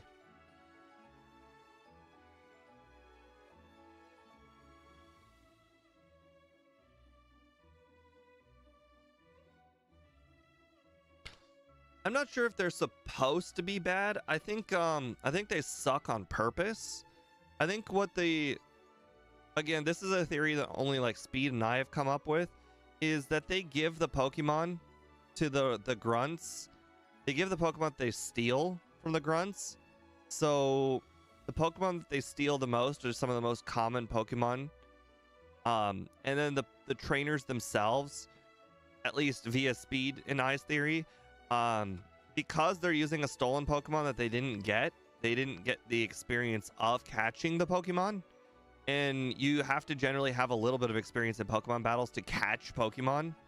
So if you combine all of that, of course they're really bad. They have no experience with Pokemon. They're using Pokemon that are just caught. Since the Pokemon haven't been trained, they don't have any stat XP, and they've never been like taught TMs or anything, that good stuff. It's a good lore perspective that Speed and I came up with. To be fair, it's probably just that they suck, and quite frankly, that's probably the only reasoning we really need, is that they suck. But it's a really good lore explanation on why they suck.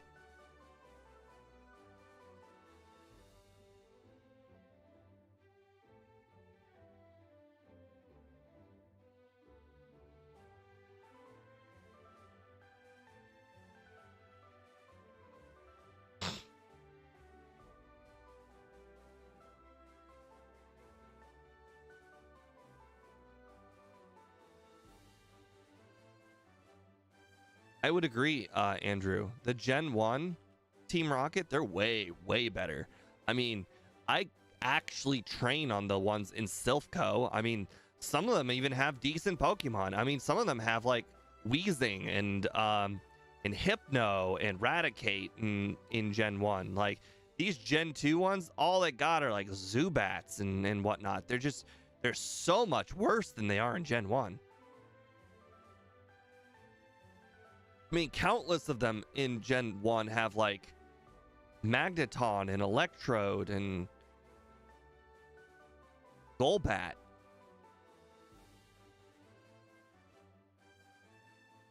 Yeah, I mean, you can actually train on the Gen 2 ones. These Gen 1, or sorry, other way around. The Gen 2 ones, they're just so bad. Literally unbattleable. Even on runs where I purposely train on every single Pokemon because my Pokemon is so bad, There are still Pokemon I will go out of the way not to battle, like trainers, because they're literally worse than wild Pokemon. And some of the rockets are that way.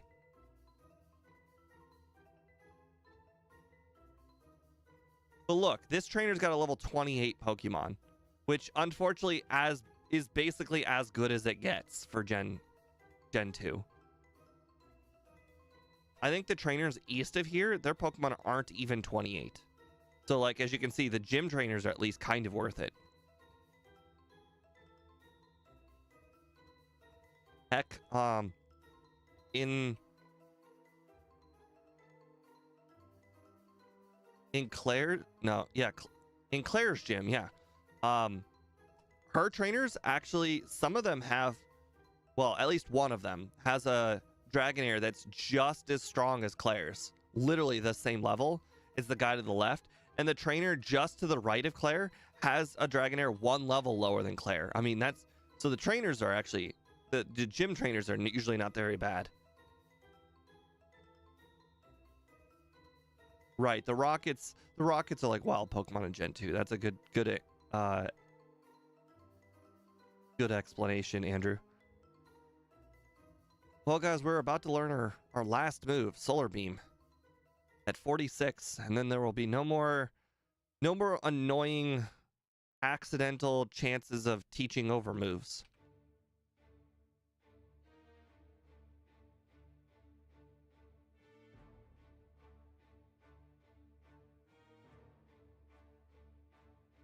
What did I... Oh, darn it. How many growths did I need last run? Oh, wow, this trainer's not bad. I wonder how many growths I needed last run. I want to say it was 2.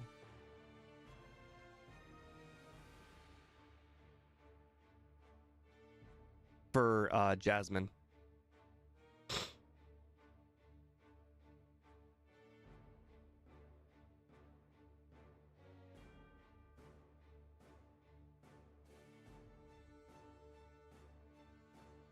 I think I just basically did as many turns as the Magnemite were asleep.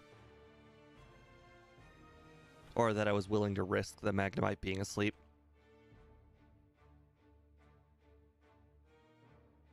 Woke up supersonic? No, thank you.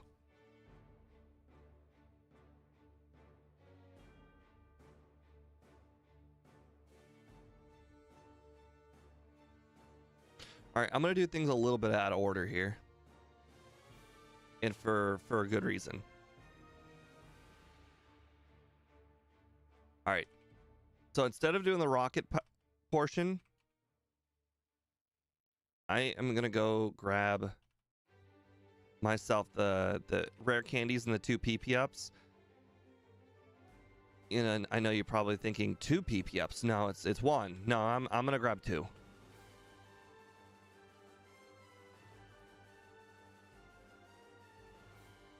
You'll see how I got the second. I'm sure you'll figure it out.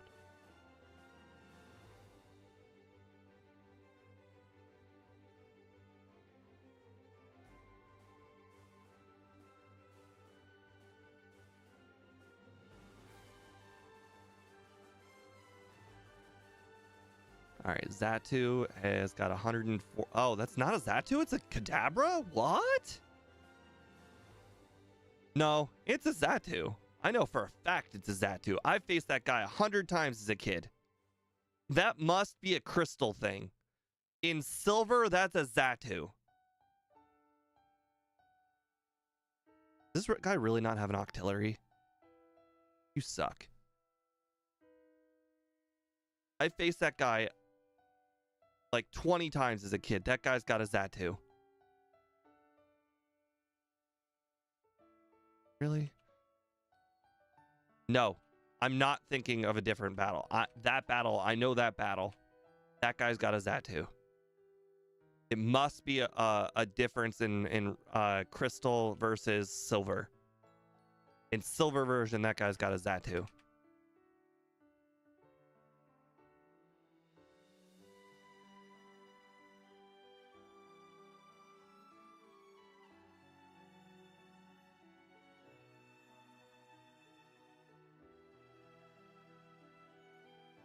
I don't know.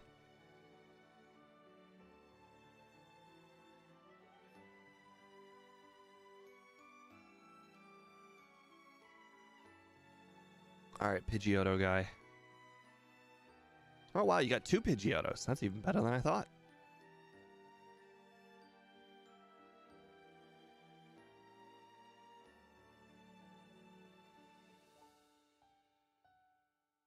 All right.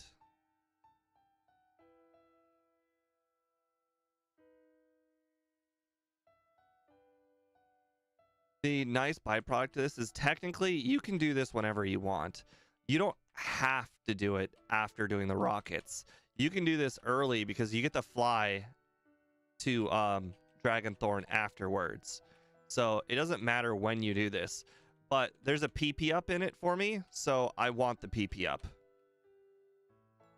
Because doing that rocket portion with a relatively limited amount of returns sucks.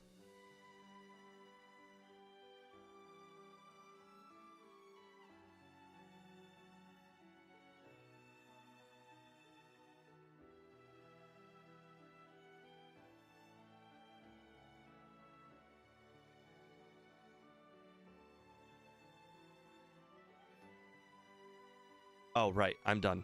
Now we're heading to the rockets. Let's go use the PP ups.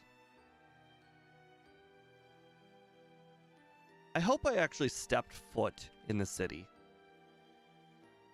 I better have stepped enough feet in the city.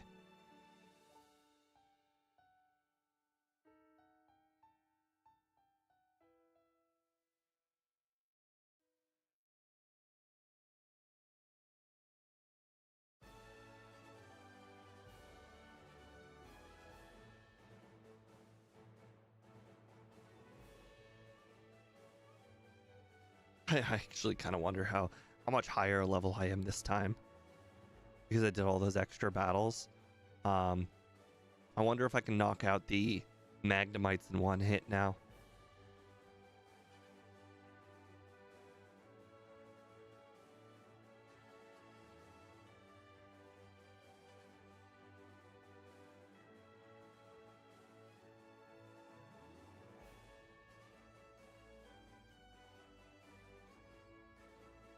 Interesting. Those Grimers have minimized, meanwhile this Muck doesn't.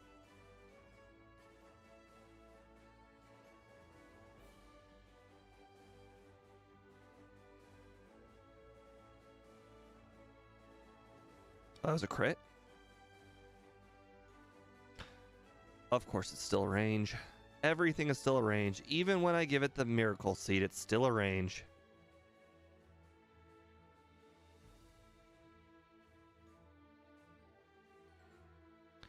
Okay, well that's a little too close for comfort. On the bright side, I still actually have all my healing items this run because I didn't waste them all early like last run.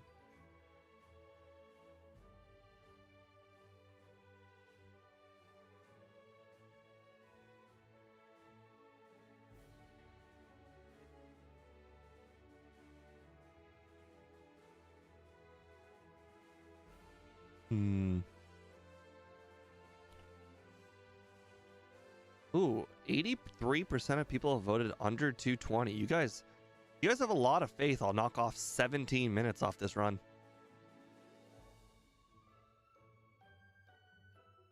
Well, Andrew, that's not what I wanted to hear, but I'm glad you mentioned it. So you're saying I battled more trainers last time? Okay. Just means I need to do more post-game training. And to be fair, I'm probably adding most of the post-game trainers. I try to avoid redoing the Elite Four if I can. I don't really think that's something I should do. Like, it's fine to redo the Elite Four, but I don't think it's a thing I should consistently do.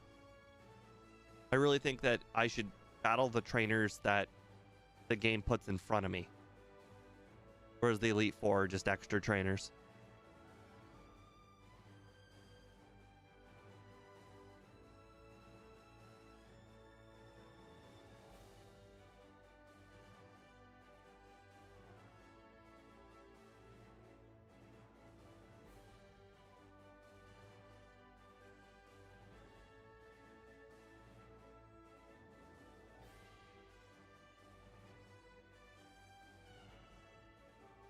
Okay.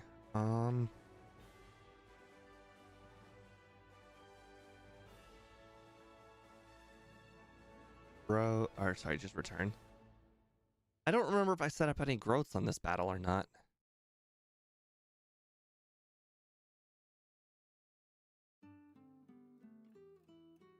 Oh, I didn't even heal. That's real smart.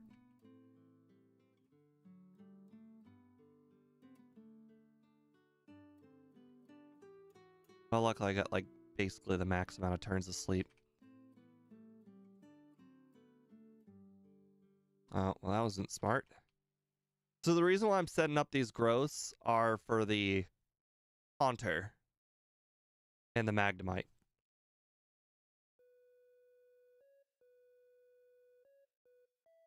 Yeah, I don't know if I would one-shot that or not. Looks like I can take a super potion.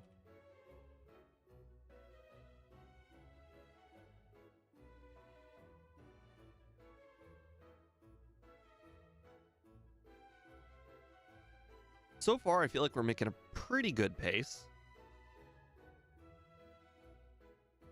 Certainly no world beater pace, but I think we're doing good. We've strategized everything out that we needed to do that for.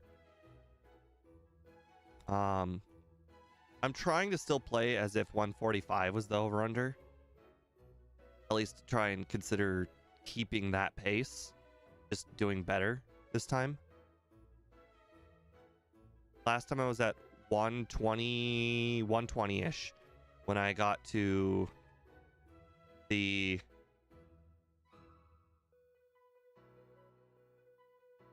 Victory Road area. Because then I was like, well, if I want to hit the over-under, I basically have to play minimum battles at that point, which was just not possible.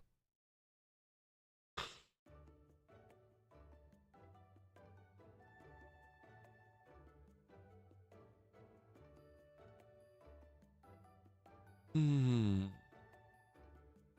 think I can use 2 ethers.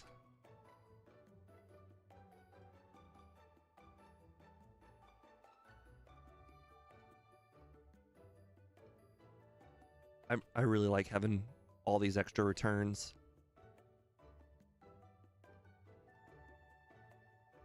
I really hate using 1 ether at a time.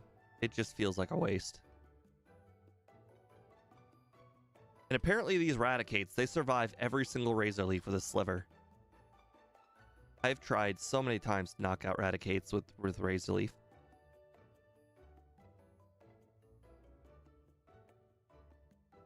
It was funny. The Bulbasaur, it feels like the anime because the Ash's Bulbasaur, it purposely did not evolve. So it's almost like it's very funny that they chose to keep give Red a Bulbasaur or a Venusaur and a Blastoise, because I assume Red was based off of, Ash, and Ash had a Bulbasaur and a Squirtle on his final team. Red, hashtag make Red easier or more accurate. Because I think I can't remember what came first, the game or the season 1, but I'm fairly sure that the TV show was well established by the time they got to Gen 2.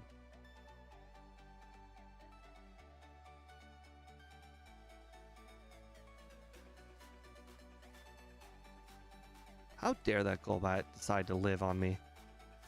On the bright side, now we know that the Houndoom does not have Flamethrower, so I'm not particularly worried about taking a lot of damage on Houndoom.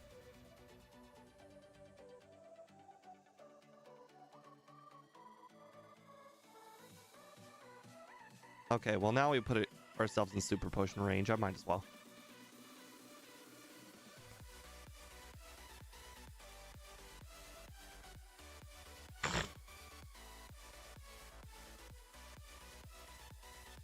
Yeah, so I mean, the game creators knew what Ash had at that point. So they purposely decided, all right, maybe a Squirtle and a Bulbasaur would be too easy. I would also argue that I don't remember him having an Espeon. I think they should have made Espeon Kingler. Kingler or Tauros. I feel like Ash used Kingler and Tauros a lot.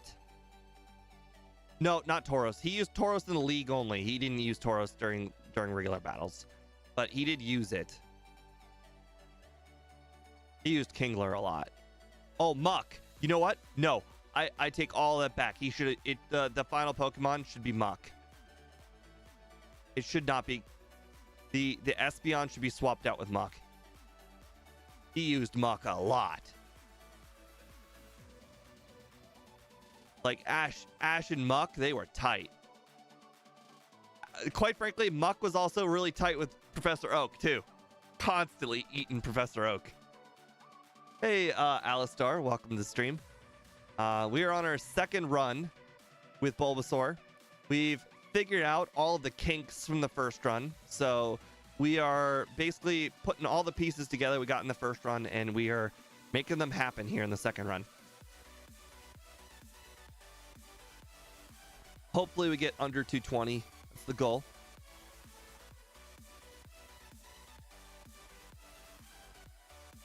Oh, right. I don't think we're gonna knock this out in one hit, are we? Oh, so close. That Dragonair right there is the same level as the Dragonairs on Claire's team. So that means we're not gonna be able to knock them out, which means we need to go with the Growth Razor Leaf setup, even if it's not as fast. And this one is this one's one level below her team. And as you can see, that one level makes the difference between a one shot and not a one shot. All right, we want the Miracle Seed, and we want Max Potion. All right, we have to hit our Sleep Powder. We need to start setting up some growth. Getting Thunder Waved would really suck. All right, I need at least 3 growths just to make it as strong as Return, and the fourth one makes it stronger than Return, and we already know Return almost knocks out Dragonair. So the 4th growth will make it as strong as Return, power-wise.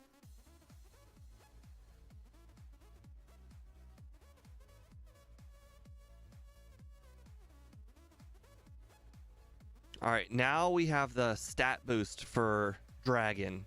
So once we use Hidden Power Dragon, then we'll have the boost.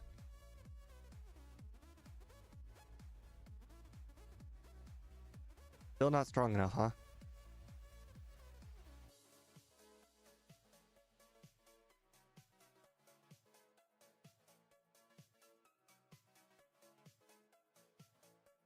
All right. Unfortunately, these trainers, they have like Dratini, so they really suck. The XP is not good on them.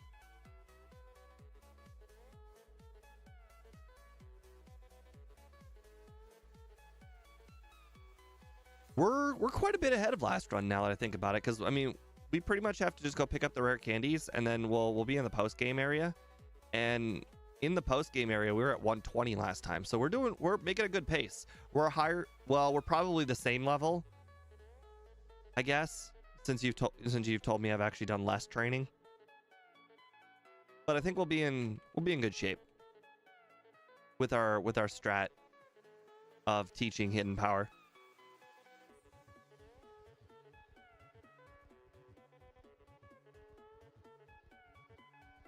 Okay, so we've already picked up some of the candies, just not all of them yet.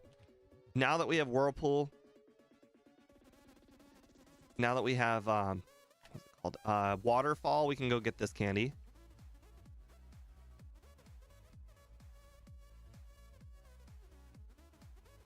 All right.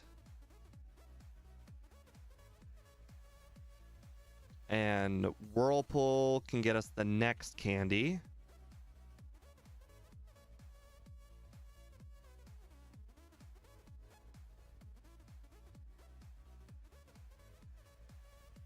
Luckily, we already battled all these trainers, so we don't need to worry about running into any of them.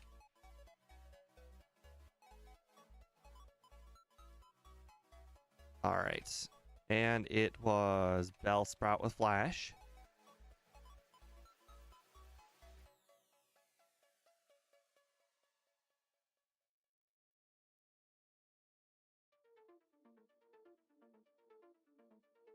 All right, that's it for rare candies. We do need a heal still though, so we'll heal in Professor Oak's lab or Elm's lab. Oops, wrong idea. Okay, well we now have a Master Ball. We don't need it though.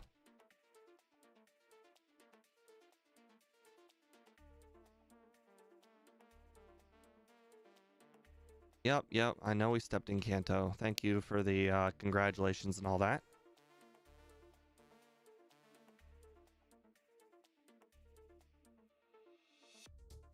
Okay. We're going to battle all the trainers over here.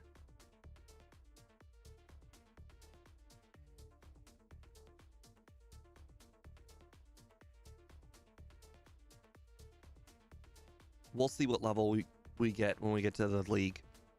We'll probably be around the same level since we're battling the same trainers. But I don't feel like I've done that much less training. There are 2 more trainers I can add before we get to the league. I guess I'll add them. One of them is kind of the 2 trainers I'm adding are kind of useless. One of them's even got Farfetch, so I mean they're really useless, but it is what it is. I'll add them anyways. They are still training after all. I mean, they're level 35 as you can see here. Some of the trainers earlier were like level 28, so I mean it's slightly better than those guys.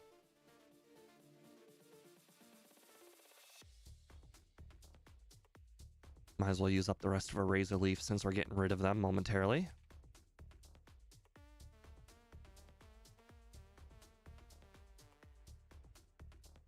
All right, the next trainer I believe has 2 Starmie. This one that faces up.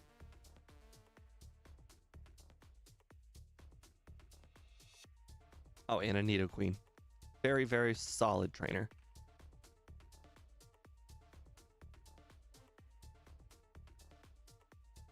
If anything, like if you think you need just a little bit of training, that trainer is probably one of the best in the entire game. Okay, well I got Solar Beam. I didn't have Solar Beam last time. Not that I would use it, but you know, it is what it is.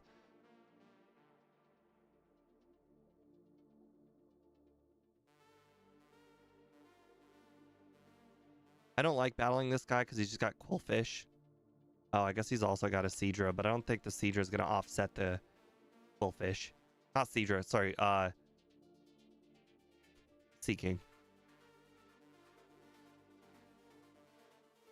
I actually kind of forget what this trainer has. I always skip this trainer over here by walking in the grass. 1 Espeon. Okay. Explains why I skipped them.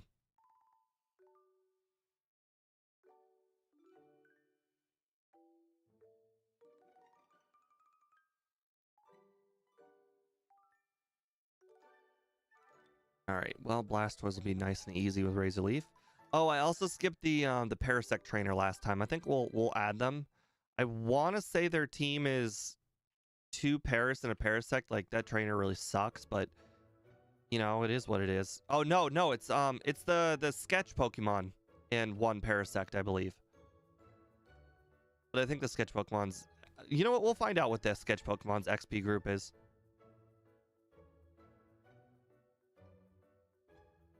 At least I think that's what this team is. No, it's Golduck and Parasect. Interesting. Weird. I have bad memory. Well, Golduck's got 174 base XP, so Golduck is really good. All right, I'm going to grab this because moveset is kind of tight in the league, and now that I'm getting rid of Razor Leaf, it's going to be even tighter.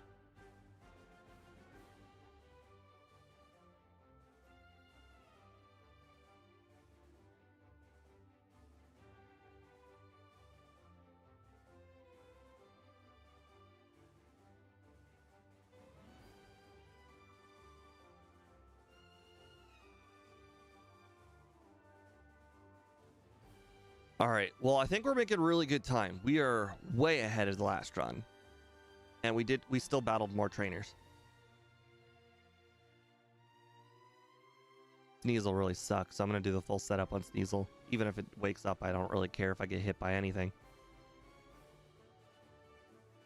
I had to wake up. That was the last turn of sleep.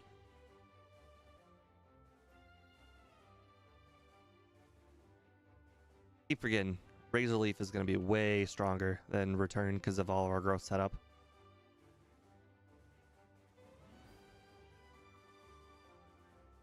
Gotta ignore the overlay.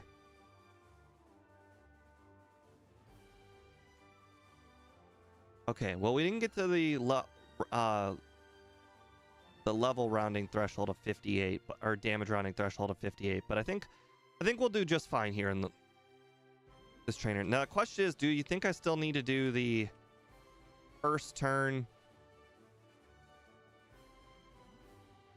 oh, hold on a second.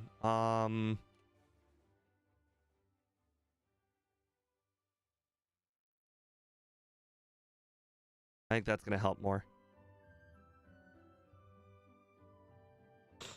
There's a lot more Pokemon I'm using Return on. All right, let's try. One shot? Not a one shot. Okay, well, now we know. Sleep powder required. Probably going to end up with a reset thanks to a missed sleep powder or a turn 1 wake up, I imagine.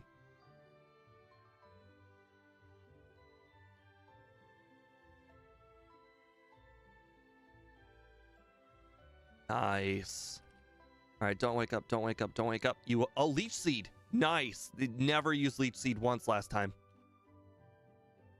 Well, we saved a lot of time by not getting any resets on Will, so that's nice.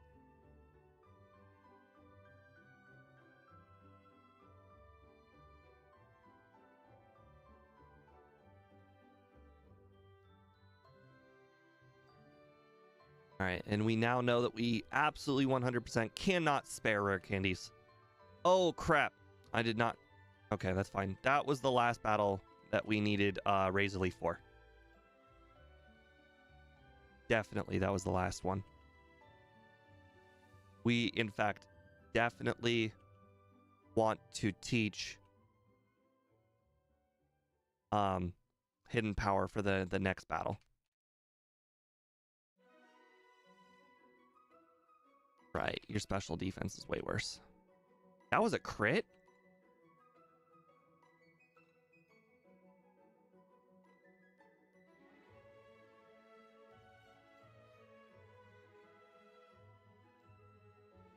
Congratulations, you used Minimize successfully. Did it work? The world may never know. Okay, let's go ahead and use Hidden Power over Razor Leaf.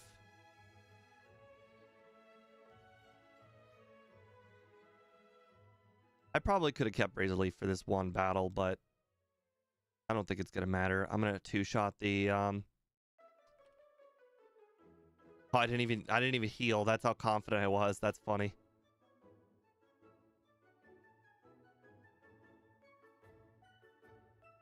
With the Onyx. I might as well do the full setup. Make sure I one-shot all of them now that I have special moves instead of physical. Oh, right. I could just use Return. Oh, well. Let's see if this one-shots. Nice. Alright,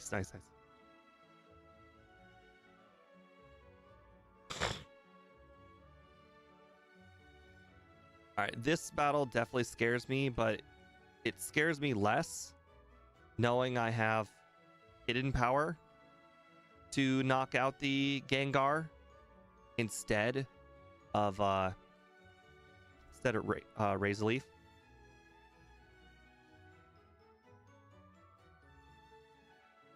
We might get hit by a sand attack, it's fine.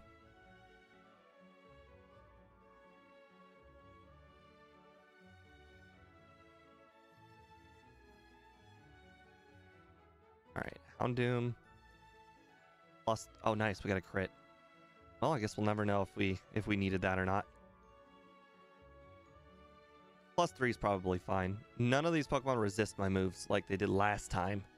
Last time I needed the whole +6 for her team because Razor Leaf was resisted on like literally all of them.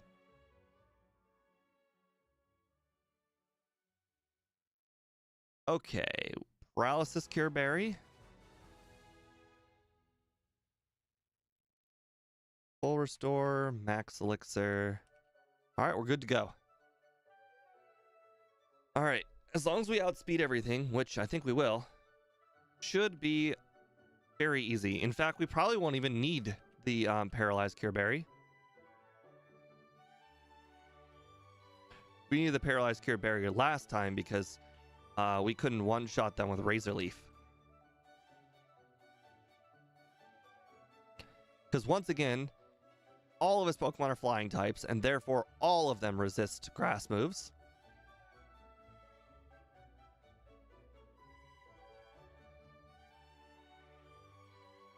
+6 hidden power should knock out everything now.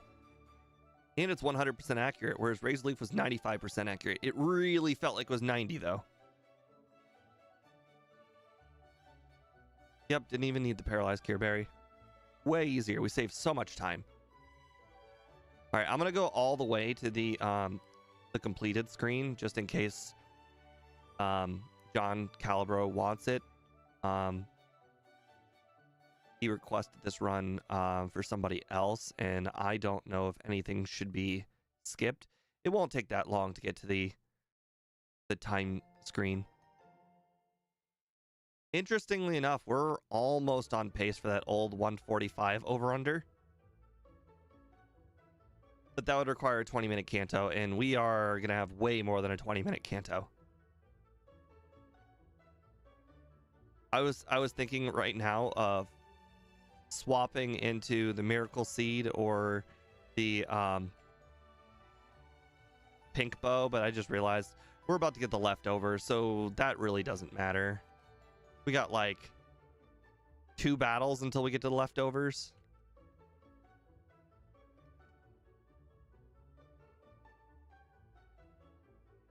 Although the one battle is going to be with Magnemite guy, and maybe I want the Miracle Seed for... Oh, not Miracle Seed. We don't even have Razor Leaf. What am I thinking? Plus, I'm going to use...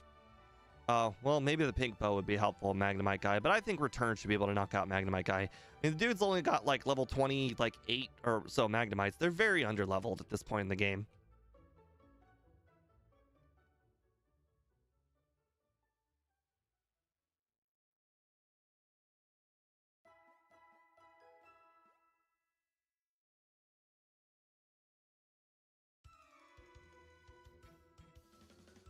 Always crazy to think that teleport works here because there is no city to teleport to. It counts as the city that you're in. Very stupid.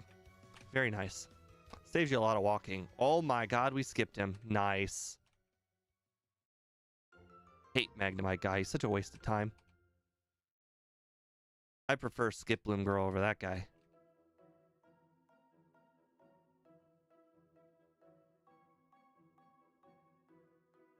All right, Kenya did not have to test out the leftovers for us.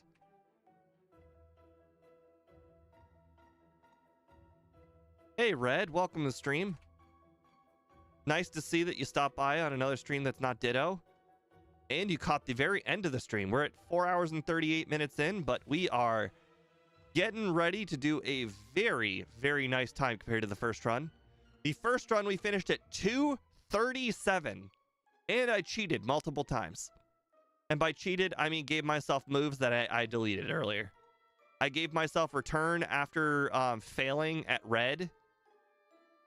Because I used Rest on Red. And then I'm like, okay, well, I can't be Red. So I gave myself Return back. And then I gave myself Rest again on Red. So those were the times I cheated. So it's not like I cheated a lot, but... it means our first run did not count. But this second run is going so much better. It doesn't matter.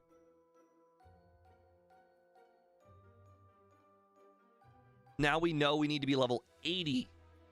80, we beat Red at 83, but the key to defeating red is surviving an attack from Espeon.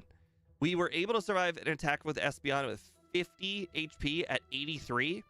We might be able to survive with, have a chance of surviving at 80, but it'll be real close. Yes, where there's sleep powder, there's a way, but we set up on the Pikachu, so we don't even need sleep powder. It's basically survive or don't survive on Espeon. Quite frankly, we might still need 83.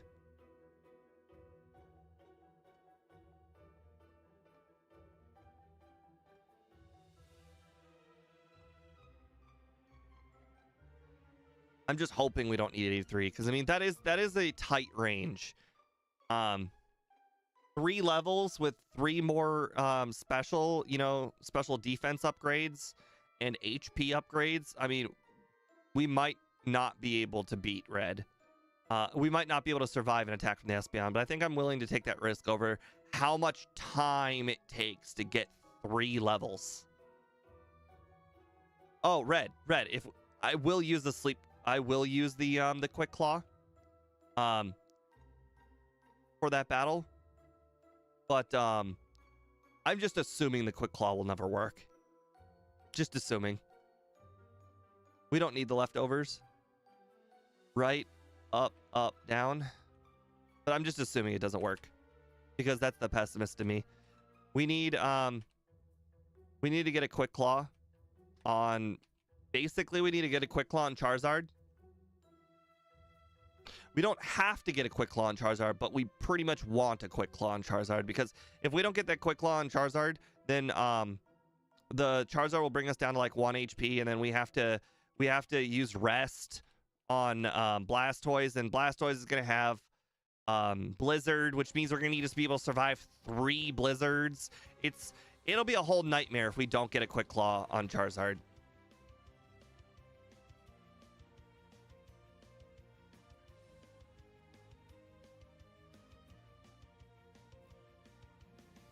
No, we're not using Mega Drain. Our final moveset's going to be Hidden Power, Sleep Powder, Growth, and Rest. We have to use Rest to survive the Pikachu and also get our speed back on Pikachu. If we were level 83, we did take 2 Carbos this run, we would outspeed the Pikachu at 83.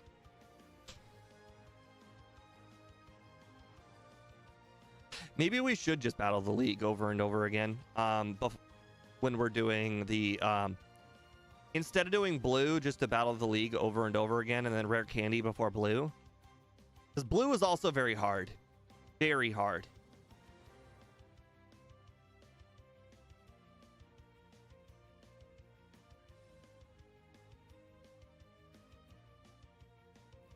Because getting those upper 80s means that we have to get to 70. Essentially, so we get 10 candies. So with the 10 candies, that means we need to get to 70. We have to get to 70. Without any candies, we have to get to 70. Which last time, if I recall, with doing basically the regular amount of training here in Kanto, we made it to 66. So even with adding more trainers here in Kanto, it's not gonna be enough. So maybe I battle the league one extra time, possibly 2. I mean, when we're talking an over under of 220, that's not a bad idea to consider. We know 83. We know we can do it at 83. We don't know if we can do it at 80. And that 50 damage that we had left after the Espeon attack is real close, like razor thin margins. 3 levels lower might be too much.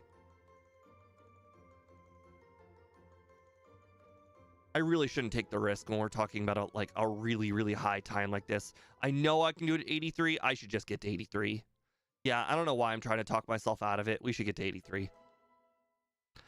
I'll battle all of the Kanto trainers though I can until then. Like, I did not battle these trainers last time. I'll battle them this time. See, it's trainers like these that really piss me off. Like, 2 Horsies and a Seadra. Come on, man. Level 35 on top of it. These trainers are exactly the same as the trainers going up to the Elite Four. Up to the Elite Four. The 35, once again.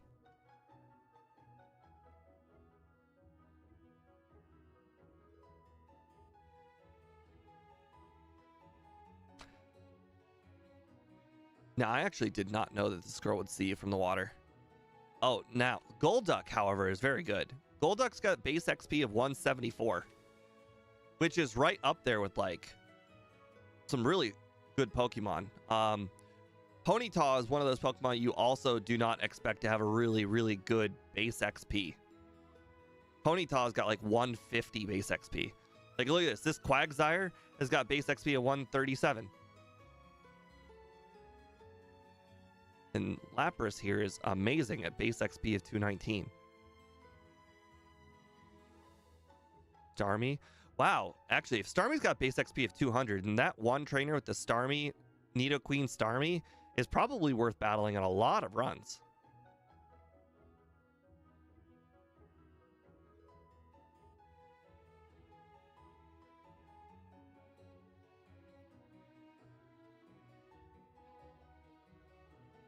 Now, I know one of the trainers in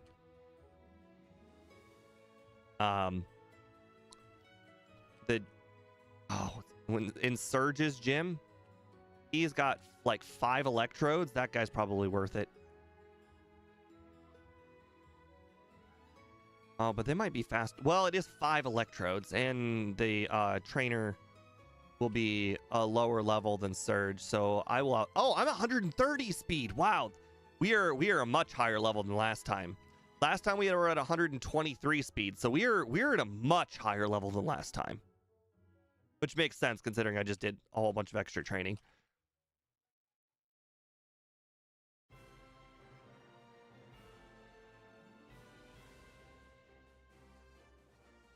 So we need to try and get to level 73. All right, base XP of 150.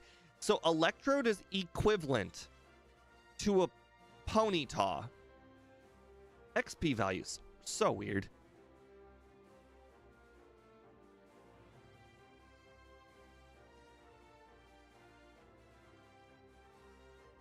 Look at this. Raichu is 122 base XP. Raichu is actually not good training.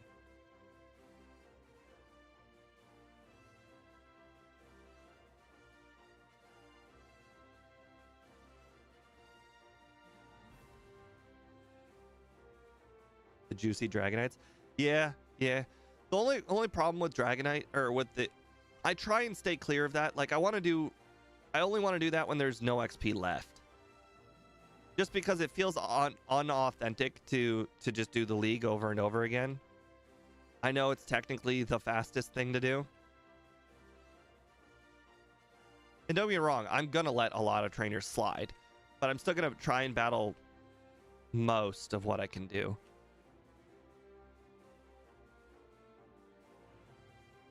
For anybody, since Red, you probably don't see my routing very often. I do not go to Brock first. And it's because it saves me. Okay, well, I meant to battle this trainer. Sure, we'll say that. If you don't go up and you go down, it saves you 1 trip towards. So, like, how should I say it?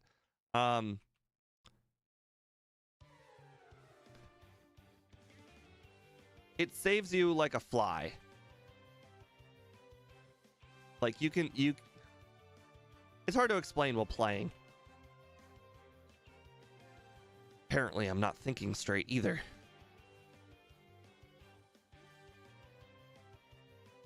Oh, okay. But, Scott will go immediately to Brock. But essentially what it does is it saves you the walking space of the cave all the way up to Brock, because you actually fly away after defeating Brock on my routing. So it essentially saves you some walking space, but more importantly, what it saves you is a second chance of accidentally battling the trainer with the bee drill.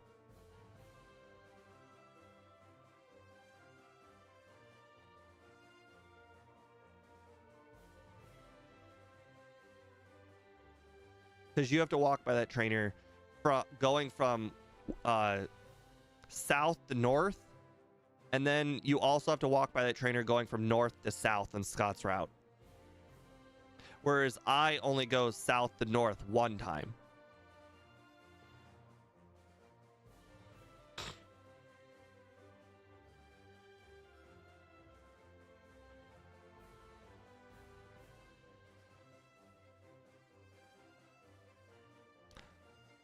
Huh. I think there's a lot of champ trainers in that water. I bet they suck.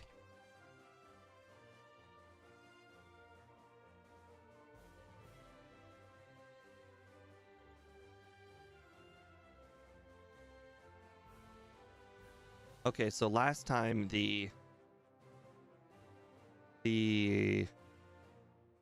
Wheezing survived a return, so let's go ahead and use Hidden Power because it's special. And Wheezing has got a lot lower special defense. Although we are a higher level than last time, I'm sure that will make a difference. Yeah, everyone knows that Twin Needle's a great move, Dust Yankee. It's in fact the best bug move in the game. Everyone knows this. In Gen 1. In Gen 2, there is actually Mega Horn.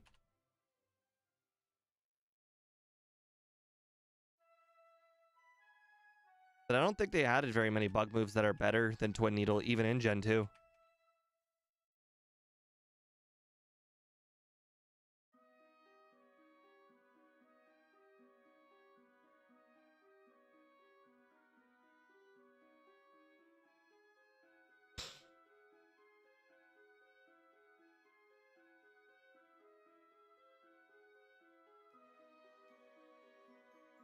Okay, so we don't have Razor Leaf this time for Brock, but I don't think it really matters.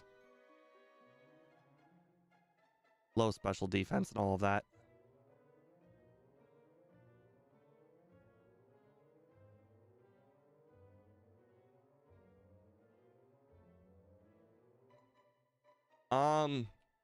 Yes, for people like Scott, Hidden Power Bug is an option.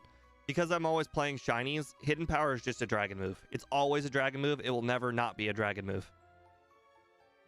And then when I play with Scott, and we do full DVs, it will always be a dark move. So Hidden Power for me is basically just dark or dragon. It never has another option. All right, so we got to get to 73. I wonder how much XP. Can someone tell me how much XP the battle with Blue gives? Like in the top right hand corner where it says Trainer XP, tell me how much XP Blue gives from the first run. Because Blue, technically I can finish at level 72 and enough XP to 73.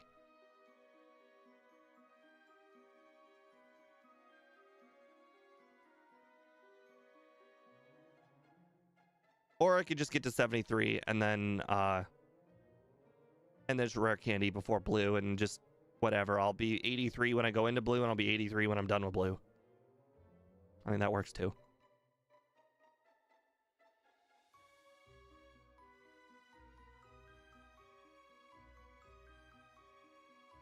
Out of curiosity, Annie, when you look up everything, do you look up using the current stream, or do you open a second version of the stream to look it up from that? If I were doing it, I would look up a second version of the stream. Really?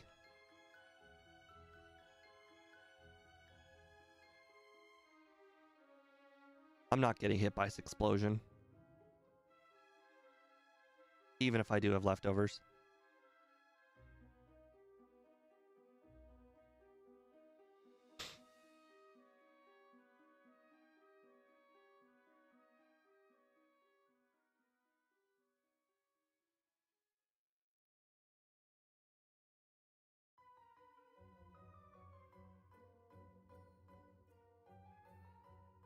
I wonder if I could knock these Pokemon out with our Onyx out with hidden power without any setup at all.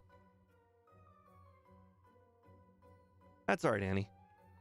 Not a big deal. Oh no, not Rock Slide. Whatever shall I do?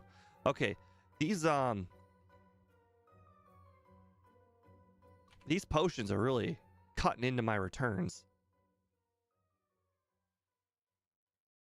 Oh, that's unfortunate, Annie. I'm sorry.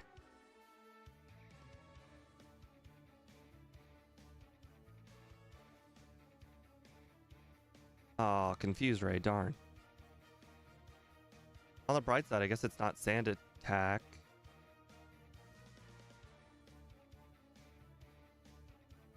Alright, I don't know how many I need set up, but 2 seems fine. Okay, 2 is not fine. I'm only down to 6 returns, so...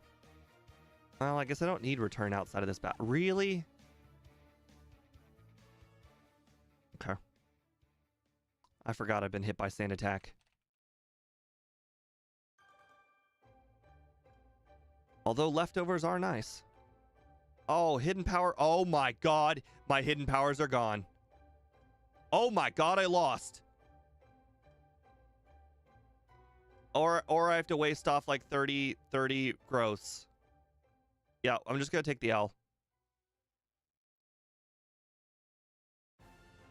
Okay, 14,600. Wow. Who would have saw 2 hidden power misses?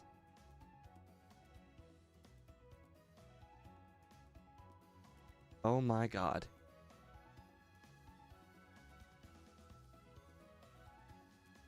Stop this. Stop learning it. Okay. Well, this is really annoying.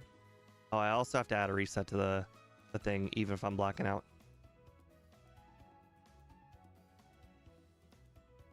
I mean, quite frankly, she won because of 2 sand attack misses.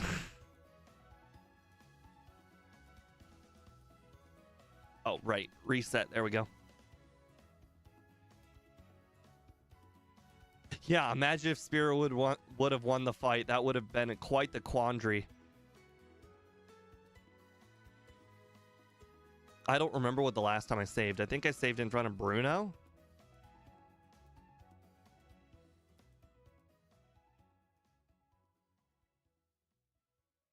Weird. Executor changes its strategy.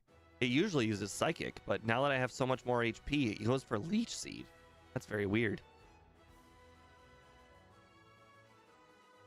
I mean, Andrew Palmer, it's not that weird that Spearow beat Gengar, because Gengar actually does not have a move that can hit Spearow. I don't think Gengar has Nightshade at all. So I think Curse was its only way to actually deal damage to the Spearow.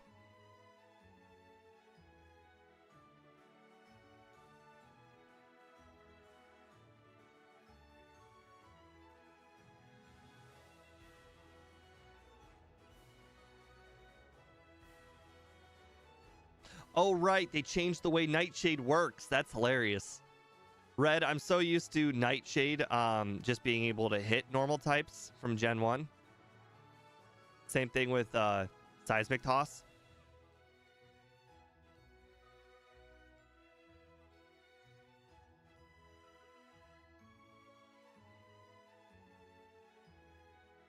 I didn't even think about that.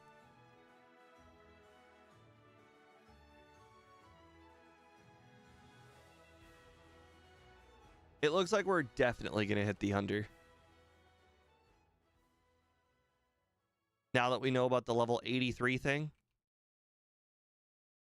I just realized we couldn't even use the rare candies before blue even if we wanted, because the last rare candy is right before red in that tree.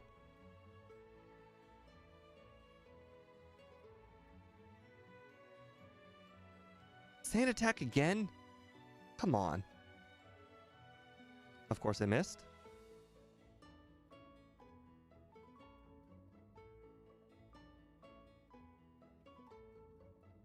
Stun Spore, great. Fantastic. Love to see it.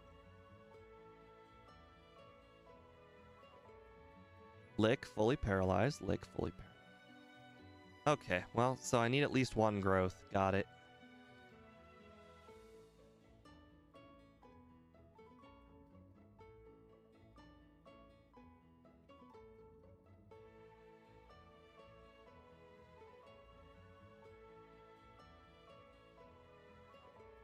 We only need 6 hidden powers anyways for this battle.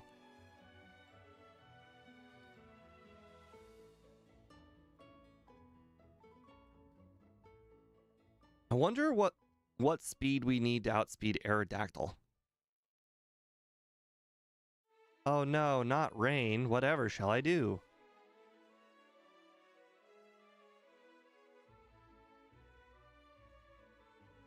Oh, you said 14,604. Oh, we can actually just go do blue now. That actually worked out. Maybe the reset was actually not that bad. So blue will take us to 73, and then we just rare candy all the way.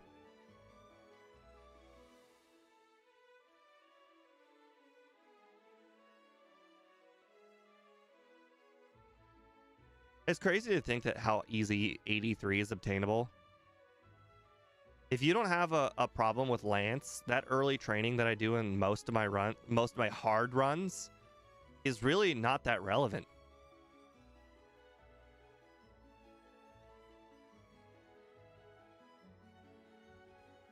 Now, if you have a hard time with Lance, absolutely relevant. Okay, well, that heal was stupid.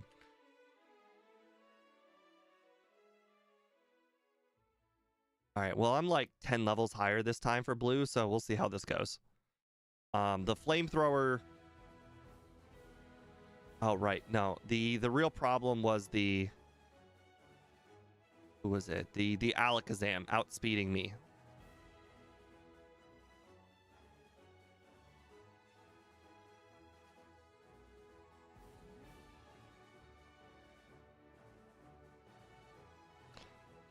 Okay, reflect. Oh, wow. Speed tie. Nice. Why did I just do that? Okay. Never punished. I'll go ahead and set up the... Okay, you full restored. Got it. I see the writing on the wall. Hidden power it is. You don't have psychic, so we're good.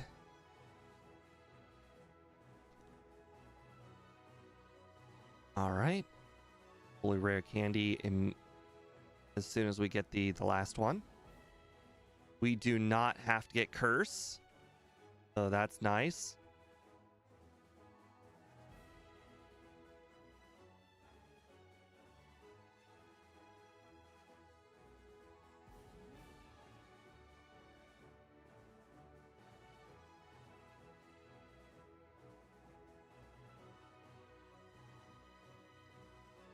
Oh, I got a repel active. Okay.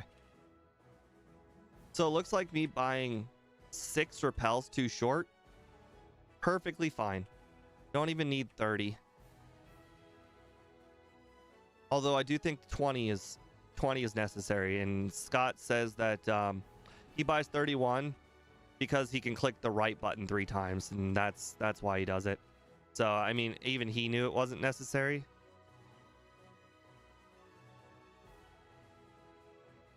All right. All the way up, down, right, right, right, up, left, up, round, down, up 1, right, left 1, up, left, right, down, up 1, right, left 1. Oh, that's 2. I looked at the overlay. Saw that I moved 2 spaces. All right. Now let's teach rest.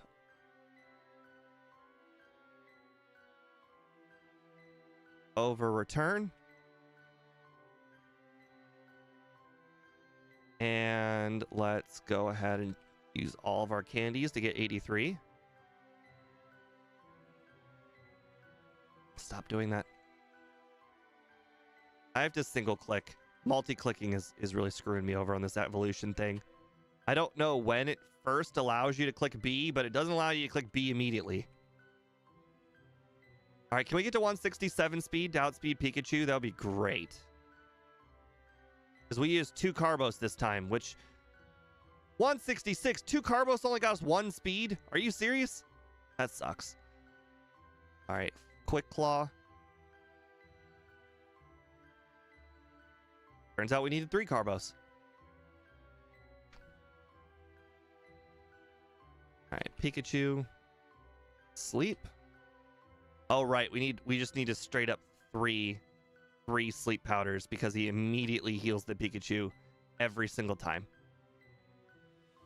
No, Pikachu was only 1 faster than us speed. Look, oh my god, 2 Carbos got us 0 speed. 2 Carbos did not even result in 1 speed. That sucks.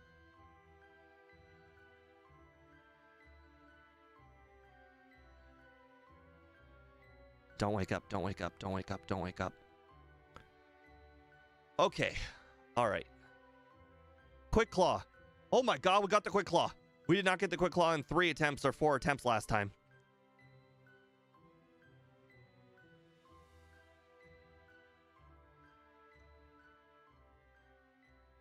How dare you hit me with Snore?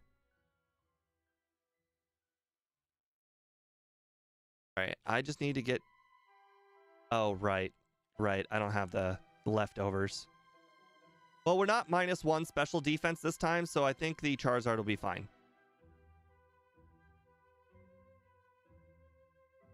All right, and we're on outspeed, so we just need to hit a sleep powder, and we missed. I was so close to under 2 hours. Just needed to hit a sleep powder. I don't think we... You know what? I bet you we probably would have one-shot it. I probably should have just went for it. I should have just went for it. That's on me. Should have just went for it.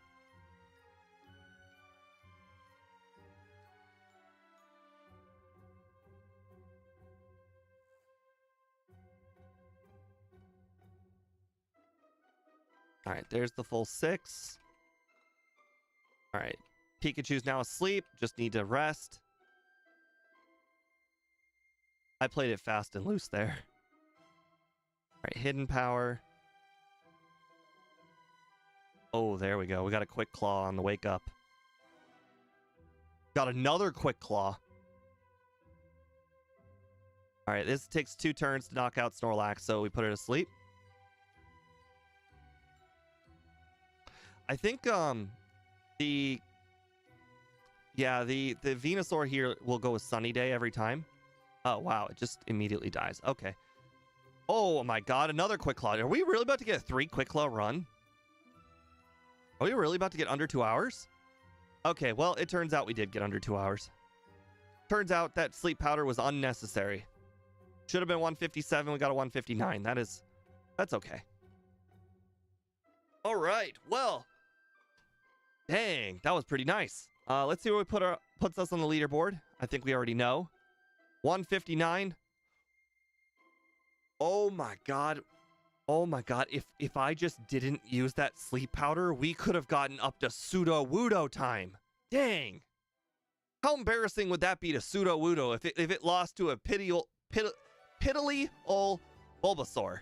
Ooh, that was close. Nice. Well, anyways, guys, that was a fantastic run. It went a lot better than I thought once we knew what the levels worked out. But I think if we had just gotten Swords Dance, things could have been a little bit easier. But now that I really think about it, I'm not really sure Swords Dance would have made a big difference because our problem was not one-shotting. We were able to growth one-shot, no problem. It was the fact that Bulbasaur was just too slow was the problem. And, you know, there's not really much we can do about that. Bulbasaur only has 45 speed, even though it is in the medium slow level up group, which does help it. It almost makes it feel like it has a higher stat than 45. It still really lags behind because it's just, you need to do extra training.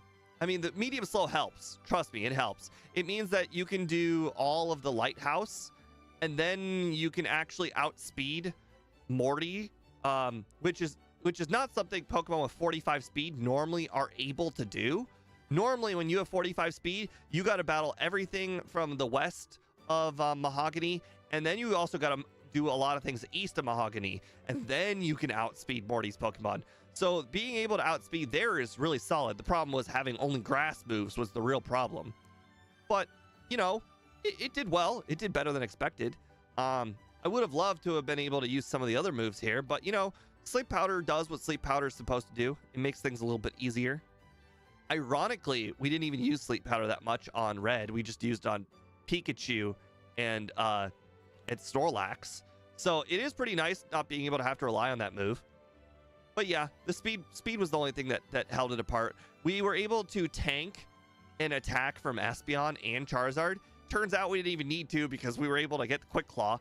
But the important thing is that we recognized level 83 was going to allow me to survive one attack from both of them. So that means we did put ourselves in the best chance scenario to win. I really think that if somebody else were to duplicate this run, they would also want to get to 83. I think it's possible at 80, but I think you'd be at like 3 HP on an Espeon, and even then it might still be a range. So I don't know if somebody else would want to take the luck for the Espeon. Quite frankly, the difference between level 80 and level 83 is just 2 times through the league. So, and some random trainers. So I'm not really sure if it's worth it or not. But it is like a 4 to 5 minute difference though, doing those league attempts. So, sorry, no. It's like a 6 minute difference. What am I talking about? It's like three minutes to get through the whole league, even if you one-shot sweep them all. So, it is what it is. But it was a better than expected run. John, I hope this was everything that you wanted for when you picked it. It would be my second week Pokemon run of Gen 2. It's not a backport. It's not on the list. I just realized before today's stream, I wanted to see how this run was going to compare to the likes of Magby, but I forgot that I just didn't add Magby to the list. So I'm actually going to go ahead and do that after adding this to the list. It won't be very hard to add this to the list. It's right there in the bottom row. For anybody that doesn't know, whenever I add things to the list, I have to add it to the spot on the list, and then it to drag everything to the right, everything down one, everything to the left. So it's pretty annoying to add things that are really high up in the list, but this one's gonna be real easy. But anyways, thank you guys for joining in on today's run. I appreciate it very much. I will see you guys again tomorrow, where we were going to be playing Mewtwo, the last fully evolved Pokemon, or Pokemon that doesn't evolve in Gen 1. And then we are only going to have first stage Pokemon from there on out. So have a nice night, guys, and I will see you tomorrow. Bye.